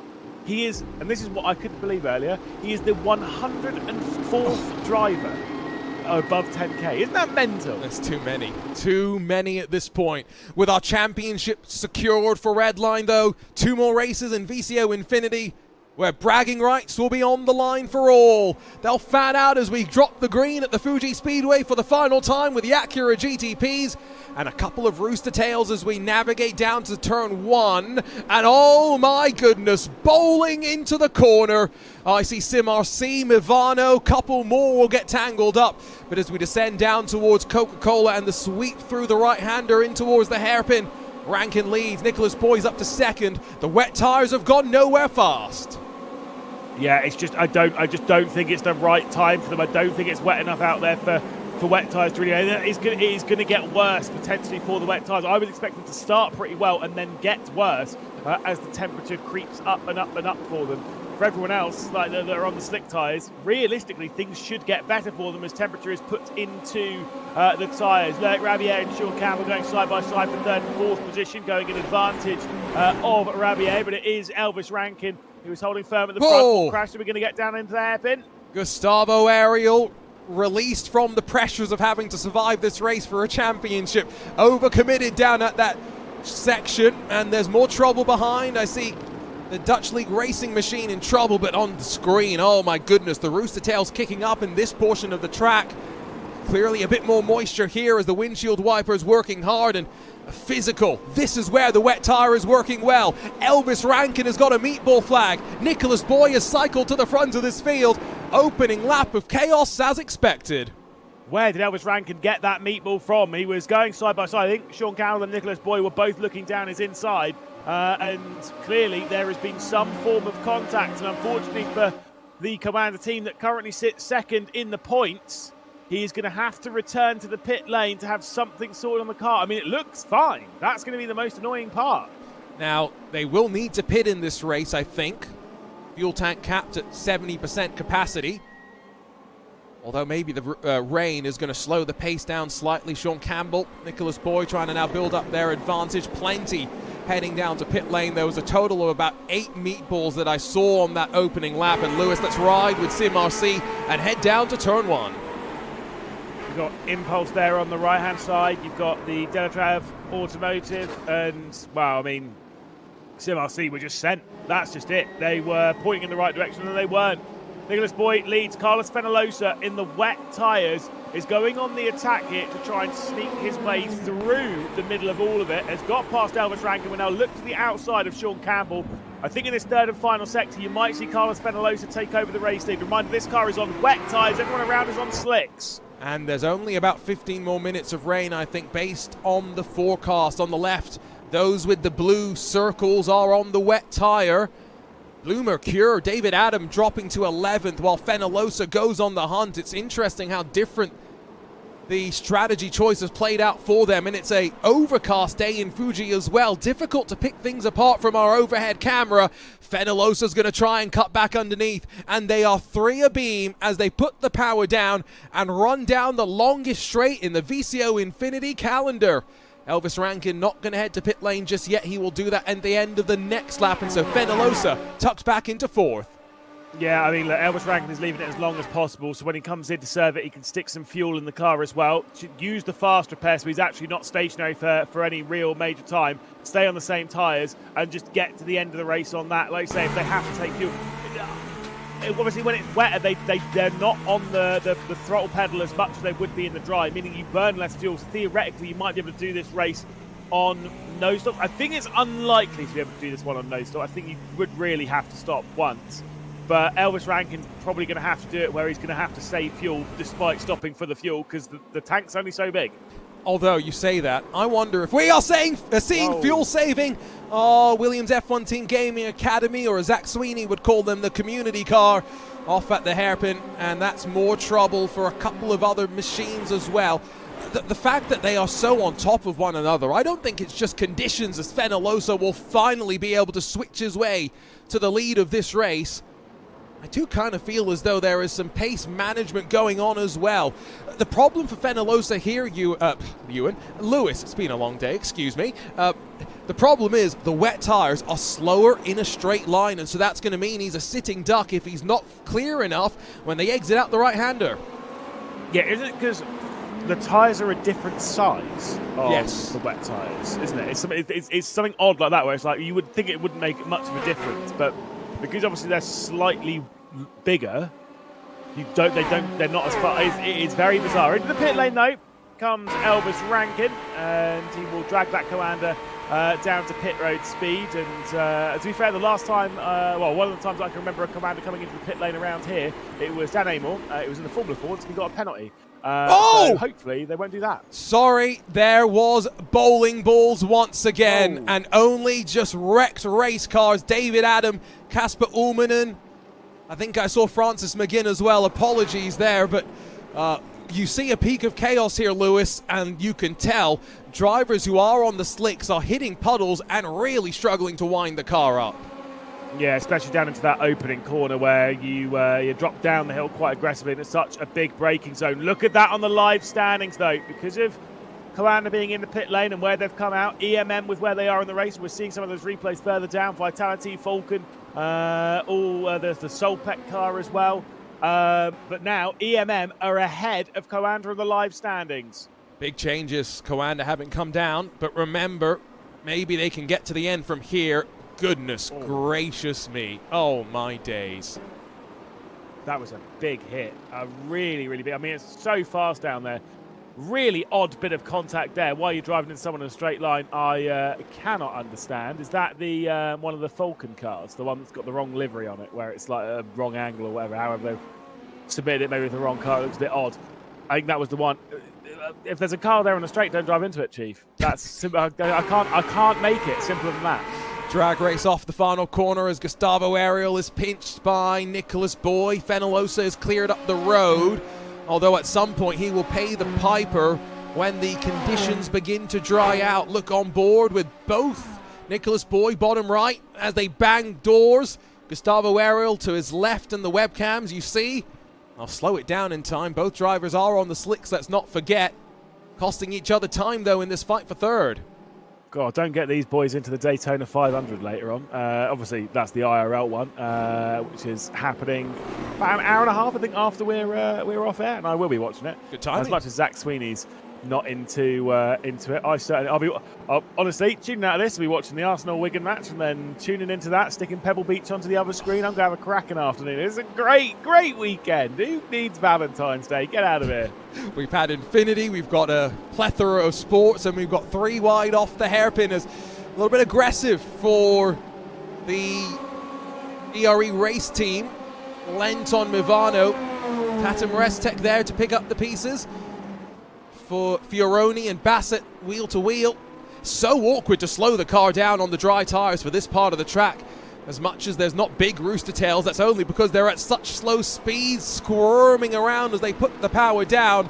They are losing time hand over fist right now. Yeah, the opening sector, really is both the opening sectors. Because you're riding around at such relative high speed compared to this sector, the downforce really helps at that point. In here, though, you've got that slow speed hairpin, and then you've got these 2 final corners that are so awkward. With how slow they are, you don't get any assistance, all suspension grip and what your tyres doing. Obviously, the tyres are a little bit too cold and not right for the surface. Why that final sector? It's almost certainly where Carlos Fenellosa is pulling out all of his gap, really, compared to Sean Campbell and Gustavo Ariel behind. We've got side-by-side between Loic Rabier and Matthew Bassett, and they are going to go side-by-side into the opening corner, along with Nicholas Boy and Gustavo Ariel, and it is going to be the Drago racing car ahead of Team Redline that we see there. Gustavo, I think, lost a lot of time off the corner. Not quite sure what the story is, but again, remember, championship's already locked up at this point, so no harm, no foul. Lots of cars did need to take to the pit lane, by the way, so expecting a couple of them to be diving back down in the latter stages for maybe a splash and dash after pitting on laps 1 and 2. Movano now leads this little battle pack. Victorino in the PGZ machine is underneath of Matthew Bassett, both in red. PGZ with the whites alongside. Bassett the black and red. Slightly easier to pick the two apart. Then Eclipse Sim Sport and Thomas Eng Sim Racing behind them. And as they work their way through, Sorrento Motorsports Esports there as well. They are plus 25. And drivers on the wet tyres, Lewis, are making good advantage of the tyre right now. Yeah, exactly. And if this rain doesn't last, I think it's just kind of staying. We're getting a little bit of moisture on the surface of the racetrack that keeps being added to. It's not being cleared up enough. Like I say, it's leaning towards the wet tyres at the moment. Will it towards the end of the race, though? That is the question. Carlos Penalosa and Sean Campbell, by the way, have just navigated a little bit of lap traffic. I think it's the blue Mercure car might be going a lap down and getting boxed in here. Matthew Bassett, he was trying to think of which way to go, looking to the left-hand side of Noah Osbaldeston, but there was no gap there because the grass was there, and it was Cody Deeth to pick his way through. Remember, lap 1, we had some bowling. Oh, hello. Fortunately avoid the bowling, but they overshoot the brake zone to Eclipse Sim Sport, as well as I believe that was Matteo Victorino in the PGZ machine. It's Matthew Bassett that now leads this little grouping. About 5 minutes more of rain atop this track before I think we begin to see drier conditions, but there was enough rain that I think the wet tyres have proved to be a worthy gamble in the early stages, knowing there's a pit stop incoming. Send up the inside. Oh, a bit of contact there. Victorino makes the move. Yeah, the points obviously switching around quite a bit with the likes of Cody Deeth and even the Deltras Automotive by Major Garage Car. But they're needing to score some decent points here in this race because they're trying to get into the top 10 of the point standings. You can see on the live standings there on the right-hand side, that is the case for the pair of them. They've deposed the Vulcan Sim Racing 44 car. The 33 remains in the top 10, but the 44 no longer is with its current race position. So as much as we're talking quite tightly of this battle for second and third in the top of the table between Coanda and EMM, there are plenty of battles up and down this field that all these drivers have high aspirations of stealing positions away from us. Still a fair amount of time left to go. Obviously 33 minutes of this race and 45 minutes in some Formula Fords at Charlotte. A lot of positions to be gained, a lot of drama left to be had, a lot of opportunity to move up the standings. I think we could see some changes in that top 10. $5,000 of prize money to be split between the top 5. Well, Gustavo Ariel very close to the back of Nicholas Boy through turn 1. He was able to hold on to the position because of the straight line speed, but Tatum Reztec plus 32 from where they started this race. Wet tyres have been a boon to them. Jerome Fisher in that EMM machine that's fighting for second in the championship. Front of him, it's Thomas Eng Sim Racing behind. It's BS Plus Hybrid. But it's all wet tyres slowly rising here. And EMM hoping not to be swarmed. Look at the grip on offer from those wet tyres as it looks to the outside down to the hairpin. Yeah, far better from the BS Hybrid car. Easily able to flick its way through. But still, even with that speed difference for the wet tyres, Carlos Fenellosa leading by 7 seconds. Look at that graphic. It's still pretty 50-50 in that top group as to whether you should be on slicks and wets. And I think this race will more likely come to the slick runners than the wets. Obviously, at the moment, being short-sighted, it's definitely getting better for the wet tyres as each lap goes on. Just get the feeling as we approach that checker flag, the rain's going to ease up quite a bit, and we should be in pretty good stead. But I think that's when those wet tyre runners will come in, fill their fuel back up, remember, and put the other tyre on. Nicholas Boyes wide through the final corner. Opened a door for a couple to slip through. Another driver losing time on this particular lap. That's Matthew Bassett, who's been in the thick of the action, I think it's fair to say, for so much of this race so far. About 15 minutes complete. Oh, just loses it. Dry tyres on a wet track. Yeah, I know Zach Sweeney and Dane Baird have probably sat there thinking Lewis is going to talk about what gear he was in. No, I'm not. That was just a bit of a lock-up on the rear. I made a bit of a blunder earlier. I said someone shifted up and that's why they spun, and then we got an onboard with Dane. Dane was like, I'm going to make sure that we can see the gear, and there was no shift. Fuming, I was. Made me look like an idiot on broadcast. I mean, that's easy. But sack him. throwing you straight under the bus. Can I join? Yeah, in? live as well. Absolutely brutal. Honestly, and then it happened later on. And I said, well, no, it wasn't because they shifted gear. And he wrote, well, guess what? Oh. Yeah, they shifted gear. The fun we have behind the scenes.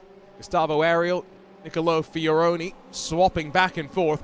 It does seem as though with only a handful of minutes remaining in the expected band of rain that's on top of the circuit, parts of the track still dry enough for the slicks to work. Switching through the very slow end to the middle sector, up the hill into the final sector now of the lap. Sean Campbell's done a great job to hold 8.8 seconds off the back of Fenolosa. So, I mean, he then to have pulled. I know, obviously, Gustavo Ariel had to work his way up the field here, but he's got a 5-second gap to Gustavo Ariel. That's not many people in sim racing that can say they've done that in their sim racing career, getting 4 or 5 seconds over a driver of that caliber. Behind all that, though, it is all kicking off. Fiorino, you've got Noah as Boulderston, who's finally got to grips with the wet weather tyre. Nicholas Boy, who I was going to say, he's probably got the speed to get back involved with that fight, but I don't think he's got the grip to keep them behind for much longer. In the second grouping, as Boy, Fiorino and Ariel continue to tussle amongst themselves, it's Eclipse Sim Sports and Cody Deef going back to back, switching the keys to a NASCAR truck machine over to the keys to an Acura GTP. Gets off the corner nicely behind him, BS Plus Hybrid and Jerome Fisher squabbling. It's interesting, Lewis, that a lot of the cars that had to come back into pit lane for a bunch of repairs, for the most part, did decide to switch onto wet tyres at that time as well.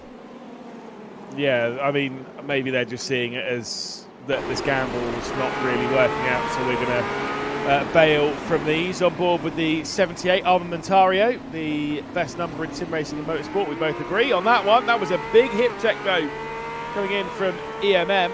And 12th position for Jerome Fisher on the slick tyres in that EMM car. Still a few points now shy of Commander, is starting to make progress and move their way forward bit by bit, just to score those extra points one step at a time. There's a second band of rain that's now building, but it is about 30 minutes away. So how quickly does the track begin to dry? And when does that switch get flipped? Because it's, Deeth on the curb. Got him very, very squirrely. He'll hold the inside, though, and should be able to put the power down nicely and frustrate those behind. Movano up high. Out of the draft momentarily, but single file they get once again. Yeah, it'll be interesting once that switch is flipped, because it happens very quickly in the world of iRacing. You can see here, no drops falling in the camera shot as Loic Rabier slides up to 8th. Yeah, kind of this position keeps switching between Movano and Eclipse. You got the Thomas Angus Sim Racing as well as the BS Hybrid, and they're all pretty tight. But again, the two lead cars in this are on the slick tyres, and Cody D did a great job on the points to move Eclipse into the top 10. And now locked on points with the Delatraz car. Looks to the outside, and it was actually the inside, and flicked his way back through on Loic Rabier, and some big slides coming into the hairpin. That's, I mean, look, it's going to be super awkward there, one of the slowest parts of the track, and the slower that you get in these wet weather conditions, the harder it is. Again, these cars are not built to go that slow. And as well, we should point out, this is relatively light rain for what Fuji is capable of producing. We could have a proper monsoon.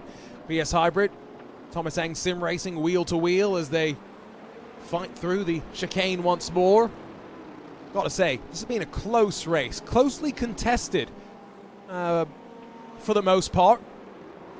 About 23 machines have not needed a trip down pit lane. I am very curious if Elvis Rankin, who's 23rd on the board right now, is going to be able to eke out the fuel to reach the checkered flag. I tell you what, let's see what the view's like for Carlos Fenolosa, because what a drive. What a drive to control the front after the chaos of those opening couple of laps, and now putting himself halfway through this race in a great position. Yeah, 11 seconds clear, of course. When that pit stop's dealt with, they'll stick a little bit of fuel. Again, they might not have to. If they're driving slow enough, they may not have to, and we'll have to keep our eye on Carlos Fenalosa for that one. We've seen some big fuel saves happen throughout this event so far, as Noah Boulderston gets past Nicholas Boy, and Gustavo Ariel has been passed by Nicolo Fiorino, and up into third position goes the Tatum Raztech team. Can Gustavo Ariel find his way back through? It is very much advantage the wet tyres, but the slick tyres still have the grip to do something about them. It's here where it's the most awkward, I think, one of the slowest parts of the track. Watch as Gustavo tries to switch direction, put the power down. It's just squirming around on him. It's not the same sort of a four-wheel drive system as we had back in the old LMP1 prototype days. It's definitely not going to be as much of an assistance in these conditions when you're at slow speed. It spools up at higher speeds on your run down the long main straightaways. 4 cars throw a blanket over them. Matteo Victorino is then in no man's land before you dive into this second battle pack, which has been where the majority of our attention has been focused. And I wish I had a weather radar to show you, Lewis, because at this point in time, there is not much more of the band ready to pass over the circuit. Dry conditions should be among us soon. Yeah, where's my Sebring meteorologist gone? Arjuna, get that green screen going, stand in front of it and tell me what's going to happen. I think Come on. You might make my brain overload with how much has gone on today. Oh, mistake from Cody Deeth. BS Plus Hybrid up to 8th. You think that's a little bit too much to add to the broadcast? Maybe not to add to the broadcast, to add to my workload, yes. Yeah, it's fine. No, I'm just, it's fine. I mean, I could probably change the background here and I could do it, but it's fine. Don't worry about it. I'm obviously taking a mick. For the first time, by the way, the gap has started to come down towards the front. It was 10 seconds, but for the first time this race, Sean Campbell was faster on the previous lap than Carlos Fenalosa. It was 0.6 quicker on the previous lap. So the gap's coming down a little bit. You can see it there. It's been growing and growing and growing. And you know what? I think this might start to slip through the fingers of those wet tyre runners. That's telling me that this is becoming a slick tyre race. Still plenty of spots of rain at this end of the racetrack. Lots of golf courses that unfortunately would not be in a very playable state right now unless they've got a good drainage system, Lewis. I wouldn't want to play in this. I played. You tried playing in the wet? I played in worse. I played. Did you not see what the conditions I played Pebble Beach were in? Pebble, yeah. Me and Cam were to us yesterday actually, because he was like, "Oh my god, I really want to play Pebble." And I'm like, I feel bad for you because when you played it, yeah, it sucked. Yeah, it was worse than this, that's for sure. Look at that lap time, by the way. I can't grip the golf club. That's why it's too wet. It's rain gloves, mate. Yeah, maybe, but it just doesn't work for me. Yes, indeed, much faster. 2 seconds faster on that previous lap for Sean Campbell versus Carlos Fenalosa. And every single slick tyre runner will be in the same camp, starting to get faster. I think for Coanda, this is actually going to be all right because Elvis Rankin did not change onto the wet tyres when he came into pit lane. So if he is able to, eke out that fuel, he could be able to get to the end. Didn't spend very long in pit lane, so it took the fast repair, probably added a couple of gallons, liters of fuel, whatever your choice of units is. And then off to the races once more. About 20 minutes to go. I wonder at what point there is the thought of pit stops. Remember, this Acura capped at 70% of its maximum fuel capacity to try and mitigate any fuel-saving races. What we can see, though, is the fact that not only is Fenalosa being hunted down, but now Tatum Raztech, all that momentum starting to falter as they slide backwards closer to the dry runners still out there on track. Yeah, and then obviously behind that, Sorrento, Motorsport Esports, hate that, just pick one.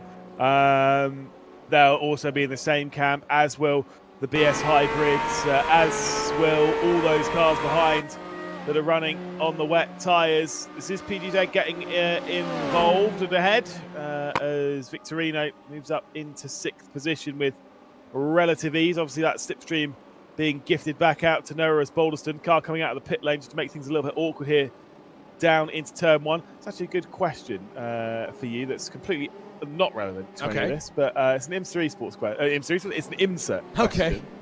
In IMSA, because obviously, you know, the GTPs and stuff like that, where a lot of it is run in, similar to the hypercar, well, it's the same as WEC, right? Yes. To a degree. They're obviously all running metric. What does IMSA use? Do you use Imperial metric? For what? For just generally, from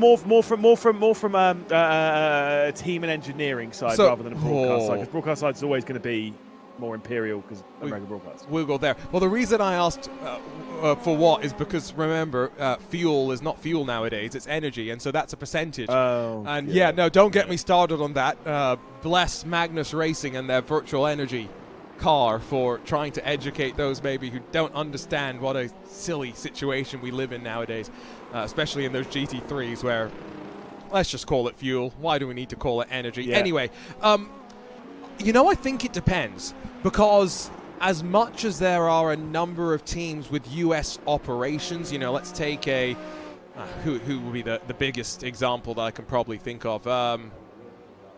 Wayne Taylor Racing, right? Use them as the example. Based in the US, an American operation. So I'm assuming they probably use a little bit more of the Imperial units for some things, although there are some things in motorsports where metric is the standard, so that's part of it. But there's a lot of European teams that actually fly in, and not just European teams that fly in, but, the WRTs that now have set up bases in Charlotte and whatnot. So I would assume that they're probably using a bit more metric, but you know my opinion. There's only one correct unit, and that is our Lord and Savior. Freedom units? Exactly. Metric units. Penalty for BS Hybrid for speeding on pit entry. The wet tyre runners have had to come in because they want to put some dry tyres on. Yeah, I mean, front times. Sean Campbell, he will overtake this lap, by the way. His last lap, fastest lap of the race, he just set a 37.7. I say this lap, he's 1.8 seconds behind the lap's about to come to a close, but it'll be on the start-finish straight this time by potentially, if not in the first sector. TC Esports 41.4. That is a large difference on time between the pair of them, over 3 seconds. In fact, it might be even before the start-finish straight, because, I mean, Carlos Fenellosa's got to come into the pit lane, surely, because with 18 minutes left to go, those tyres are toast. And I'm glad I said it at the start of the race. It should have been slicks.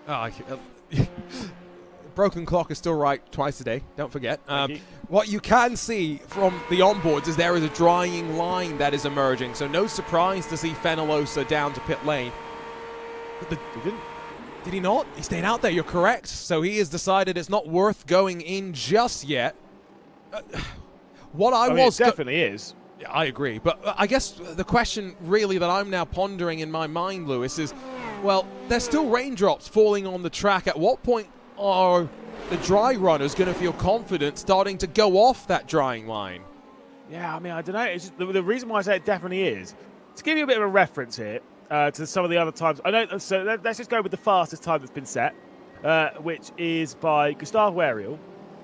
He was 5.5 seconds faster than Carlos Fenelosa. 5.5. Whoa.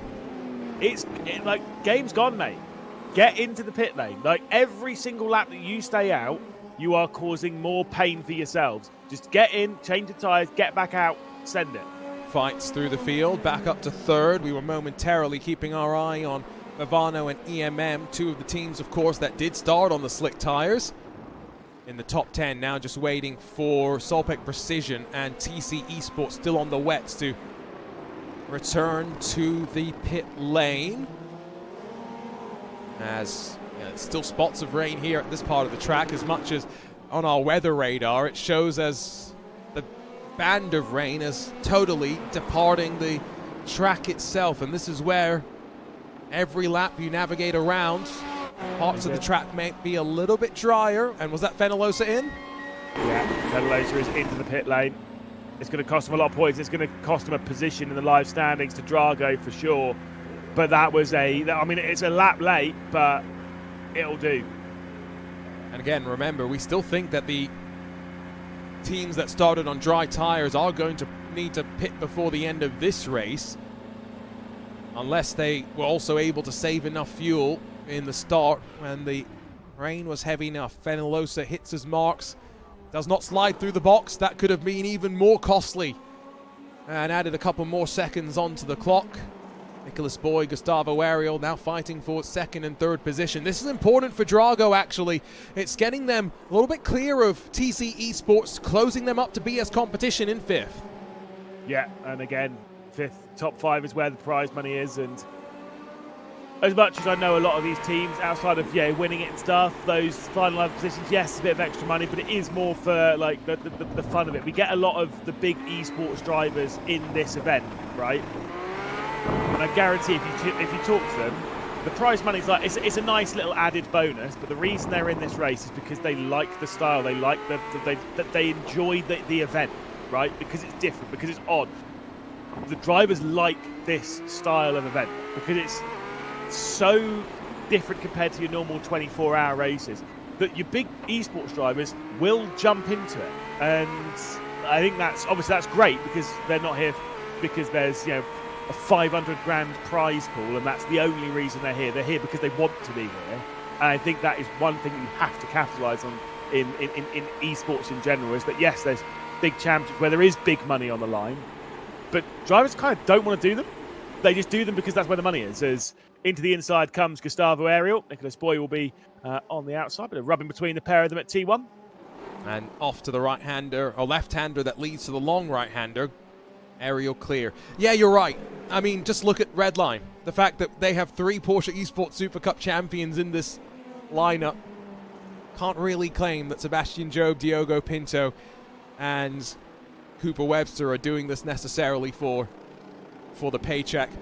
But it also means that we get to mix the red lines with some of those smaller teams. And I'll go back to the race that we had with the Radicals at Road America. How special for Diogo Pinto in that red line machine to be challenged by someone who may not have expected ever to be in a race against someone like Diogo. Of course, in that, was it Capivara Racing? Number 12, Francisco Camillo, although unfortunately this particular race didn't go as well for him. No, but I will say that race, regardless, the final few corners of that race were absolutely epic. Camillo did an unbelievable job to fend off the red line car, and that's what you like. It's really important that we get this is one of the events that obviously it's one of the things that Florian's always targeted for this event. Is it is. Yes, we want to have the highest level of esports in there because you need them there as reference, and also the competition where we're keeping our eye on your red lines versus your Coanders, BS competition in there, Drago Racing, the little team that could, or something. To have them up in the mix, right? But it's really important to have those fights down outside of the top 10, having 55 cars out on this grid, constantly racing and battling something, and every now and then they get that special race where they get into the top 10 or top 5. It's a big story. That's what this whole event's about. I picked up what you put down there as Movano and EMM Esports 5th and 6th positions. Remember EMM with Coanda, Elvis Rankin back up to 9th, only gaining 3 points on Coanda. They are going to need a Herculean effort in the final race and need some misfortune, regrettably, for Coanda if things will go in their favor. Yuri Toman's the next to dive down on towards the pit lane, but as we run down the main straight into turn 1, Simrc give a wide berth to Peter Zuba, who slips past up the inside. Vince Peters in the Visceral Esports machine, still on the wet tires. Oh, he must be feeling the pain. Yeah, it's not somewhere I'd ever want to be. I can't tell you how frustrating it would be to. Effectively, it would be like driving around in a car where like when you're in an open wheel race and you lose the front wing, but it doesn't give you a black and orange flag, so you just kind of keep going. Oh, right? Yeah, yeah, it sucks, honestly. And it's to the point where you're driving around being like, there's no way that I would, if I pitted, there was no way that I'd finish ahead of myself doing this. But you're already committed to it, so you kind of have to just do it. Yeah, I have to assume that he's been saving fuel and is well and truly committed to a no-stop. Maybe implying that some of the others can also no-stop. Out of pit lane for Yuri Toman, and deposited directly into the fight for 5th position as Rabier and Jerome Fisher continue to squabble here. I think Jerome Fisher really does want to get this move made. He's obviously not going to force the case, doesn't want to risk any penalty points. However, an extra point here means one more point you don't have to try and fight for in the next and final race. I'm kind of not convinced they need to stop, you know. You think so? I'm almost, yeah, I don't know why. I think there'll be a few people in this group that are no stopping this race. Yeah, there would, especially when you're on the slick tyres in the wet earlier on, because it was like at that point it's so tricky. You have to be so gentle and delicate on the throttle. At that point, you're going through, especially like this part of the track, right? There would have been a point where they're on the slick tyres, you're barely full throttle around this whole final sector. Think of how much fuel you're saving. Well, I tell you what, I reached out to our resident expert at RaceSpot TV, Sir Will Chadwick. Yes, he is Sir Will, henceforth on the RaceSpot airwaves. No stop confirmed. As if I'm too good for this, mate. Look, Chad, we trust in Chadders. We do trust in Chadders. He's a smart man, knows what he's doing, and has some great sayings for the broadcast, which he dropped earlier on. Some of them were a little bit risque, but that's fine. Oh. Did you not hear his risque one? And apparently not. Oh, I'll tell you afterwards. I can't repeat it. I've already said it twice. I've already dropped it. I've dropped it twice again on this broadcast. I can't do it. I might sneak it in at some point before the end of the last race. All right? You have to listen out for it. We know that you are one that is apt to sneak one in. 9 minutes left to go. Campbell, Ariel. 9 seconds between them. Not expecting that margin to change materially. Crucially, Gustavo Ariel has cleared himself of Drago Racing, who, in what has been a topsy-turvy VCO Infinity, the little team that could, now 16 points clear of TC Esports. What's happened actually to Carlos Fenalosa since he's left pit lane? I think he got dinged with a pit lane speeding penalty, Lewis, because he was stationary for 61 seconds. Yeah, potentially, which is a shame. Which would have been easy to do with the lack of grip. Getting that car slowed down to pit road speed would have been very, very difficult, as Jerome Fisher has got past the Movano car and up into 5th position. And there's a big send as well. Oh my goodness, that's just trying to get past some of the lap traffic, which is getting quite thick out there.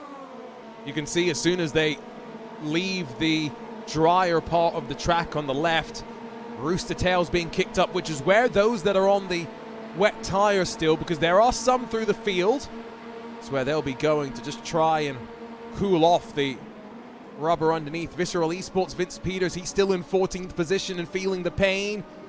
Deep under the brakes, Sheza Esports, Norby Kish loses a spot, and that is actually crucial. Sheza are still on the wet compound of tire.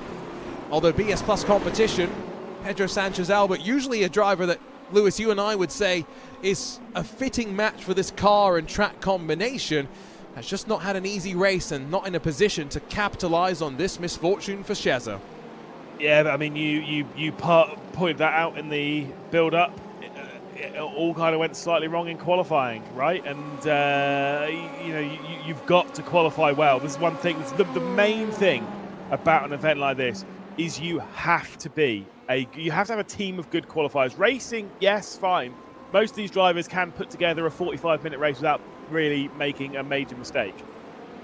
But where you're starting this race is so critical, and I think that's what's cost BS. What's cost Coanda like a really good run at Redline. It's a little bit of bad luck, but also not consistent qualifying towards the front. If you're on the front couple of rows basically all of the time, you're good to go. It's rare to see, that first page when we do the starting grid and it's the first 6 cars? Rare to not see a red line on that.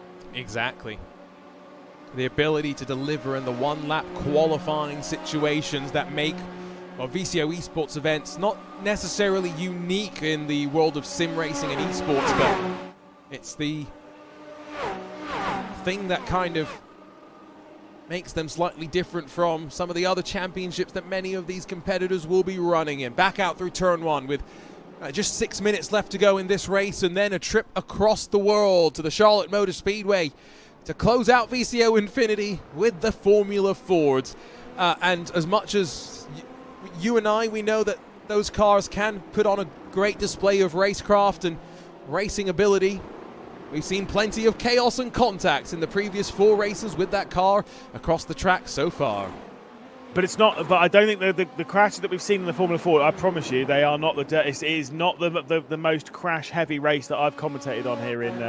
What was it? In VCO INFINITY V? The Okayama Super Formula Lights. Honestly, I've never seen more cars upside down. Oh. It was constant through the race. It was absolutely. It was like, there's another car in the street. Oh, there's another car in the street. I think Coanda, in one of the flips, I think they did something like 9 or 10 rolls. Wow. Yeah, they went. Well, I'm going to have to go and find the replay because I was having a quick nap during that particular race. I will say, Lewis, my bed decidedly more comfortable to get a couple of hours of sleep compared to the back of my car a couple of weeks ago. But, you know, I was quite excited to wake up and jump back on. Sounds like I just missed all that action as well because I was back on for the very next race. Oh. I'll tell you what, it was race 20 and it was about 42 minutes and 50 seconds left to go. If you want to go and watch it, obviously on YouTube, it's part 4 of VCO INFINITY V. Go and check it out. I literally have paused on the moment when the commander's starting to go, and boy does it! Love it. From not a particularly high-speed crash as well. It just, you know, that's sometimes how it goes. Off the road. That's the Williams community team. Mal Dendinka slips wide. 16 positions down from where he started. Grid and go. Peter Zuber slipped past Thomas Imberg. Now, Zuber did have to pit for damage repair, but he stayed on the slick tire. Imberg is one of those drivers that's doing the no-stop with just 4 minutes left to go. Where is our race leader, Sean Campbell, wrapping back around to see the start line once more? That will make it 3 laps left to go. Yeah, plenty of time to drink this one in and really enjoy it for Grid and Go. It's going to be an important points haul after the previous race. I mean, the number 2 and the number 1 are pretty close on points between the two of them. They were only 2 points separate coming into this race, and they had the Altitude 3M car between the two of them. So this will be a big points haul for Grid and Go. It's not going to obviously move them into the top 10. I think it's really going to. It's not going to move them even into contention for the top 10. The ship's kind of sailed on that one. But just somewhere like top 15. That's it. At this point in the event, you're starting to think of those goals. And to have a race victory in this event is obviously going to be really important. It's something that Grid and Go have only got one of in this event thus far, and that was in those Super Formula Lights at Okayama a little bit earlier on, but that was also in the number 2 car rather than number 1. And you know, they'll be slightly disappointed given that they had 2 cars, that they haven't had more race wins. Even with the misfortune, they definitely would hold themselves to that standard of needing the wins. On the right side, we'll see the top 20 momentarily. It's relatively close between the Williams F1 Team Gaming Academy crew and the BS Plus hybrid machines.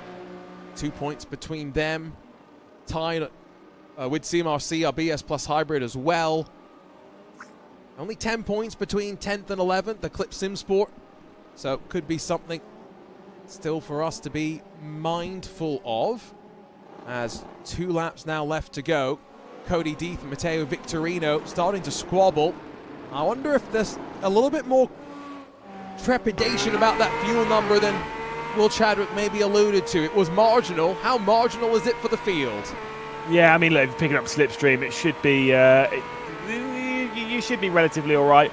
I think, look, they'd be keeping their eye on the fuel numbers. I don't think anyone's going to be particularly close. Certainly not as close as Diogo Pinto was around here in the Formula Fords a little bit earlier on, where he was chugging up towards the line.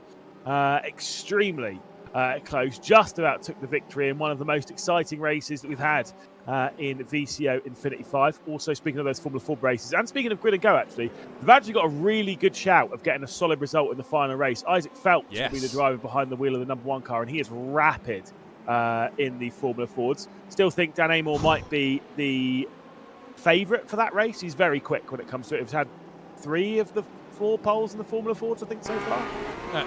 Vince Peters, by the way, still on the wet tyres and now down in 23rd. I think at this point it surely would have been a better call to come in and switch over. Victorino's lost a little bit of ground. Elvis Rankin slipped in front of Cody Deeth as we get ready to see the white flag chopping and changing. I think you're right, by the way. Isaac Phelps is the one to watch. He won the first Formula Ford race at Road America, and much like you were saying with Pinto, Phelps actually put too little fuel into the car at the pit stop and had to save fuel in the second half of the race before he could push to the checkered flag. So there is a lot for us to think about in the final of our 24 races, and really, for the majority of the field, it is just bragging rights that will be on the line. Yeah, also Sebastian Job's also going to be in that race as well, so Wow. Pretty hot. Emil Bernstorff, Formula Ford Festival winner here on iRacing as well. Like I said before, Dan Amore, Matt Caruana, one of the most experienced drivers in British Formula 4 Esports. Yeah, it's going to be a tough grid and a tough race. Aaron Vasquez, highest I-rated driver, will also be on the grid. Who's in the BS hybrid car? I'm guessing you're looking at the entry list. I am looking at the entry list. The BS hybrid car is Jaden Conroy. I was going to say they had a driver who's done some Formula Ford racing in the real world, but I don't think we're going to get to see Elliot Badinsky jump back into that car for the final time today. Remember, each driver who competes in VCO Infinity has to race one race in two different cars. We always knew that for Sean Campbell, the prototypes would be where he would shine. He's had some great races as well with Gustavo Ariel through the years. They'll finish 1 and 2, but Campbell victorious by a full 12 seconds for Grid and Go. Was that Nick Cage on the back of his monitor? Oh, he's a big Nick Cage fan, yes. Yeah, it's fine. I kind of respect it. Did see Nick Cage's, he's doing the Spider-Man Noir. Yes. Which looks really good, actually. But so it's a complete tangent. I just spotted it. I was like, bam, eyes on. Obviously, we'll be catching up with Sean Campbell in a few moments' time. But Grid and Go coming on strong late on here, of course. They've now had 2 victories in 4 races. And they could make it 3 from 5 if Isaac Phelps can pull his finger out in that final race, which is going to be madness. Yes. We both chose a different word, but at least it both started with an M. So, you know, yeah, there's absolutely some synergy there. Last rain race as well, Lewis. I've got to say, light rain still brought plenty of mixing up and half spin through the final corner for Fioroni. Oh, that's frustrating for him, given what had been a run up through the top 10 for the most part in the race. But yeah, it's when the rain doesn't lead to everyone doing the same thing that it becomes the most fun. What about Elvis Rankin, though? Give a shout out. Had a meatball flag on lap number 1, saved it until lap 3, came into the pit lane, came out of the pit lane, finishes the race in 6th spot, and still keeps a very solid points margin to EMM going into the final race of VCO Infinity 5. That is, I mean, that's a pretty courageous drive. That takes, you know, some good mind stuff to keep your eyes on the prize going through that. Choosing your words carefully there, I could tell. Yeah. Sean Campbell on top, Nicholas Cage cheering him on, as well as the fans that we have become accustomed to seeing when the camera's directed directly behind him. Gustavo Ariel second. Remember, Redline already champions, but you can't stop them from continuing to rack up podiums. Nicholas Boy for Drago Racing doing what he can to keep them in touch of a great top 5 championship finish. Jerome Fisher, well, tried to maximize the result for EMM. The problem was, behind Loic Rabier for Movano, Elvis Rankin, as Lewis attested to, remarkable recovery. Meatball flag in the opening couple of laps, drives back through the field to get to 6th. Behind him, Eclipse Sim Sports, Team PGZ, and then Philip Schiff. 38 positions gained after doing a no-stop and starting on the slick tire. Grid and Go fighting back from Peter Zuber to 10th position after needing to duck down to pit lane for a bit of a fast repair, but both Grid and Go machines in the top 10. SimRC 11th, just 2 more behind them on the lead lap as we continue to see those that were able to pick their way through the madness, and even with the slight spin on the final corner, Tatum Restek, Nicolo Fioroni, 24 positions to the good. Look down through those that maybe had a bit more of issues. Poor Vince Peters still ends up plus 19 from where he started, but drops down to 30th at the end, as do the likes of Blue Mercury Esports, Altitude 3M, a couple of big incidents that involved them, to say the least. Our field size slightly reducing in number. Maybe that will lead to a little less chaos when we get underway for our final race of VCO Infinity. But before then, a chance to catch up with the 23rd race winner of the night. It's Sean Campbell with Lewis McLeod. Yeah, hello, Sean. Hello. I mean, what a drive. What a fantastic drive in difficult conditions. Let's talk about that race right from the off. Clearly picked the right strategy on the slick tyres. For the first 15 minutes of the race, it might have looked like it wasn't such a great call, but boy, did it come good in the end. How did you feel like that through the start of the race? Yeah, I figured based on past experience here in like IMSA, right, where it would be like not raining, but the track's like lightly wet, and so after a little while, the wet tires kind of go. So I was kind of banking on that, and also looking at the radar, it was going to stop raining. And it worked out, seemingly. Eventually, I was a little worried. Yeah, I was a little worried. And it started getting faster and faster and faster and faster. And I was like, okay, we might be safe. Must be a lot of fun to have that way. You know, you're just catching hand over fist to Fenalosa and pulling away from the field behind. Kind of mirrors what's been happening a little bit with Grid and Go in this competition thus far. It's not been the strongest start for either of the cars, but it seems as though the pair of you have started to come on a little bit stronger. Obviously, with a race victory for the number 2 car a couple of races ago, you grabbing this one here in great stead, especially with Isaac Phelps in that next race. Is that kind of how it feels, that you've just kind of got stronger and stronger, and maybe things didn't quite click right at the start? I don't know. I haven't been, if I'm honest, I haven't really been paying attention to the points and stuff because I'm here for the love of the game, if you will. This series is awesome every time it comes around, right? And I'm here. It's a lot of fun, and I'm here to have fun. But yeah, no, if we're cashing points, this is pretty good. I think Isaac should do a really good job next round. I hope. Don't jinx it.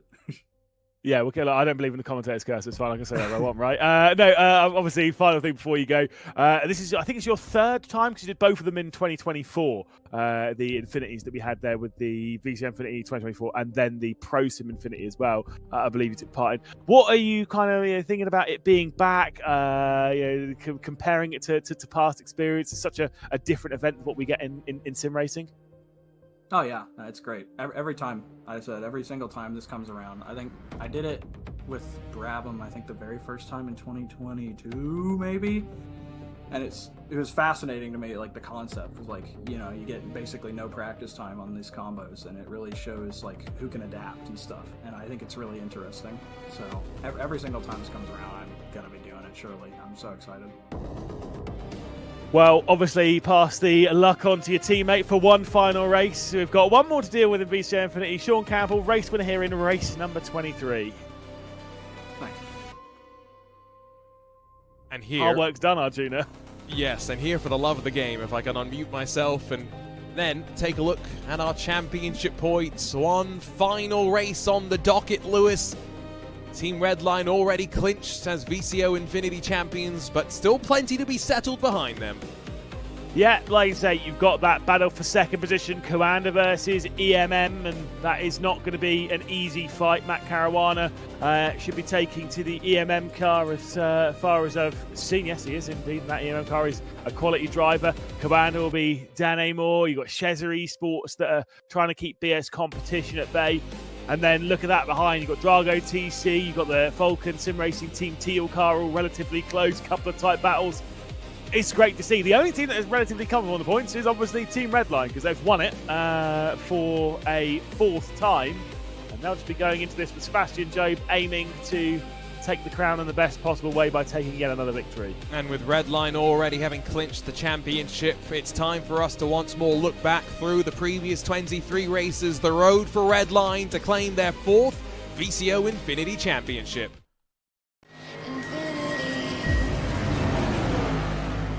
We rise again.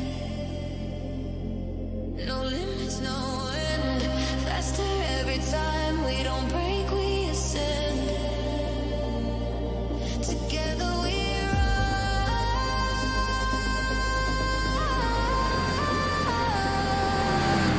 Together we win.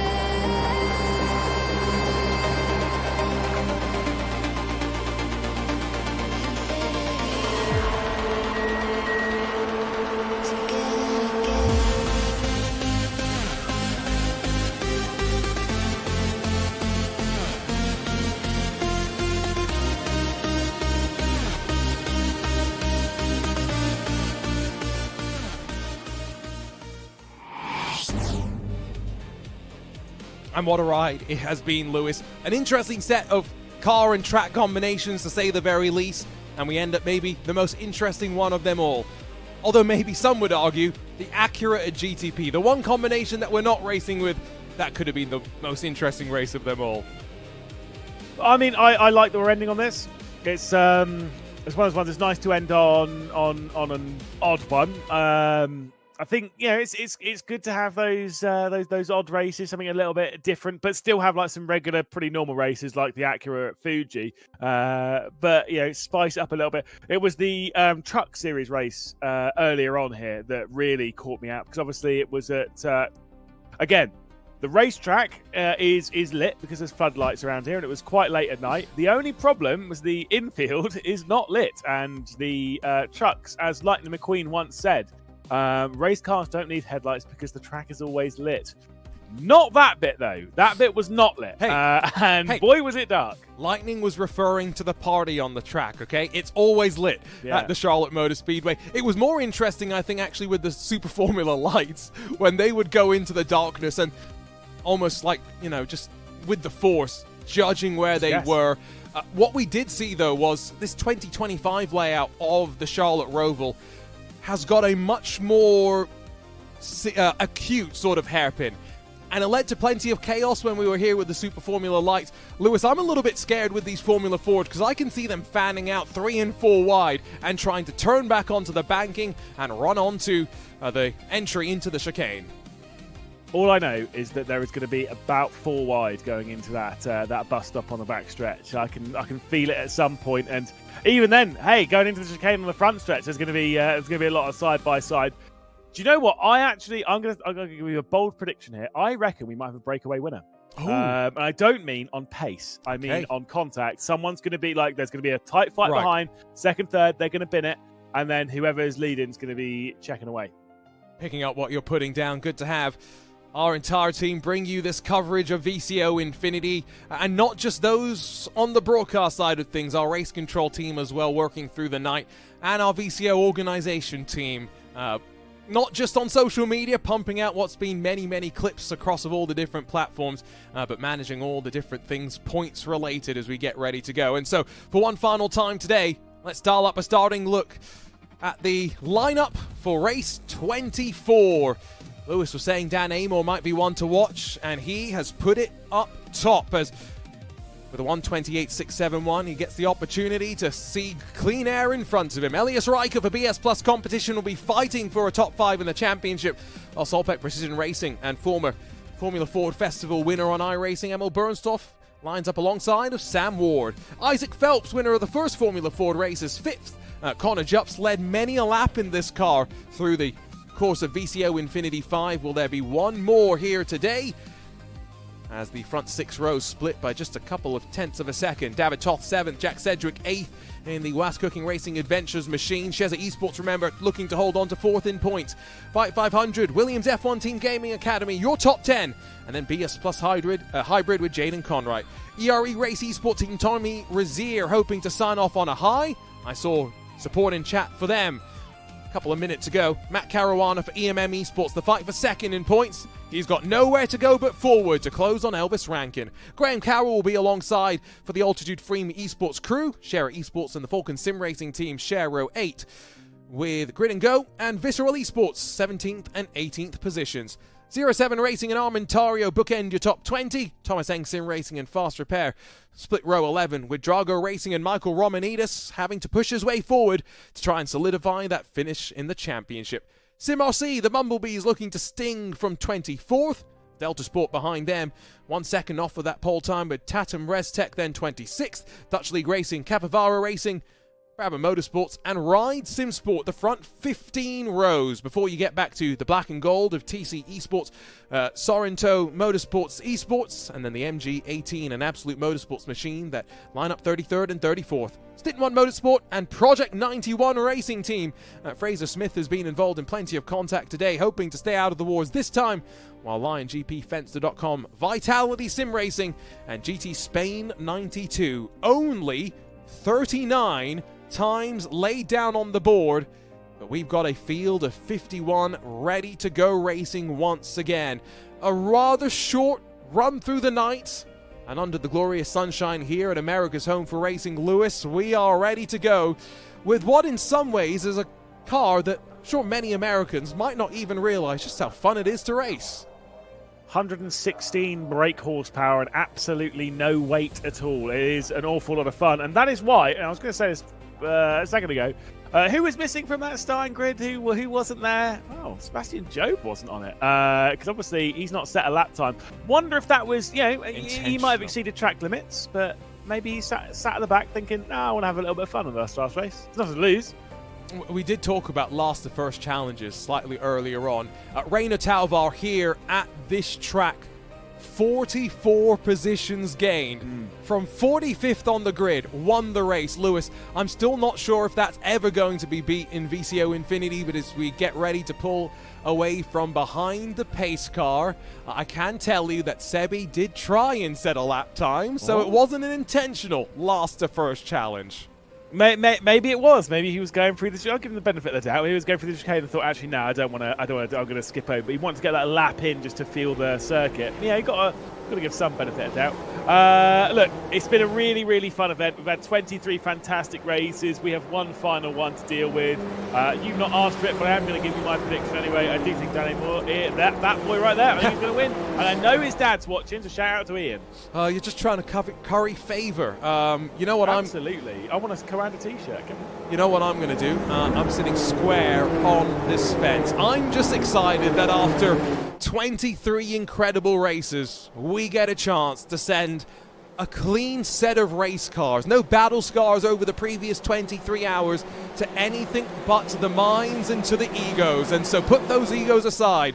Formula 4s at the Charlotte Roval, the final of our 24 races in 2026. VCO Infinity 5. Dan Amor gets us going from America's Home for Racing. And what an interesting sight it is. 2 by 2, they trickle out through the opening corner and now descend on the infield. Left before you go right down the hill.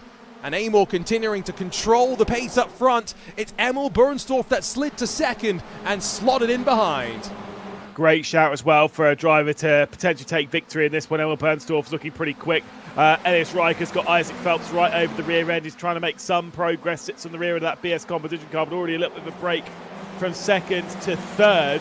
That gap will close back up as soon as we go through this corner here at the hairpin. And into NASCAR 1, and we go back out onto the oval, and there is some issues further down the field. A couple of drivers already coming into contact into the hairpin. I saw Guillaume Levesque's name highlighted on my screen. David Toth as well. That is significant, remember, because we're talking about Sheza Esports and their championship hopes. Are we going to be 3 into the chicane? First time of asking. Well, yes, a little bit further back, Lewis. You were correct.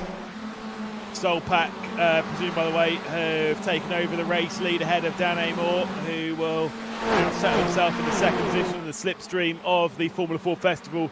Winner here on iRacing.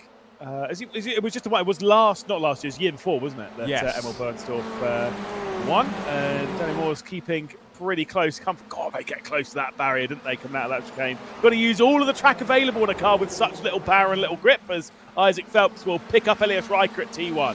And I think Sam Ward is poking as well, but he's on the wrong side of the track as they descend down the hill.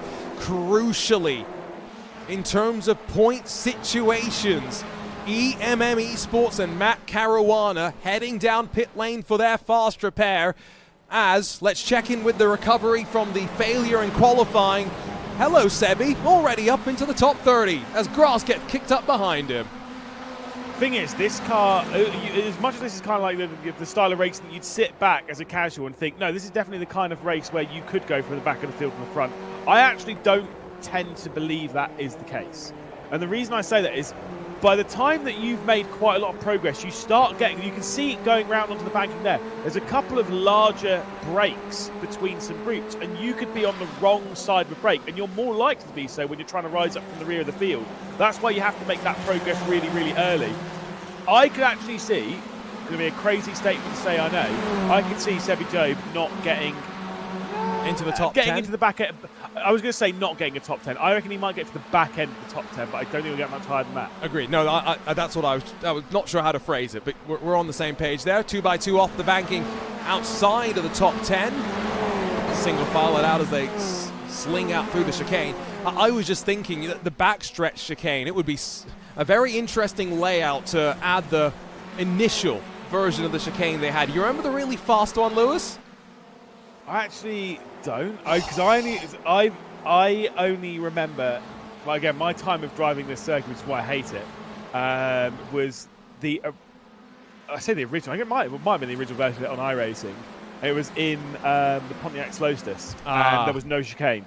You see, so you go through this hairpin, and then you drive all the way around to turn 1, and that is it. And that is a slow run. Agree. No, my main experience with this Roval is the first year actually that they had the event on iRacing. That was back when you could still get road iRating for racing the oval cars on road courses. Oh yeah. And I racked up some iRating that week, I can tell you. There was only a few drivers faster than me, and most of their names were Casey Kerwin and some of the other NASCAR drivers, so made me feel very good about myself. That breakaway that you were referring to, though, it's the 7 cars up front that are looking to try and hold position, and while they do so, on the 3rd lap, about to be complete, start to pick up the pieces of, well, what's happened initially to David Toth in the Sheza Esports machine. Behind him, Bite Fight 100. Oh, just tags him, and that's where things go wrong. And EMM, Matt Caruana, nowhere to go. Yeah, which is obviously bad for EMM and their chances of moving through. I don't think the aftermath of that was pretty good at all either. This is on board with Caruana. Unfortunately, the problem for him was qualifying again in the mid-pack, and picks one way, picks the other, picks one way, picks the other, and yeah, just not committed either side enough. Got to say, that from David Toth is absolutely tragic. Yeah. I kind of love it, but it's terrible. Let's ride with Graham Carroll, because I can only imagine some of the words that are probably coming out of his mouth given all of this. Does a great job, though, to pull to the right and avoid that. Oh, could have been worse. It's fine. He'll chill out, and then I think afterwards maybe he'll go for a little bit of a range session. So another one of the is he a avid golfer? golfers. A little bit. We've had a few combos about golf, and I've said that if I'm in his in neck of the woods, we'll have to go and play around, and he's up for it. So hey, I knew I liked golf Graham. brings us all together. Right. I knew I liked Graham. There was a reason. Yeah. And Lewis, there was a fact that I wanted to mention to you. We're not at Okayama. In fact, we're about as far away as we probably could get from Okayama right now. However, did you know that Okayama was formerly known as the TI circuit? And TI was the abbreviation of Tanaka International, after the name of the golf club owner. There's always a way to tie golf into motorsports. That's nice. I was going to say Okayama's had a few names in its time. That is one that I didn't know, and that's a great stat. I will be remembering that for the next time we do a broadcast. That's great. Where's the nearest golf course to Charlotte? Oh, well, there's lots of golf courses around Charlotte. The question is, where are the good golf courses in Charlotte? And we are so off topic. Oh, you know what? We need a golf sim VCO event. I suggested we should do sailing sim. Next up is golf sim, Lewis. Do you know what? Guess what I did between my little break? Went to the range. No, I went on the golf. I was Golf VR, mate. Back on it. Golf Plus. Sign me up. Amazing. BS+ competition, Elias Riker, they've lost track of the front 3.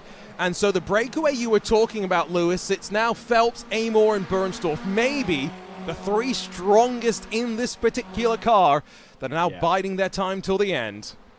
Yeah, I get the feeling that those could be the ones to do battle for victory here. I'm not sure if anyone else can really join them unless they're doing anything odd on strategy that might catch them out. I don't think this is not the kind of circuit where I'd sit there and be like, oh, maybe there's a good chance that you could no-stop this race. I think in this car it's just not really possible. Way too much time when you're full throttle around here, and there's no real chance to save it. It's not like Diogo Pinto earlier on, where he was clutching in to get the car to save fuel. I am not hearing any of that from anyone around this circuit. This is definitely a pit stop race. Yeah, no question. Oh my goodness. Well, there's lots to pick apart in both these webcams. So Jack Sedgwick, Leeds fan. Football supporters, chat amongst yourselves. But then Jaden Conwright, he Jordy is... LaForge. Oh, I was going to say Mr. Freeze. Oh, fair. Or Cyclops from X-Men. There's lots of science fiction, you know, and such references that you can chuck in there. Yes. Mr. Freeze is a great one. I just saw it, I went, oh, Incredibles. Went back in time. Jaden Conwright, Jack Sedgwick alongside of one another, and behind them, Cash Felber. The problem with going side by side here is, you know, much like we were talking about with the front three breaking away, look at how Eetu Eskalainen in that Williams F1 gaming machine has just pulled out an advantage. Yeah, into the chicane they go. Big slide from Jaden Conwright. Too much there as well. Was we right on board with Cash Felber. Oh, and a little bit of contact as Jack Sedgwick is trying to keep Jaden Conwright down on the white line and hold it as tight as possible. We're seeing a lot of this later on this afternoon at the Daytona 500. A little bit of too wide, and obviously, well, it could be too wide the entire race. Is the whole point of it. Oh! There's probably going to be a bit of that as well. Cash Felber is the one that gets the worst of it, and there was one car that went straight through to avoid. I think that was Michael Romanidis, and then eventually able to hit the reset button and return to pit lane. I do have to say, Lewis, the iRacing Daytona 500 on Friday night was actually one of the most enjoyable experiences I've ever had in a commentary booth. So I'm quite excited for this year's real-world Daytona 500. I'm just a bit sad I don't have a sim rig, so I can't go and race the iRacing Daytona 500 myself. I mean, I do have a sim rig, but I'm not going to do it. To be fair, I would do the Daytona 500 again. I want to do some oval racing again. This is what happened to Cash Felber, having a little bit of contact, bit of oddity, and he's the one that pays the price. Get it? I do. His name's Cash Felber, yeah. Okay. Back to the pit lane, he's going to have to go, and we'll have the fast repair used as soon as that car is towed back. Was that not very good? What, the pun? Yeah. Yeah, that's fair. I'm all punned out, to be honest, after about 24 hours. You know, it's kind of how these events go. That is true. That is true. Especially some of the tedious people you have to work with, like you and O'Leary. Like you. Oh, yeah, true. You and O'Leary. Right. You only had to do 2 hours with me. No, that's true. But poor Ewan, actually. The overnight stint. I think he got a couple of hours of sleep at about 6 a.m. and then back on at 8 a.m. So let's give a shout out to him, Jeremy Scott, as well as Nathan Richards, Zach Sweeney, Jake Sperry, Ewan O'Leary, Lewis, yourself, and myself. Am I missing anyone? I think that's the crew. I was going to say, you thanking yourself? Goodness me. Us. Of course. I know someone who's done that on a VCO-related broadcast before, and it was very awkward. Of course. To be fair, I'll list myself also as part of our 3-man production team with Dane Baird and Ramiro Cisneros. So, you know, international team behind the scenes here at RaceSpot TV and VCO Esports. Yeah, look, it takes a lot of work to bring these broadcasts together. Not from me, I just sit here and talk. But from yourselves and all those behind the scenes between Florian making as much as he can behind the scenes, obviously the event and stuff like that. So much work goes into it, and then you can't do it without race control. You've got to have it, and you know, unlike in Bathurst, there's not ridiculously bad calls from race control, so that's fine. It doesn't annoy me. That race did not annoy me. I was waiting for you to bring that up at some point. I saw your Instagram story and I knew it was bubbling. Yeah. If you start asking me questions about it, I'd get very angry. Very angry very quickly. Let's not spoil it. Let's not spoil it, because there may very well be people that have been so locked in for this event haven't paid attention to the 12-hour. I'm definitely not talking about myself. I've seen a couple of clips, but not much beyond that. I don't know who won. I have no idea who won, actually. I did see the clip of the BMW and the Merc having a bit of argy-bargy into turn 1. Yeah, honestly, the only thing that I've seen from the Bathurst 12-hour was the crash that I got very angry about, because it's terrible. But that's fine. It's pretty bad. Sebastian Jobe in 13th position. I think our call potentially them getting in maybe into the top 10, and if he does, it'll be the back end of the top 10. Feels pretty right. He's got 3 seconds for Jaden Conwright, Gregor Hoveson, and Graham Carroll, and then it's 3 seconds up to the next car. I don't know if he can catch that 6 seconds. I'm not going to lie. Speaking of Graham Carroll, just had a bit of a moment at the chicane, and fortunately saved by the fact that Well, Jack Sedgwick drove through him slightly and avoided pushing him up into the wall. Sedgwick got a meatball for those efforts, and if he can go 2 more laps without the car snapping around on him, it would be in his interest. It makes the fuel number probably that little bit easier as into the chicane. Oh, squeeze from Hoverson on Carroll. Vulcan Sim Racing car up high. Jaden Conright then tucked in behind. 4 seconds up the road now to E2 Escalainen, who's really cleared off from these guys. As, Carroll, after that moment, I think, has decided, let's pit now. Yeah, but then I think he's just going to be in around a little bit of traffic, but fair play just to get out of it and try something different. We do know that everyone's going to have to take some fuel on as Graham Carroll will roll down pit lane and find his box. Did see a couple of drivers miss their box earlier on in the race proceedings. This is back up towards the front, where we've got Emil Bernstorff, Dane Moore and Isaac Phelps. The reason we've not really focused on this trio is I get the vibe that they're just ticking off laps. They are throwing the car around as hard as they can, but I don't get the feeling that Dane Moore is like desperate to take over the race lead. Sit behind, save that fuel. Maybe you'll not have to put that extra bit in. Agree. Again, it's the one sort of thing about the format of VCO Infinity that drivers have sometimes said. When you know there's going to be a pit stop, there's not much reason to really fight. You're better off saving fuel and just waiting and biding the time. Live points, by the way, back on the right side of your screen as we close on the first 15 minutes complete in the 24th and final race in VCO Infinity. How great it is to be able to say that. Swaps all the way from 4th through 7th, but only in one place each direction. BS 4th on track, jumping to 4th in the championship in front of Sheza after David Toth got tangled up on the opening lap. Drago Racing, they'll lose out to TC Esports. The difference between them is 7 points. And Drago all the way down in 37th right now. Michael Romanidis, if he can find his way up another 7 spots, crack the top 30, could very well find himself back up in 6th. Gregory Hoverson into the pit lane for the Falcon Sim Racing Team Teal car. So that is another car into the pit lane and rolling. So I think that's just sticking the fuel. Kind of the same thing as what we saw from Graham Carroll just a few moments ago. Ignore that safety car. We don't care about it. Straight through it we go. And back out onto the racetrack. And sorry, look who he's with. Lewis, sorry. It's not a safety car, I've been told. It's a pace car. Yeah, I know. I don't care. Do you? Yeah, I'm with you. Safety car, pace car, tomato. Same thing, isn't it? Yeah, same thing. Yeah, but this is where, like, if people get finicky about you calling it pit road or pit lane, being like, oh well, yes, yeah, it's this, that, the other way. Doesn't matter. I don't care. We all know what. If I say pace car or safety car, you know what I'm talking about. So does it matter? Yeah. No. Sorry, I was just processing if I had anything more to add to the argument, and the answer to that is no.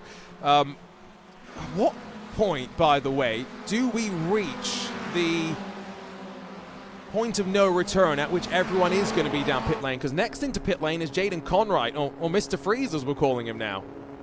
Yeah, indeed. I would say probably, at least from what I'm seeing, because these are all pitting. I think they're pitting at basically the first opportune moment, which tells me that the car can probably do about half an hour, which is what we've kind of seen throughout a lot of the running today. It can do basically between half hour and 35 minutes of running. So I get the feeling that, that basically it'll be about 10 minutes to go in this race.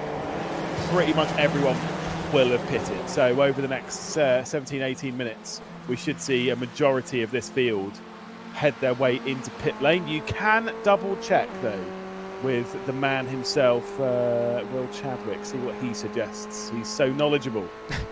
Well, I think Sir Will's probably not too worried about strategy right now. Remember that EMM Esports all the way down in 31st position. Caruana having to head back to pit lane. That is a very spacious sim area, and I'm not quite sure if that's another sim rig in the background, but I am loving what's going on in Connor Jupp's garage right now. Yeah, I mean, yeah, it's clearly pretty sizable. I remember Colin Jupp was probably one of the more unlucky drivers in the British Formula 4 Esports Championship. I was talking about this a little bit earlier on. Drove in that series for Alpine and just didn't have... It had some good speed. Did not have any luck to go with it. Is up high and very slow on the grid and go cars. That is not looking right. I'm wondering, I'm wondering if there's a slowdown or something potentially. Can get one from the chicane. He's alongside of Vitality, turns in, and the car just says no, and he nopes and goes straight right, keeps the foot planted, and just says, "I'll take my slowdown, thank you very much." Yeah, I mean, that's a tough one. It's kind of one of those ones with the battle. You're going side by side with that chicane. You don't really want to take too much of a risk with it. Vitality there on the left-hand side.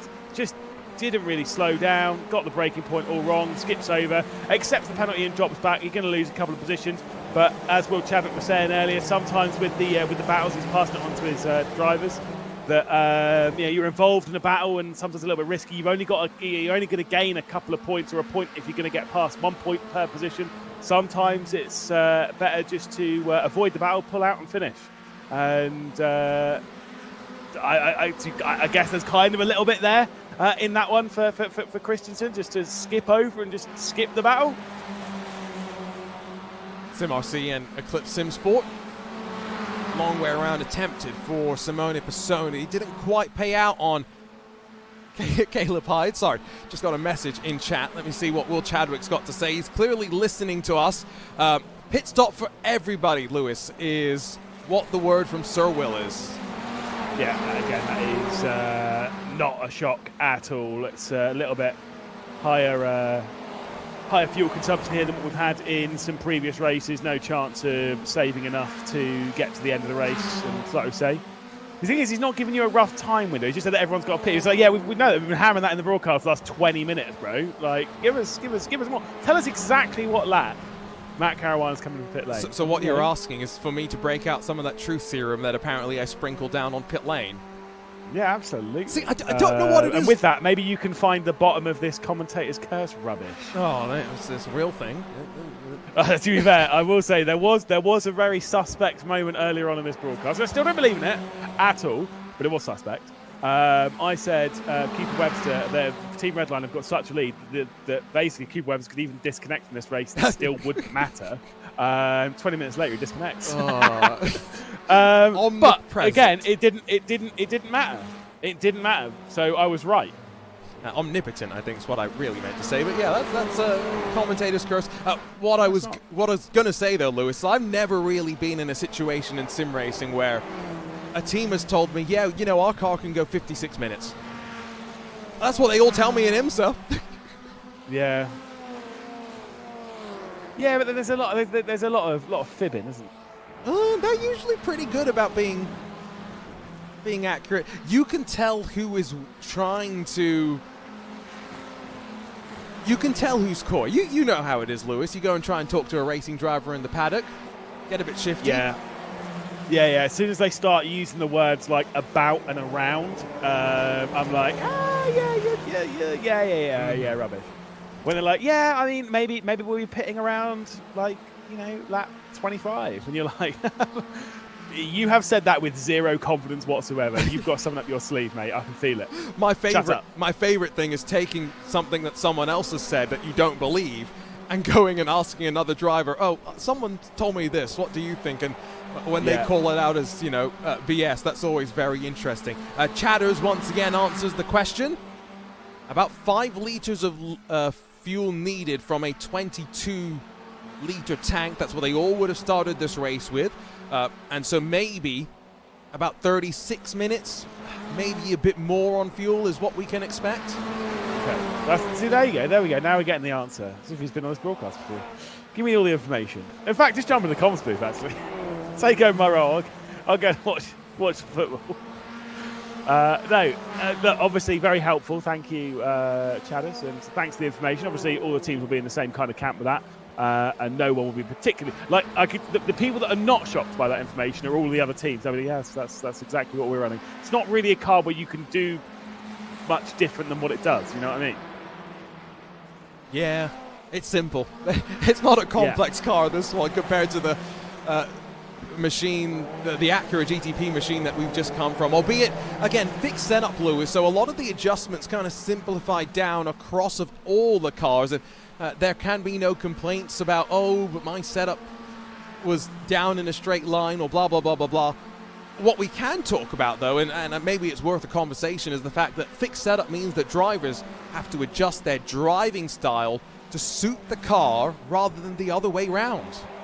Yeah, which I don't hate. I actually, if it were my world, we'd be doing that in a lot more races. Because I think a lot of setup making is boring as. Very important knowledge, but boring as. And I've always found in my personal practice when I used to do esports and stuff, I would be sent a setup by my teammate because I'm too dumb to figure it out. And then I would drive that car to a certain speed, and then he'd send me an update to the setup, and I'd be like, no, I can't drive it. And I'd be like, I'm just driving this setup, I've just got to the speed that I'm getting, and I'm like, that'll do for me. All these ones like micro-adjusting the anti-roll bars to make it slightly drop the tyre pressure by 3 kPa, because that's going to make all the... I couldn't care less, mate. Just as long as I can get around the circuit, I'll be all right. So you kind of listen to what Max Verstappen saying about the current generation of Formula One cars, and probably have similar thoughts on some of that. I pose this question to you, though, Lewis. In modern endurance racing, knowing what the GTP cars are now, which is a lot of management and system understanding, would Max coming and doing the 24 Hours of Daytona really be that much more fun? I would argue yes, but not for the reasons that many would argue. Yeah, I don't know. Look, all I know is that I want to see him do more events. That's all I know. I want to see him jump out of the world of Formula One and see. I will say some of the comments that he's made about the upcoming season of Formula One. He's trying to take a jab at the challenge I commentate on. You know that. Hey, they take it really personally as well. I saw the CEO reached out and offered to have Max come and drive the car. So maybe Max. That's because the Gen 4 car is going to be absolutely rapid. Okay. Well, so maybe Max will try that out and change his mind, although, let's be real. All indications point to Max going and doing the Nürburgring 24 as a lap car stays in the wall and out of the way. When's he doing this event? When's he coming back and doing some more VCO things? That's the question. Yeah. Come on, mate. Jump on. Did he do Pro Sim Infinity? I don't know if he did Pro Sim Infinity, but he definitely did Pro Sim. Hold fire. I've got the entry list somewhere. Oh, there you go. While you do that, I'm going to dig up a replay or two, because you know what? It's settled into a rhythm, but there's still action out on track, and it's the hairpin. Vitality, Alessandro Ottaviani tagged around, and then to make the pain worse, slam into the left rear, and that will have resulted in a meatball flag, unfortunately for him. No, he did not do Pro Sim Infinity, so that's fine. Richie Stanaway did, though. Shout out to Richie Stanaway. But no, it wasn't Max Verstappen. I didn't think it was for Team Red on that one. But look, come on, we'll do Pro Sim Infinity again. We'll drag him back in, right? We'll make it a convenient time of the year. We won't stick on Valentine's Day. Nor will we clash. This is one thing that I want. I want set in stone. One thing for VCO. We will not clash with the World Cup final. We will not clash with the World Cup final. All right? Cool. That's that set in stone, right? Florian, that was Lewis, not Arjuna. Just making sure you know who said that. You want to clash with the World Cup final? Off you go. Oh, well, I'm pretty sure I got to watch the extra time bit, so I've got no complaints. Yeah. Yeah, that was... Luke got to watch the first half, I got to watch the second half, and you got to watch the extra time, which was mental. So that was VCO LFM Flex Stream, another one of the many unique ideas that our VCO team has worked through over the years. We are closing in on about 30 minutes complete, at which point inching towards, I think, the front of the field, beginning to dive down to pit lane. Remember, anyone who's pitted after about 15 minutes in this race will be able to get to the end. So even some of those that have been involved in some chaos might still have a chance to avoid an extra dive down the lane. But Bernstorff, Amor, and Phelps, it's as they were at the front on the 19th lap of an estimated 31. Yeah, obviously the thing is, Dan Amor here is going to be saving a bit of fuel comparatively, picking up that slipstream of Emil Bernsdorf. Isaac Phelps will be having that doubly so, and when it comes to that fuel in the pit lane, if you can not put in as much as everyone else, yeah, you're saving yourself quite a lot of time there. When it comes to stationary time in pit lane, a bit of curb being taken there from Emil Bernsdorf through the right, left, and then back out towards turn one. Dan Amor and Isaac Phelps very much in tow. This is Elias Riker, Sam Ward, Connor Jupp, Tommy Razir, and Santiago Bastarrica rather, I know what I mean. All involved in the fight, 4th through 8th. A lot of cars. And then it's only another 5 seconds back to Sebastian Job and the Team Redline machine. He's on the hunt, he's on the prowl. And a good way of showing how Redline have been able to be consistent is that 50 points for a race win across 24 races tallies up to a maximum 1,200 points. Redline, through those 24 races, have dropped 108 points. That means, on average, they are dropping no lower than outside of the top 4. They've stayed for the top 5, in the top 5 for the majority of the race, and that is why they have found themselves champions with 2 races left to go.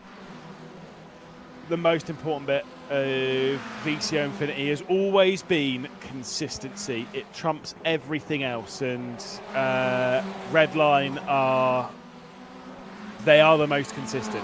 And like I say, I wouldn't necessarily say that they are the fastest, in each individual race. You know, you go into the race and you're not sat there being like, oh, the Redline, they're going to win again. Yes, of course, they've won more races than everyone else, but they're not always the fastest. I mean, look at this race. Yes, Sebastian goes working his way through. I think if he was up there, he'd be in the battle with Bernsdorf, Amor, and Phelps, but you wouldn't be able to call it differently between them. That's just how it is. It's just the fact of they are always there on speed, and none of the other teams are. They're only there for 3/4 of the races, and suddenly everything's thrown a little bit up in the air. Well, past 30 to go, or 30 minutes complete, I should say. 15 minutes left to go. Does seem as though relatively stable are top 10. Drago and TC, 2 points between them. Drago have clawed their way back in front. See if that holds. Michael Romanidis doing a good job to recover after running into Visceral, who was stranded through the final corner.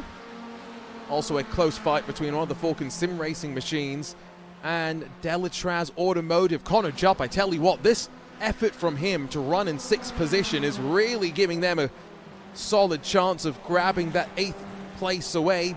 Bobble over the curves for Job once again as he leads the 10th on back queue as they try and close in. Yet another lap complete as Emil Bernsdorf runs at the front. I'm not sure how much of a disadvantage he will really be at, Lewis, having punched the hole in the air for the 2 behind. Yeah, absolutely. I'm not sure where the deficit, where the positive is going to be. I will say for this situation, for Dan Amor, it'll sit there and be like, this is not a must-win now. Because of EMM's struggles, this is not a must-win.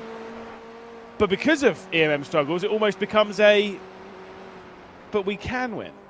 Because even if they crash, they're still going to score pretty well, realistically. And EMM, 31 points, so running in the back end of the top 20. You might as well go for it. Like, you're full send. Give it a go. Might as well. And Danny Moore's won a fair few races in this kind of car. So's Isaac Phelps. So's Emil Bernsdorf. So we're in for a cracking shout between the 3 drivers who we've just seen. We saw Danny Moore first, then Isaac Phelps, Emil Bernsdorf last. And I mean, look, this is going to be a great finish, but we still have that pit stop to deal with, which could break this pack up quite significantly. It is going to be a grandstand finish. I kind of have no doubt about that. Traffic may play its part as well. Emil, by the way, has got some really interesting videos on his YouTube channel. He's also streaming VCO Infinity right now. I think that is what we saw him talking to his chat, going through some of what's happening. raced as high as the Formula ladders in the real world, but now has fallen well and truly in love with sim racing, and has a lot of suggestions on how to fix iRacing's, as he calls it, F1 and Formula problem. I don't know if you've seen that video, Lewis. It's already got about 16,000 views in just 4 or 5 days. Yeah, this is the thing. I think you need, like, whether iRacing needs to change this, that, and the other. I mean, I think there are certain things where it does have a few problems. I remember, I'm sure iRacing don't want to remember it, but I'm going to bring it up anyway. Joseph Newgarden's video about the IndyCar in COVID, in which he was not positive about, let's put it that way. But look at the IndyCar now on iRacing. You know what I mean? It's one of the cars that quite a lot of people really, really enjoy driving. It's one of those ones like just listen to the community, listen to the drivers that know what they're talking about when it comes to I mean what iRacing, whether it is new cars, different rosters, changing of physics, tyres, strategy, whatever. Listen to what the people want, because a lot of these people know what they're talking about. Here we go. Split. Dan Amor peels off first. Even though he was sat behind and sipping the fuel, he's the one that decides. Maybe the traffic was his consideration. Another piece to work through. They passed the Absolute Motorsport Aslith machine, and so that means next up in the line is probably David Toth in Shazza Esports. That's a relatively quick driver, and, you know, maybe fixed up the damage. Doesn't want to necessarily get clogged up behind. Amor in the box and no mistakes. That was crucial. Revving it like it's an F1 car, trying to get that turbo to spin up or whatever they're saying about how they're revving at the moment. But I think you're quite right on the as soon as he came into the pit lane, it's because he was seeing some of the traffic up ahead and thought, right, this is me, Chief, in I come. And into the pit lane he has gone. He's ahead of Caleb Hydes, who's in 11th spot, sure, but Caleb Hydes was one of the drivers he was battling with for victory earlier on in the day, so certainly someone that can maybe keep up or just keep around, nothing too major. Importantly, it's 8 seconds to the next car, so just clean air for Dan Amor to throw his Coandra around and maybe try and jump Isaac Phelps and Emil Bernstorff to take victory. That traffic actually played ball, didn't cost them much time into the backstretch chicane. Now, do they respond? We got told about 36 minutes, maybe 40, if you save a bit of fuel. We are now 35 odd minutes complete, and both of the remaining leaders dive down. Will we see Elias Riker and company also off to the left? No, they stay out there. They've saved a bit more fuel. I don't even necessarily think that's that. I think Emil Bernstorff and to be fair, Dan Amor earlier on, I reckon they could have gone further. I reckon for Emil Bernstorff and for Isaac Phelps, it's a reaction to Amor coming into the pit lane. Into the final complex they go, and Dan Amor will come into the first corner now.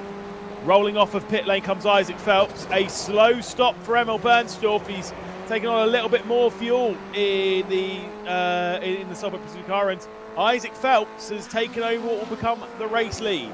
Wow. Emil Bernstorff does end up paying the piper for sitting at the front and punching the hole in the air. 4 seconds longer. That's a lot more significant than I would have thought.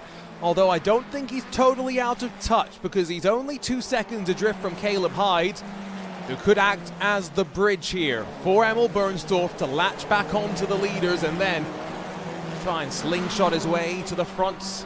Elias Riker in front of Sam Ward, Tommy Razier, Santiago Pastorica. I wonder if all 4 of them are going to pitch off the banking this time and head down to pit lane. Maybe. I will say for Dan Amor, I mean, I think Emil Bernstorff might be a little bit out of it if Dan Amor and Isaac Phelps don't battle. A few cars into the pit lane ahead, including Sam Ward and Elias Riker. Tommy Razier will remain out on the race circuit and now will become our race leader with 8 minutes left to go. Sebastian Jobe also into the pit lane for Team Redline, along with Ben Reimer for the Shera Esports car. There goes Caleb Hydes. There goes any chance, I think, of Emil Bernstorff being able to link back up with the 2 that are now in touch of the final race victory in the 5th edition of VCO Infinity. Amor all over the gearbox of Phelps as they run back into the infield. Down the camber they'll run. can hear how much off-throttle time they actually have here, just waiting. They don't need to brake, they're just waiting to pick the power back up. Yeah, exactly. Being patient. I mean, it's a lot of horsepower to deal with in these cars. You know, all 116 of it. Again, even my car's got more horsepower than that. But I will say, I'm pretty sure that the contents of what's in my boot might weigh the same as these cars. Not quite that extreme, obviously, but they are extremely light for their 116 brake horsepower. BS Hybrid speeding penalty for Jaden Conwright. Remember, no limiters in these machines to help bail you out of the tricky situations. Isaac Phelps, Dan Amor, now a full 3.3 seconds clear of Emil Bernstorff. Unfortunately for him, he is well and truly out of touching distance into the final 6 minutes of action, which will likely, I think, mean we have another, what's it going to be, maybe 5 laps left to go, as Bastarika and Razier down to pit lane, and now I think the field is done with pit stops in VCO Infinity.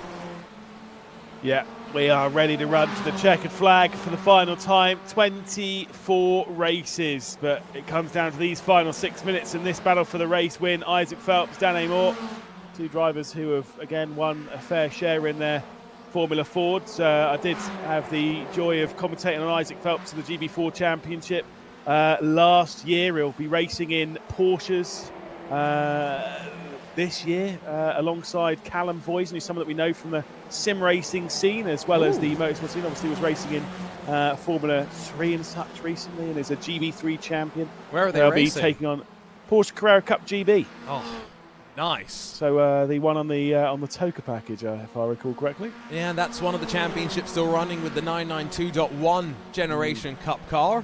So that means, I think, no ABS, no traction control. So that should be a ball to work around some really interesting tracks as well for the Porsche Carrera Cup Great Britain. 5 minutes now left to go. Is Amor going to wait? Is he going to look down into the chicane this time by? If they start fighting, it might drag Bernstorff into the mix. And Phelps recognizes that. Amor slings his way up the inside and to the point. Yeah, absolutely. We'll look back at some of the battles further down as Sam Ward is right onto the rear end of Connor Jupp and out towards the barrier as they head out onto the start finish. Obviously such a short run. Sebastian Job getting ahead of Gregory Hoverson, sits about a second off of Graham Carroll. I'm not going to lie, if he gets into 10th place, even 9th, 10th place, I'm going to be well happy because, again, we called it. This is why we're good. This is why we're good. This is an amazing effort as well from Sebi to keep himself out of trouble.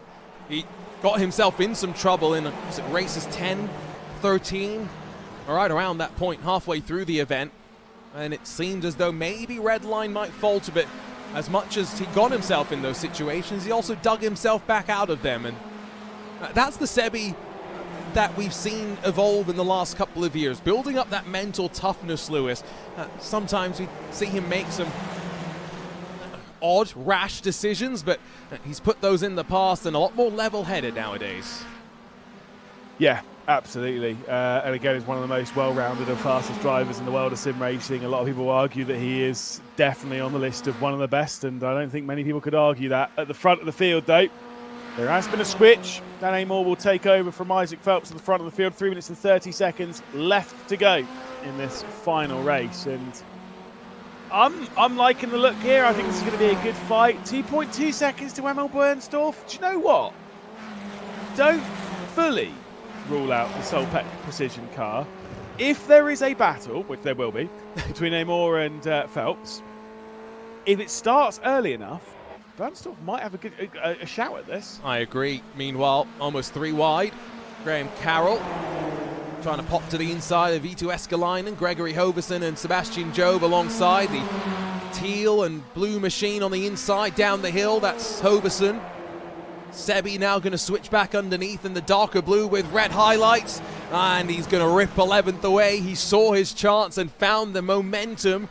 Now can Ben Reimer in the Scherer Esports car follow suit? Hoverson will still have the inside into the newly tightened hairpin that will bring you back onto the banking. Sebi aware of that, goes defensive, and watch Reimer try and now get the draft to run underneath and onto the banking. Yeah, like there's going to be a lot of these kind of slipstream fights over this final lap, a couple of laps of this race where they drag it down into that bus stop side by side, and it all kind of starts with that move beginning at that hairpin going down towards NASCAR 1. Here's our lead battle into the final complex. This is the start of the penultimate lap. I did hear, Zax, when you say Anto penultimate, I did hear you have a go at him about You it. are a terrible influence. He's my son, what can I say? Terrible influence, Lewis, and thank you for reminding me that I have to chastise you live on VCO Esports. Oh, Gregory Hoverson! Whoa! Well, he tried to do a front flip, but denied by the wall. Ouch, though. I mean, that was a sketchy moment.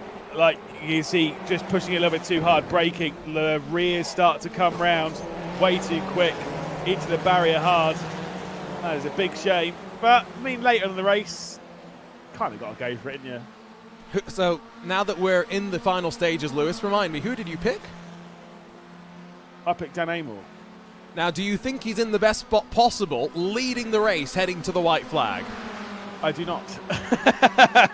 But I believe in Dan Amor. He's had a very unlucky season in the IndyCar iRacing Pro Series. But look, he's going to turn it around here and he's going to steal a victory. He's had 2 victories in the Formula Ford so far today. Isaac Phelps has got 1, I'd say today, over this event. Who's got the other? I mean, it's between these 2. Great question. Diego Pinto. I mean, that's a pretty solid list to lock out the wins. I mean, if Dan Amor can grab another one, that's 60% of the Formula Ford races going his way. Traffic, we knew it might be a factor, but on the run through turn 1, they dispatch 1. 1 more in the infield maybe to deal with before the run onto the banking. And I agree with you, Lewis. I think I want to be the one sat behind and looking for that draft onto the final couple of braking zones. There's going to be a move going down into the bus stop. There's going to be a move going down into the final chicane, I'm sure of it. These 2 are going to leave nothing on the table. Defensive line from Dan Amor, a little bit of lap traffic for them to navigate. They'll try and fire their way through, going down to the hairpin. Tight line coming in, Isaac Phelps firing it in. He's going to make the move. He's going to look down the inside. But look at this for Dan Amor. He's going to carry better speed off the corner, surely. It's a bit early potentially because there's 2 braking zones left. Traffic up high, feeds a bit of draft to Amor, does not help out. Phelps on the run into the backstretch chicane. I think you wait potentially here. Pinching Phelps on the run out of this final section. Oh, over the curbs. Whoa. Amor gets it wrong. Yeah, I mean, he's still kind of in tow. He might have something here. There's no lap traffic for them to deal with. Isaac Phelps holds the top spot, and that gap is coming down. 3/10 of a second, down to 1/4 of a second, down to 2/10 of a second. He's going to go for a move here. He's going to try and switch back underneath, roll the speed through. It's NASCAR style racing, but without the contact. Isaac Phelps will get it done. Grid and Go win the final race in VCO Infinity 5. You can see what it means to Phelps to be able to hold on in what was an up and down event for the Grid and Go team. Emil Bernstorff grabs second with that slowdown. Good catch, Lewis. And eventually, there comes Sebastian Job. Our champion's red line crossed the line in 11th. Yeah, look, it obviously has been a great event from Team Redline. It doesn't end in the best possible way, but yeah, there was a little bit of a last to first challenge in there. Probably not the right car track combo to give it a go, and I don't think this is the car to do. Do you know what? I think the car to do a last to first challenge is probably the trucks. It's the most driver skill-based car, if you know what I mean. I do. But it's the one way, as I said, the driver makes the most difference, and if it's not pack racing, slipstream, this, that, and the other. The Acura is too hard to make the moves. This and the Super Formula Lights kind of work as a bit of a pack race. That truck, that's the one that you want to be firing your way through the field on. And I mean, look, the Formula Fords, though, they've produced some great racing. And I've very much enjoyed it. Now we need to get that moon buggy, whatever. What's it called? I don't even know what it is. It's been too long a day for me right now. Whatever. We need more fun cars like this Formula Ford. Oh, we need plenty more fun. Hopefully another edition of VCO Infinity not far around the corner. Let's catch up quickly with our race results because I really want to dive into some post-race chats. 1 second the margin, Phelps able to hold on, slingshotting that final chicane and preventing Dan Abel from mounting a charge, although I think it was the run onto the banking, that hairpin, that really decided proceedings. 500, what a result for the Argentines to close out VCO Infinity 5 in front of the ERE Race Esports team. What a showing for them as well. Consistent presence in the top 10 and in front of Team PGZ to close out the running. BS+COMPETITION, Delatraz Automotive, and then Scherer Esports and Williams F1 Team Gaming Academy. The top 10 in the final of our races, just in front of Redline and Altitude 3M Esports. Big moves, of course, for Sebi, plus 31, plus 27 for Caleb Hides as well. And Guillaume Levesque crosses the line with a meatball flag, but still plus 20 to his name. Good points on offer there for the Falcon Sim Racing team. Not so for EMM Esports.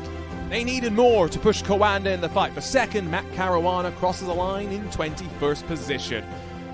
Rest of the names will scroll through as we continue to begin to breathe for the first time twice around the clock. 24 incredible races, 5 incredible cars, and 5 incredible tracks. And the final race winner of them all, Isaac Phelps, standing by with Lewis McLeod. We do indeed have Isaac Phelps in the commentary booth. A second victory for you. Another one in the Formula Fords after Road America earlier on in the event. And a great fight between yourself, Dan Amor, and Emil Bernsdorf as well. What do you make of that race? It was pretty hard out there, especially on that last couple of laps. Yeah, it was like the whole race until the last 2 laps was just all about saving fuel and sitting there. I'm really thankful that Emil chose the strategy he did. Otherwise, we really wouldn't have been able to pull off that 1, 2, 3 of us all. But yeah, with him doing a full push strategy, it meant that me and Dan were just able to sit there and just save fuel the whole race. And yeah, that really helped when we came to the pit stop. And how does it compare? Oh no, God, I was going to say, how does it compare with racing here as compared to how it was at Road America? Because obviously crossing the line first there, but very, very tight. But after the pit stop, took a little too little fuel there. Does that change your strategy in the other races where you just change up how your approach is? Road America, yeah, it was a similar strategy actually, but I just had to save fuel after the pit stop, and having no tow at Road America, it meant that people were catching up. But the Road America one would have been a bit easier if I didn't actually miss my pit box. So yeah, that probably lost me about like 2 seconds. So the strategy at Road America was really good, and I used that the other races, and I've been quite unlucky in a lot of my races, but it's been a really fun event, and really happy to win the last race. Oh, also, not just the last race. Obviously, the team has won back-to-back races then in the final 2 after Sean Campbell in the previous one as well. So a great way to end the event as a team. We're obviously going to go off and celebrate, I'm sure. What do you make of that? Yeah, it's good to have a good end to it, because it's been quite a tough event. We've had a lot of drama and a lot of issues and some really bad luck with like netcode. So yeah, to have a win-win to end it for the team, I think is really good. Thank you, Isaac. Great drive, great victory, and I'm sure we'll be seeing you in VCO Infinity in the future. Yep. See you next time. There you go, Isaac Phelps, our last winner, Argina. Great drive from him. And let's chat with another winner, not just of races through the night, but of VCO Infinity 5 as part of the Redline winning lineup. It's Sebastian Job and Sebi. I hope you had fun, because that's what VCO Infinity is really meant to be about, but ultimately consistency from Redline. Coming out on top, 2 races left to go. How are you feeling? There was a couple of nervy moments in the night period where you got involved in a couple of incidents, really no fault of your own.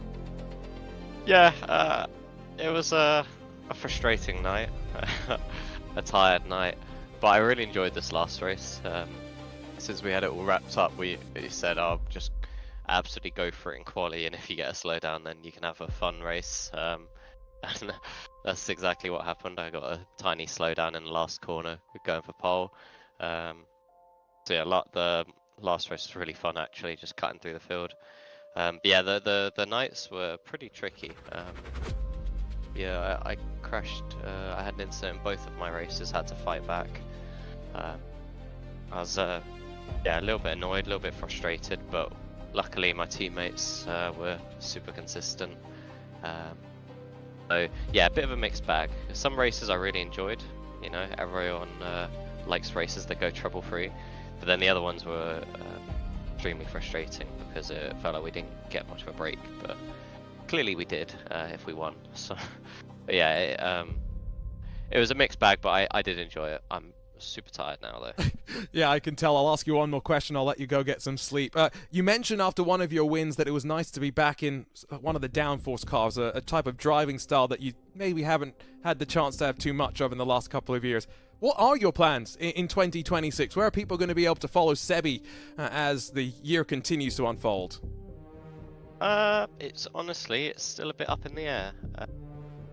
You know, in the esports side, we're kind of waiting on competitions, and so yeah, a little bit up in the air at the moment. I'm doing the Porsche Esports Carrera Cup GB at the moment. Only second in that, but it's going well. But yeah, other than that, I think we'll have to wait and see. I wish I could give you a better answer, but truthfully, I can't right now. So we'll have to wait and see. I think that reflects kind of the state of sim racing in some ways, Sebi. Great to see you, though. Glad you had some fun. Go and get some rest as part of the winning Team Redline lineup. Cheers, guys. Thank you. Always great to catch up with the Redline drivers. I have the sneaking suspicion the rest of them have also gone straight to sleep, Lewis, which is not where you and I are going after 24 hours of racing. We're going to go turn on the television and watch a bit more sport, I think. I was going to say, you don't think I'm going to bed? I've just seen the Arsenal-Wigan match. It's 4-0. It's been on for half an hour. So I am going to go for a lie down and then watch the Daytona 500. Stick that on, probably whilst I'm in bed, having some takeaway because I'm fat and I can. Let's quickly just look at the championship standings with the season. Oh, I say season. It really is a season, just shrunk down, right, into 24 hours. And once more, Redline, 109 points given up across of 24 races effectively means they averaged a top 5 finish through the day.